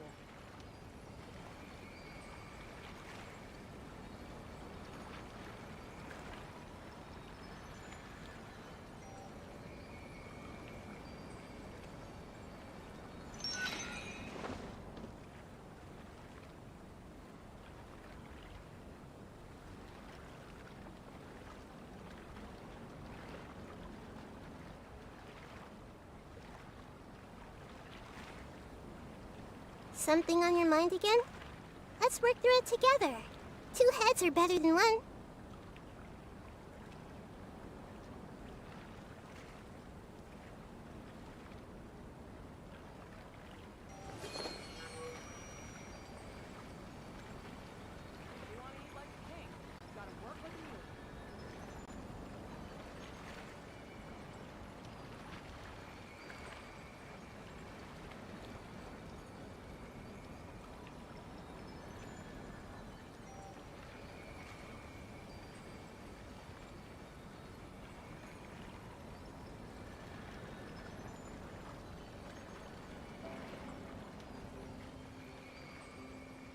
If you want to eat like a king, you've got to work like a mule.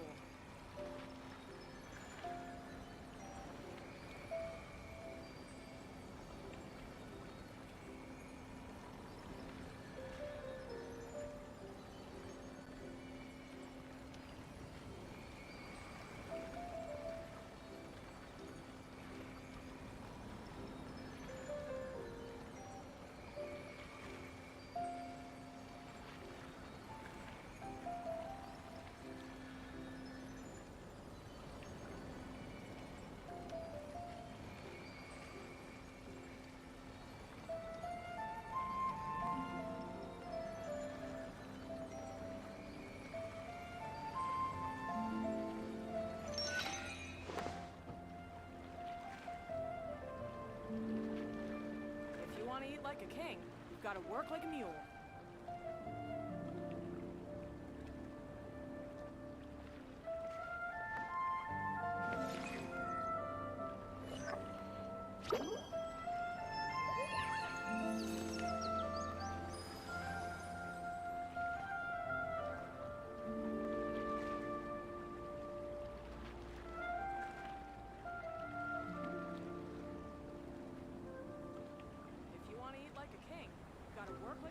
If you're not sure what to do next, how about I take you on a walk?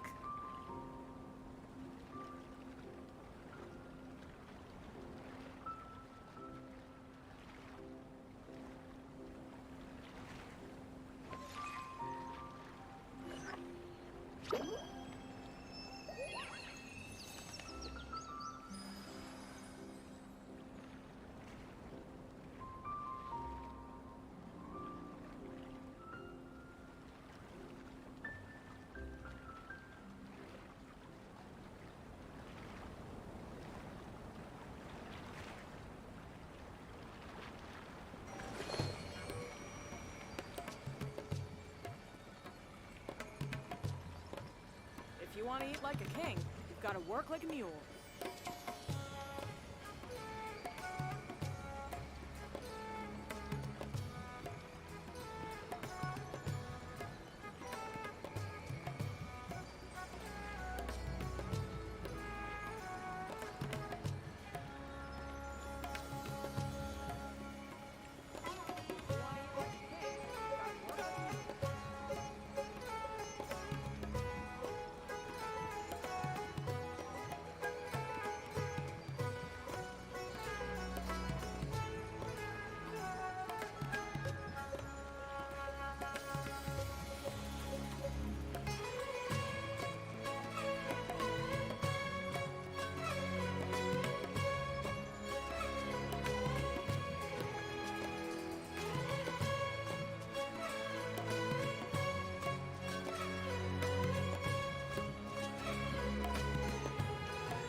What they say is true.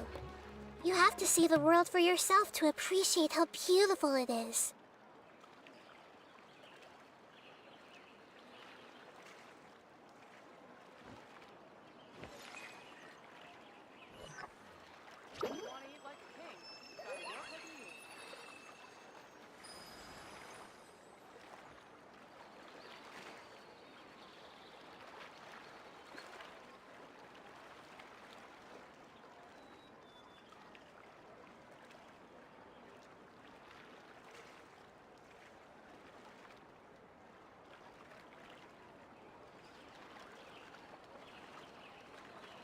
Something on your mind again?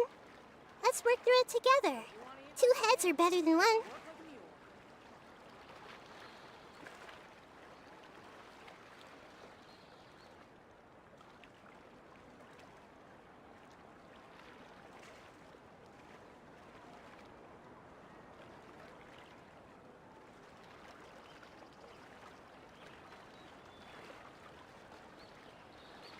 What they say is true. You have to see the world for yourself to appreciate how beautiful it is.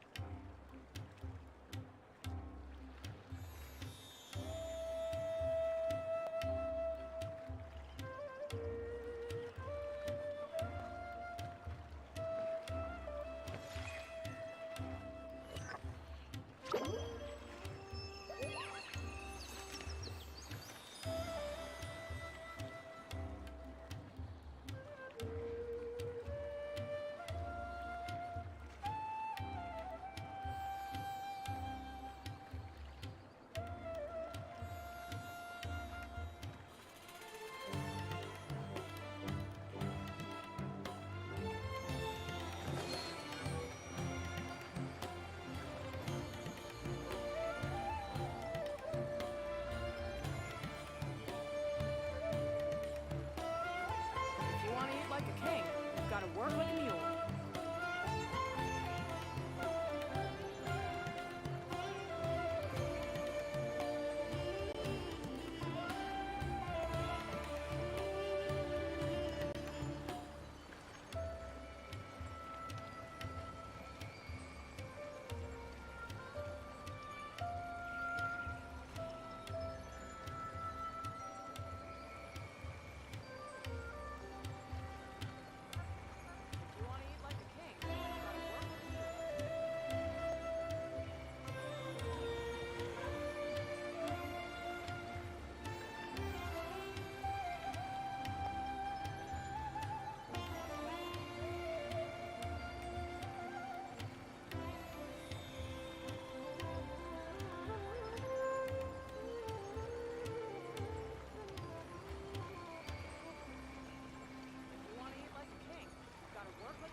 If you're not sure what to do next, how about I take you on a walk? Gotta work like a mule.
If you want to eat like a king, you've got to work like a mule.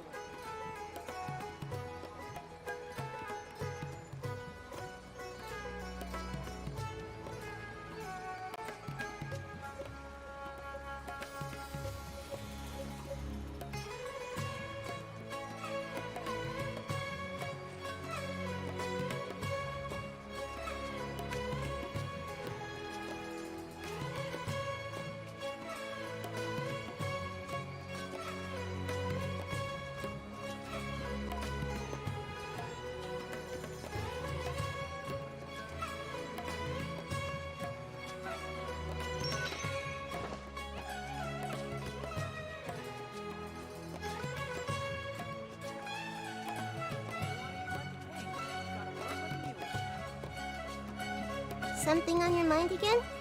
Let's work through it together. 2 heads are better than 1.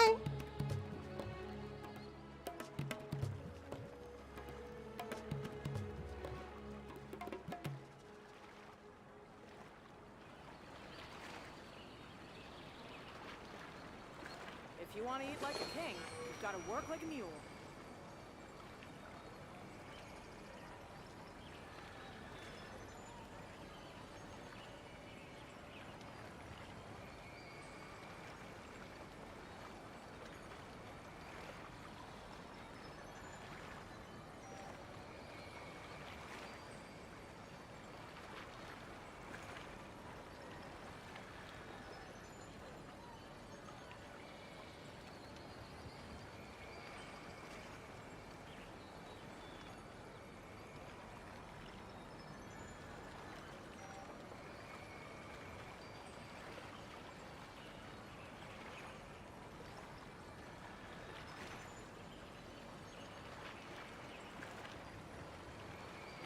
Like a king, you've got to work like a mule.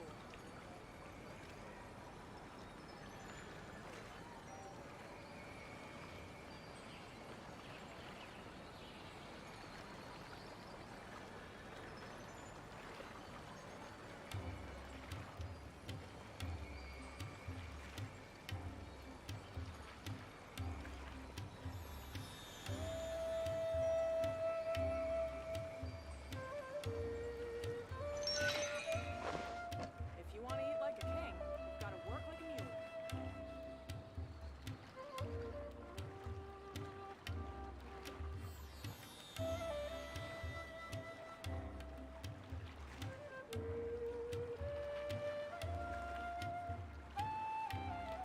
If you're not sure what to do next, how about I take you on a walk?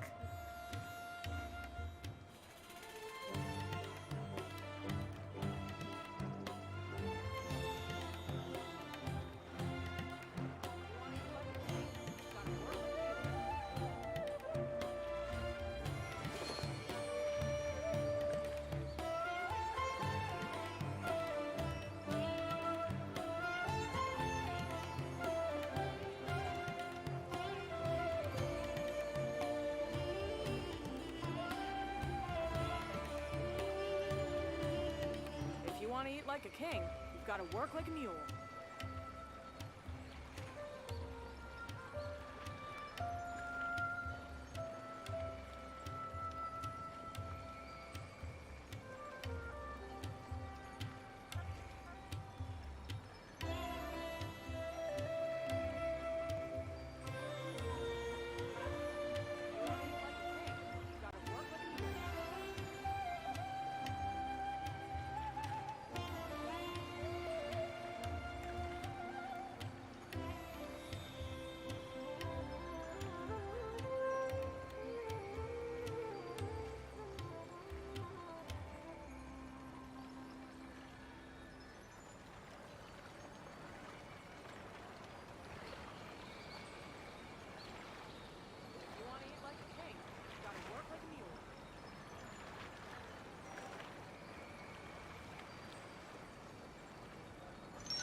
If you want to eat like a king, you've got to work like a mule.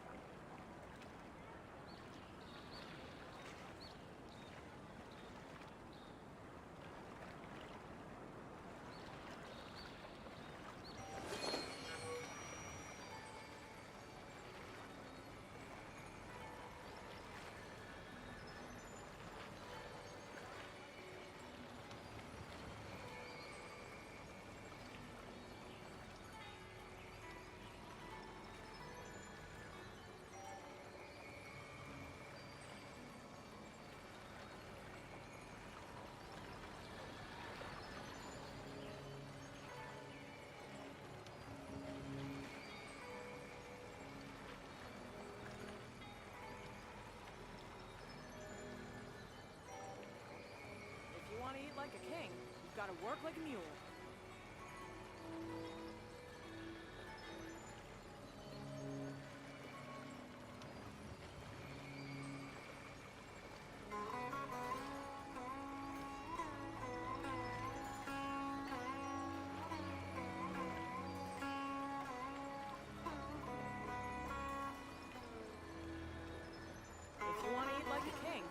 gotta work like a mule.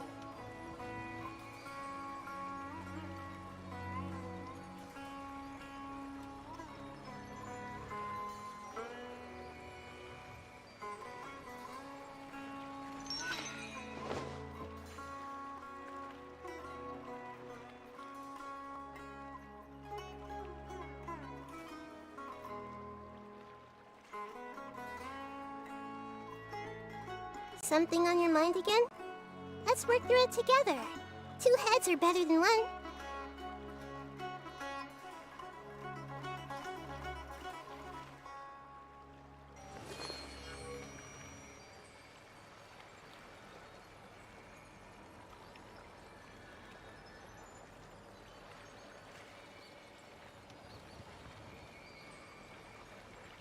If you want to eat like a king, you've got to work like a mule.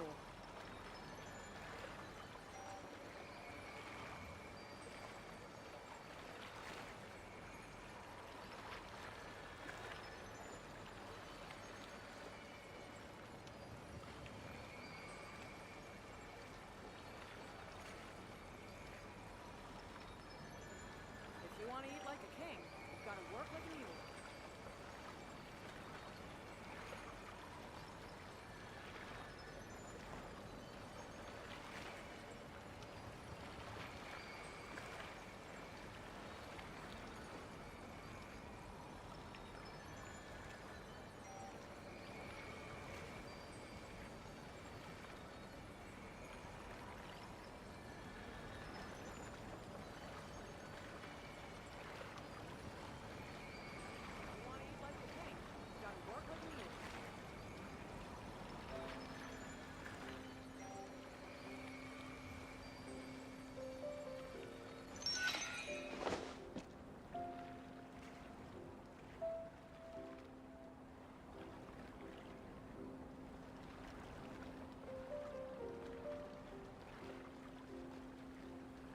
If you want to eat like a king, you've got to work like a mule.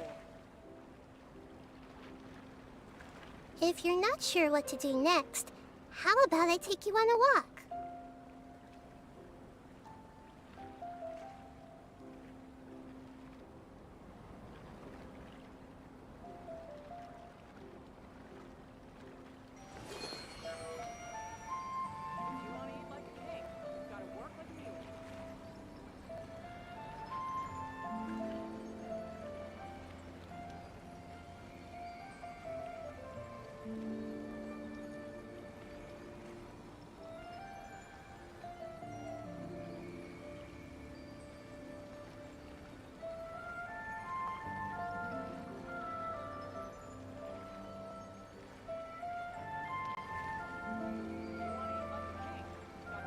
Sorry about that. I'm back. Sorry I wasted time.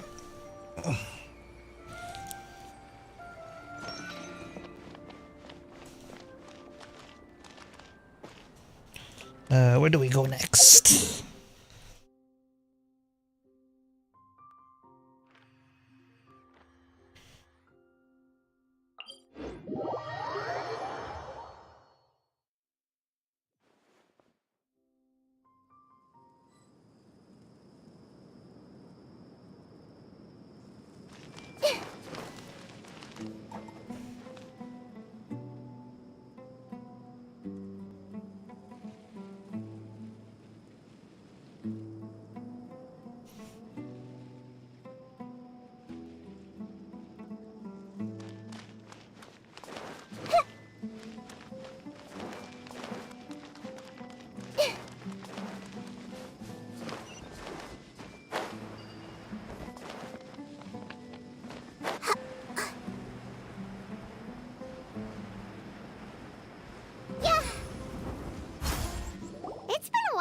We last visited Aru village.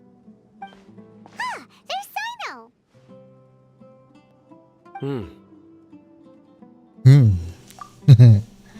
We're back. What brings you here? We recovered well, and Tanari agreed to let us leave, so now we're out and about again. It seems Gandharvaville's medical treatment is still as good as ever. And Tanari is recovering well, too. That's good to hear. Yeah, you're the one who brought us to him when we lost consciousness, right? Thanks for that. You're welcome. Tainari has excellent medical skills, and Kale is quite attentive. It was the best place for you. But why are you just standing here like a dead tree? I'm meeting some people. Oh, you mean Candace? I've already talked with Candace and the village chief. They're still at the usual place. You can go there if you'd like to see them. But you know one of the people I'm meeting as well. Oh, by King Deshret's blessing, my friend suddenly appears in the desert. Don't tell me you've run into trouble and need us to help now. Ramon! And... huh? Sataria? Oh, you know me? Oh, well, you're pretty famous in the academia. Don't worry, these are our friends. No need to be so guarded. We tricked you. I see. I'm doing well. Many good things have happened recently. Same here. Really, I feel that my whole life has started to shine after suddenly finding a new direction. Oh, tell us everything. Yeah, you go ahead. Alright, well, I suppose I should start by saying I've decided to leave the academia. What? It's not that I've given up on being a scholar. Instead, you could say I've found a new identity. I will no longer pursue research like a typical scholar, but I have not completely given up on my relationship to knowledge either. I can see what you're saying now. What do you mean? I plan to leave the academia and return to teach here in the desert. Wow, so you want to become a teacher? Sataria will return to support education here and teach people from the desert. She can't teach everyone on her own, but there are many of us Eremites all over Sumeru. She came to discuss a collaboration with me and hoped that I could bring her ideas to the Eremites. Yes, it's my hope that the Eremites can help me select a group of smart people with the best aptitude for teaching. I'll teach them, and after they've finished learning from me, they can go educate more people. That is the true meaning of education and the spreading of knowledge. The people of King Deshret suffer from sandstorms, exile, and ignorance. Miss Sataria is more than welcome to come teach here. Her arrival is like a star shining in the desert night. The stars have always guided caravans, thieves, soldiers, and travelers who get lost in the night. They lead those in the dark out of trouble and back to safety. Oh, please. Where's all of this coming from? I'm starting to feel a little embarrassed. You deserve these compliments. Mercenaries are accustomed to danger and don't fear death, which is why we recognize extraordinary actions that common people would easily overlook. Sataria's idea will bring much good to many people. At first, I feared it was destined to fail. Everyone knows that the academia doesn't allow scholars to teach in the desert without permission. As you know, all knowledge is under their surveillance and control, and very few desert dwellers are as lucky as me. But what I heard at that time has been haunting my heart, as if there were lightning bolts constantly bombarding my soul. Sataria, you tread a treacherous path, and the longer you ignore it, the tighter the academia's grasp on you will become. Sataria, why haven't you gone home? Never forget that the desert that belongs to you lies elsewhere. Miss. These words sparked something in me, and I knew that I had to bring something back to my people after going home. I gathered up the courage to approach the Grand Sage, only to find that he was no longer at the academia. Lord Sino told me that Azar didn't belong there anymore. Azar has received much-needed punishment. Though, if you ask me, it may have been too light. You probably have already heard. Lord Sino helped me obtain permission to leave the academia for the desert, and accompanied me here to discuss collaboration with members of the Eremites. My plan was able to go smoothly thanks to him and Ramon. You're all doing so much for the desert. Aside from that, I also have some other business to discuss with Sino. Lesser Lord Kusanali has allocated many resources to support and develop the desert. I've done some business for her, and part of it required the assistance of the Eremites.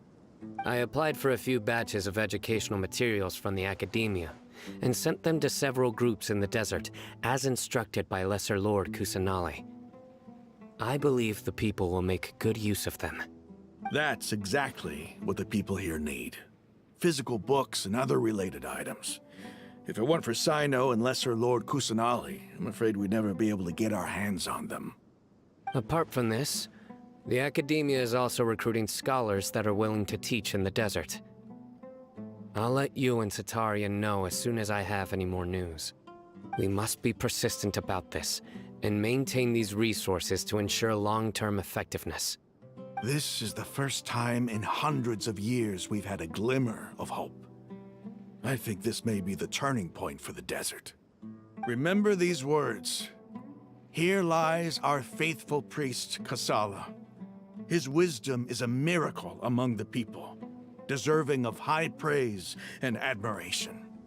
I hope people with wisdom like that priest will rise again among the desert dwellers. Then we'll once again see the wisdom and glory that once shook the world. Enough about us. Are you here to discuss some business too? No, not at all. We're actually here on behalf of Nilu. Nilu wanted to write to everyone, but she wasn't sure where the letters should be sent, so she asked us to come find everyone personally. A celebration feast will be held in 2 days at the Grand Bazaar. She hopes that all of you will be able to attend. At the feast, we'll also be celebrating Sino's reinstatement as General Mahamatra. Although, judging from your appearance, it seems you've already been reinstated. Paimon thought you would only start working for the Academia after the feast. Celebration?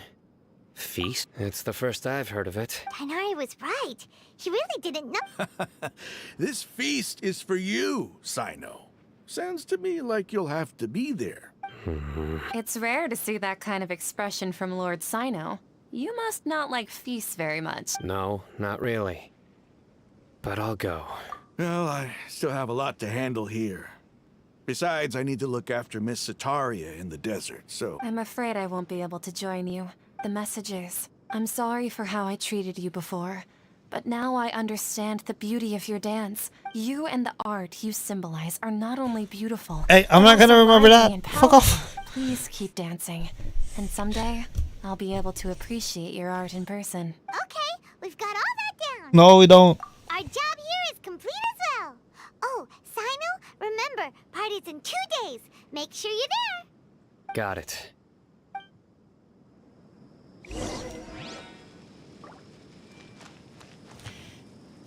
Do 7.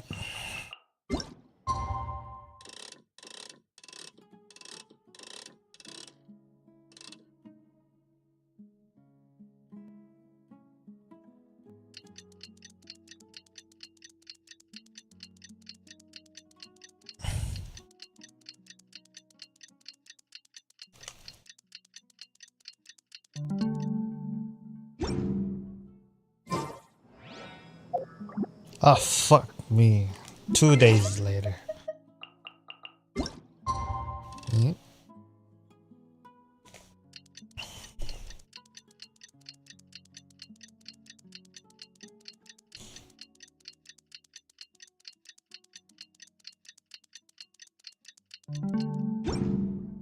What they say is the big dip.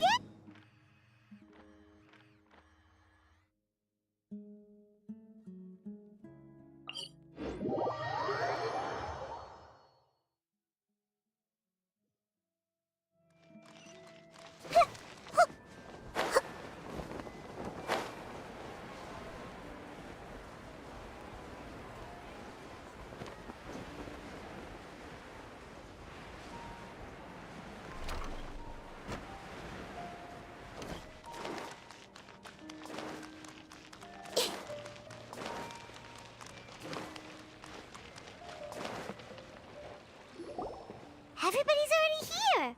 Looks like we're the last ones to arrive. I'm here. Ah, there you are.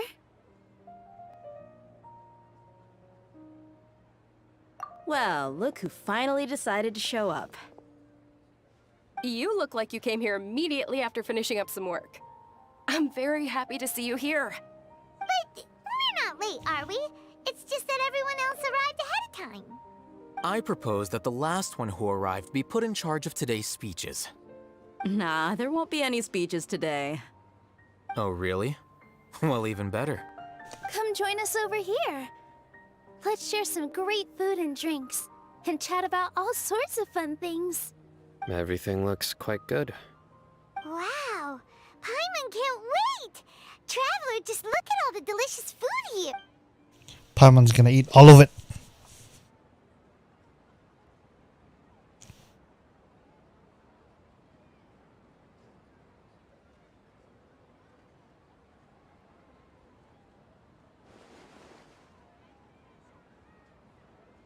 Whoa! It's so delicious! Oh, this grilled meat tastes amazing! The food was specially prepared for you by everyone in the Grand Bazaar. And we have gifts that were sent by the residents of Sumeru City when they heard we were holding a feast. Everyone that came said that you saved Sumeru, and wanted me to thank you all on their behalf. Ah, feels kinda nice to be seen as a hero. Being a bodyguard is also a hero's job. You've always been amazing, Dia. My lady sure has a way with words. And I'm happy to meet everyone that participated in the great plan. Don't mention it. Come to think of it, we've really done something impressive together. We owe it to our abilities. And luck. Really? Why do I remember everybody thinking that luck was against us and feeling like we hardly had a chance of succeeding? That's how I remember it too. It's luck that brought us together, and it was luck that let us form a team. Then, it took even more luck for us to formulate a plan and implement it successfully. Moreover, judging from the results, everything worked out well. Yeah. Everyone gave it their all when it mattered most. It was almost like a performance. We took the stage and put on our best show. Everyone played their part. And thanks to everyone's efforts, the performance was a great success. So, would you say we're good actors too? It's such a blessing that Lesser Lord Kusanali was able to return to power at the Academia. Yes, even after being abandoned and neglected so many times, she's finally returned. Uh-huh. Lesser Lord Kusanali once used all her power in a great disaster, which resulted in her losing all her wisdom and memories of the past. The Academia basically abandoned her because of it. This should be something everybody should remember. Huh? You look surprised. I didn't say... No, everything you said is correct. That's good. Something wrong? Yeah, what's with that face? You knew all of this already. Even if those two giants of the Academia are here, I still have to say it. Those sages really have some nerve. 500 years ago, Lesser Lord Kusanali used all her power for the people of Sumeru. And what did they do in return?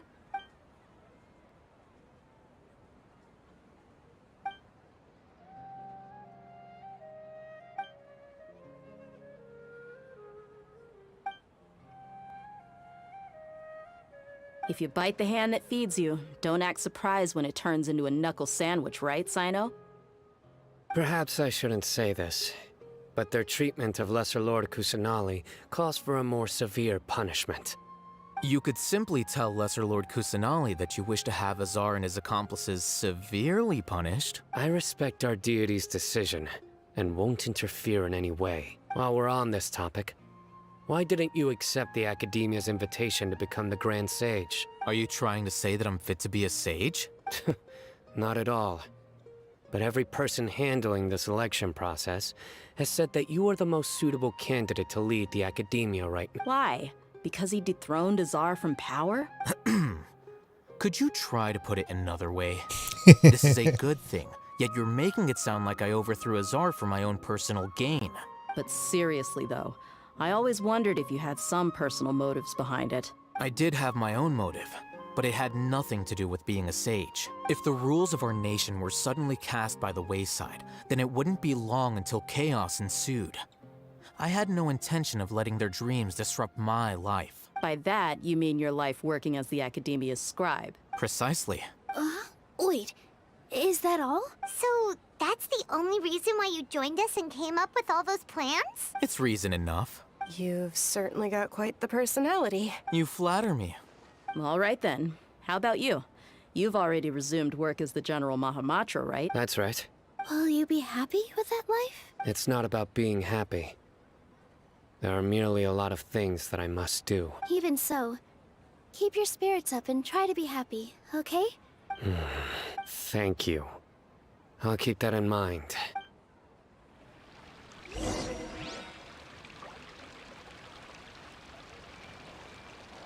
Ah, there you are, traveler. Well, how is it? Are you enjoying the feast today? That's good. It's the first time I've ever invited so many exceptional people to one place. I was a little nervous myself. You see, every guest here is quite extraordinary. It's unbelievable that we've got everyone together here. Almost like a fairy tale. Make sure you live it up tonight. I'll be happy as long as you're enjoying yourselves. I'm honored to have her think of me this way.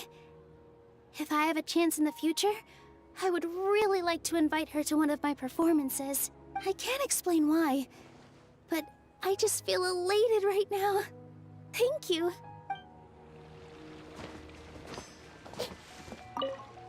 The atmosphere here is good. And everything is delicious. Yeah, I don't often come to such places. But it feels quite good. I have a lot to handle these days. Otherwise, I could show you around. There's always next time. We're friends after all.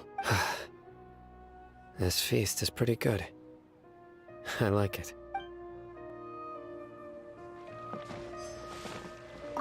I seldom participate in such lively gatherings, but the atmosphere here is quite good. No. This gathering today has a unique meaning. The Grand Bazaar is lively because the people here feel happiness from the bottom of their hearts, unlike the farces at the Academia. That happiness is an emotion that'll be forever alien to those bookworms who have driven themselves insane by studying. I seem to have taken both keys when I left the house. Oh well.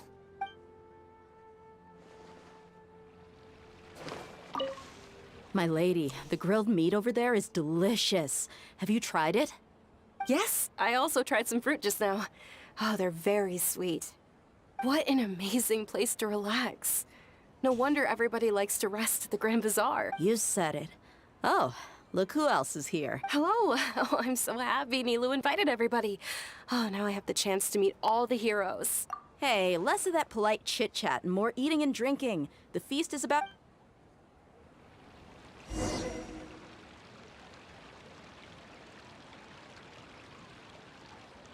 Hey, what's wrong? Your head is starting to droop. Hey, you can't just fall asleep here. Paimon will go find something delicious for you to eat. You'll wake up once you've put... Of course, just wake...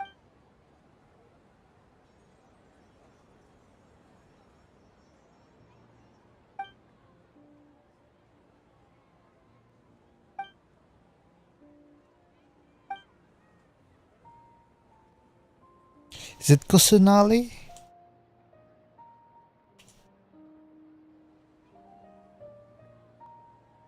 It's me.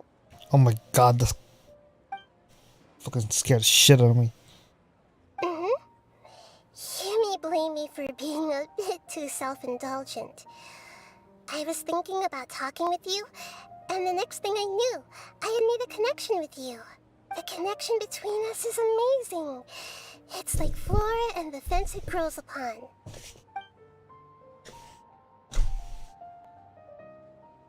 I heard there's an amazing celebration feast today at the Grand Bazaar. I wanted to have a look for myself, so I snuck in. Lately, I've been so busy dealing with all the fallout from recent events, so I really haven't had any free time. Although you've already helped me with a lot, there's still one more thing I hope you can help me with. Please say thank you to everyone for me.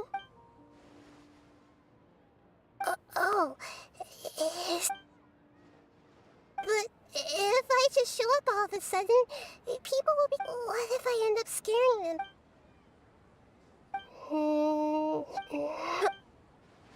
Yes, I have. You better show up.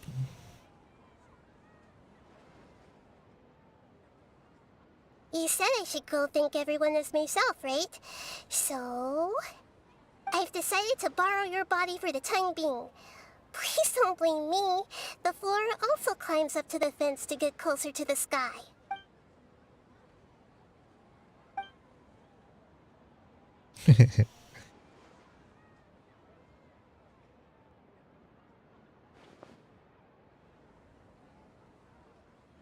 Everyone!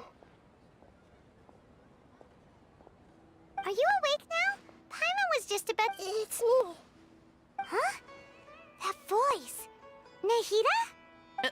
Hold up, what's going on? I didn't expect to have a conversation with the consciousness of Lesser Lord Kusanali in the Grand Bazaar. Interesting. Is this also a part of the feast? No, of course not. Are you... Lesser Lord Kusanali? Hello, Nilu. You know who I am? Yes. I already know every one of you. Nilu, Alhaitham, Sino, Dia, Paimon, and Dunyarzad. Lesser Lord Kusanali? I took the liberty of occupying the Traveler's body so that I could thank all of you in person. Thank you so much for rescuing me, even if that meant placing your own safety in peril and taking the risk of becoming enemies with the Academia, the sages, the doctor, the balladeer, and even the entirety of Sumeru. Without you, without any of you, I would have been in a much more difficult situation. Had you not helped me to resolve the crisis, not only I, but Sumeru and even the entirety of Tevat would have suffered great misfortune. People refer to you as the heroes who managed to rescue a god. I'm quite fond of this name. It not only explains your identities, but also bears witness to your relationship with me. Please, allow me to present to you my most sincere gratitude.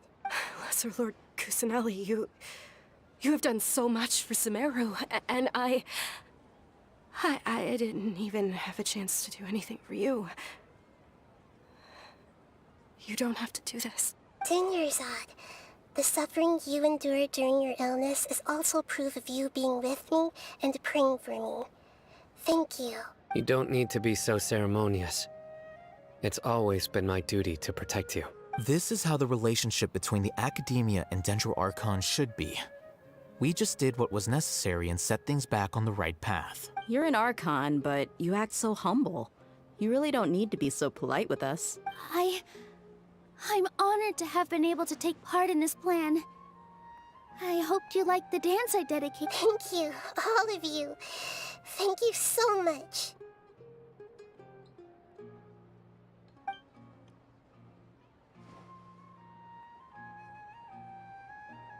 Yeah.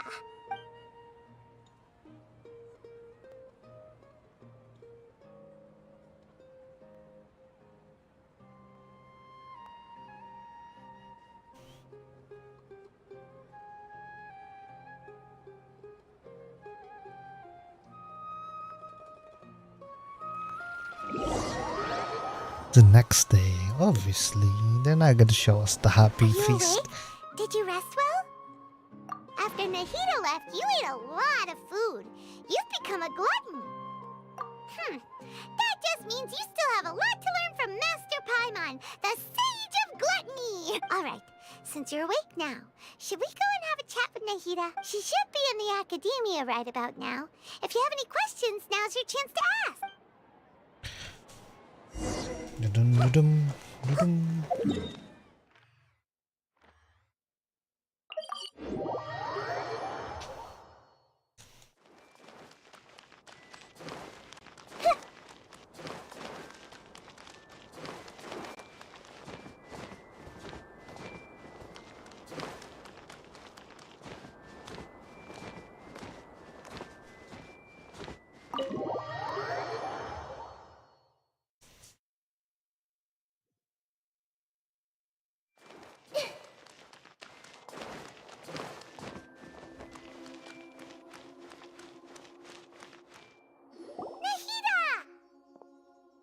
traveler. What a fantastic night. I'm still immersed in all the happiness and joy, like a candle floating on water. So are we, and that's why we're here to talk with you. Is there anything you want to know?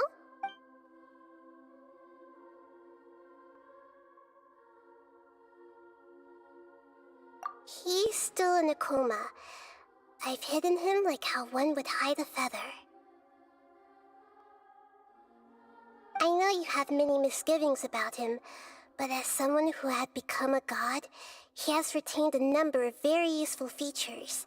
Don't worry, I'll keep an eye on him and make sure he doesn't do any evil. In addition, there are still some mysteries left in him. Some things may be very clear from my perspective, but he is still yet to understand them himself. His future will be determined by fate. Is that where you're headed next? Fontaine, the nation of justice? As far as I know, that nation operates in the judicial system. Does their Archon personally judge people? No, there's a Chief Justice in Fontaine. Generally speaking, the Hydra Archon, Focalor, won't preside over individual trials. However, even then, Focalor will still make herself present at just about every trial. It seems that she just likes to immerse herself in that sort of atmosphere. As Archon, she still reserves the right to influence the final verdict. Anyway, let's just say she's got, a very unique personality.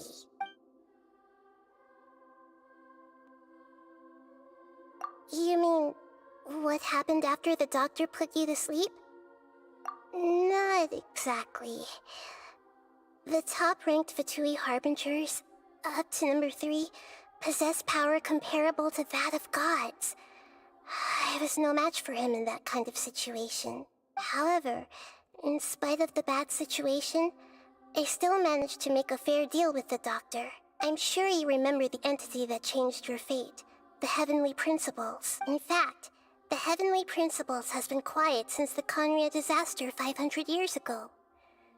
I used this point as leverage against the doctor. I told him that the Heavenly Principles may be awakened if I destroyed the Gnosis. Although it's just a bluff, he still fell for it. I assumed that the Heavenly Principles wouldn't just stand by and let such extensive damage to its laws take place. And as for what I exchanged for the Gnosis, the exchange served as both punishment for the doctor, as well as a boon of new knowledge that I couldn't refuse as the God of Wisdom. After recent events, the Akasha can no longer function as it used to. I've given it some thought, and have decided to shut it down permanently. But this is definitely not a bad thing. Even from the beginning, I've been planning to shut it down. The Akasha's centralized administration of knowledge has always restrained people's curiosity and curtailed the number of paths available to them. I don't think this is good for Sumeru. Although people may initially feel a little uncomfortable with the loss of the Akasha, they will soon understand that this life is more suitable for them. And as for the future of Sumeru, I'm preparing to regain control of the academia. The former sages have received their punishment, but the new sages have yet to be selected. I will oversee the process personally. I hope that the new 6th grade sages will be more focused on academics. Sumeru needs such leaders more than ever. The other big issue is the people of King Deshret. All the residents of the desert, in fact. They have been mistreated for far too long. I've already taken some measures to address this. It will take some time to rebuild everything, but no matter if it's culture, friendship, or trust, we will rebuild it.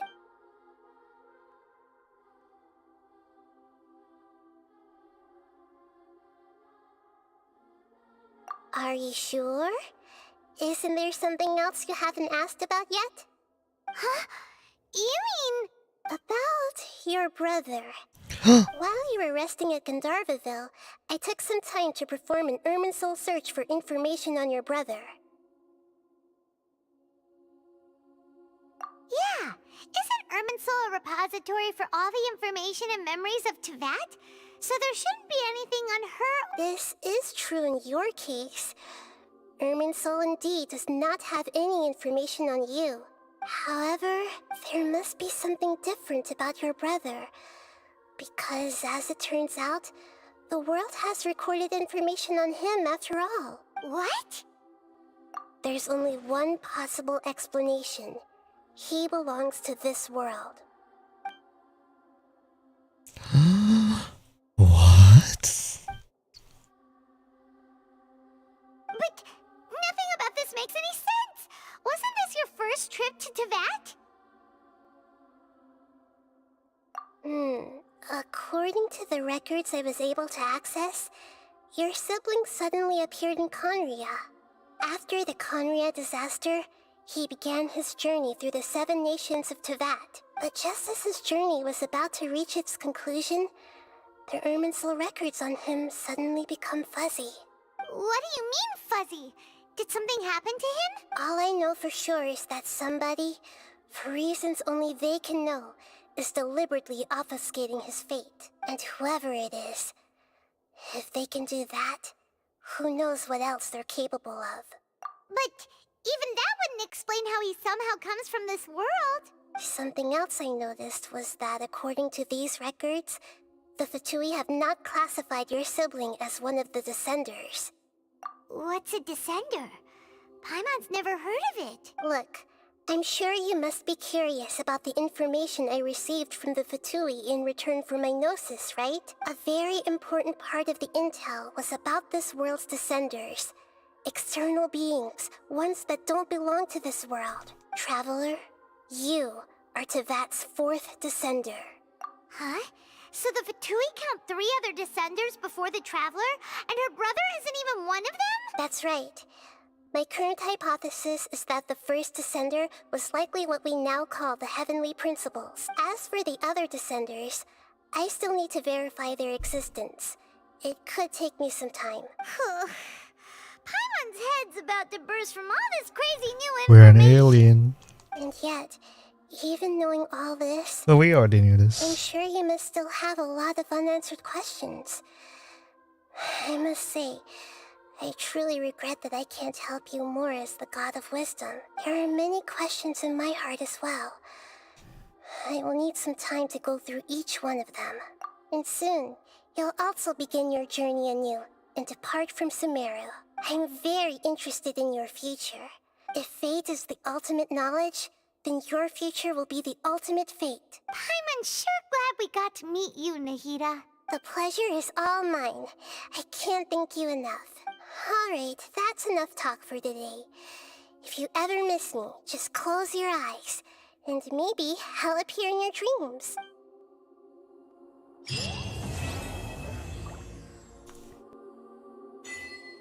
Yay!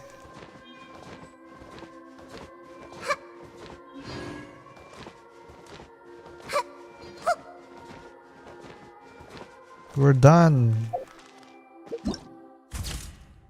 I think.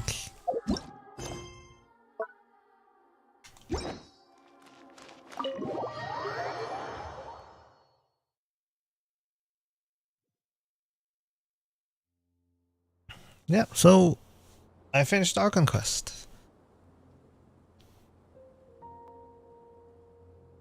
That's it for now, I guess. So,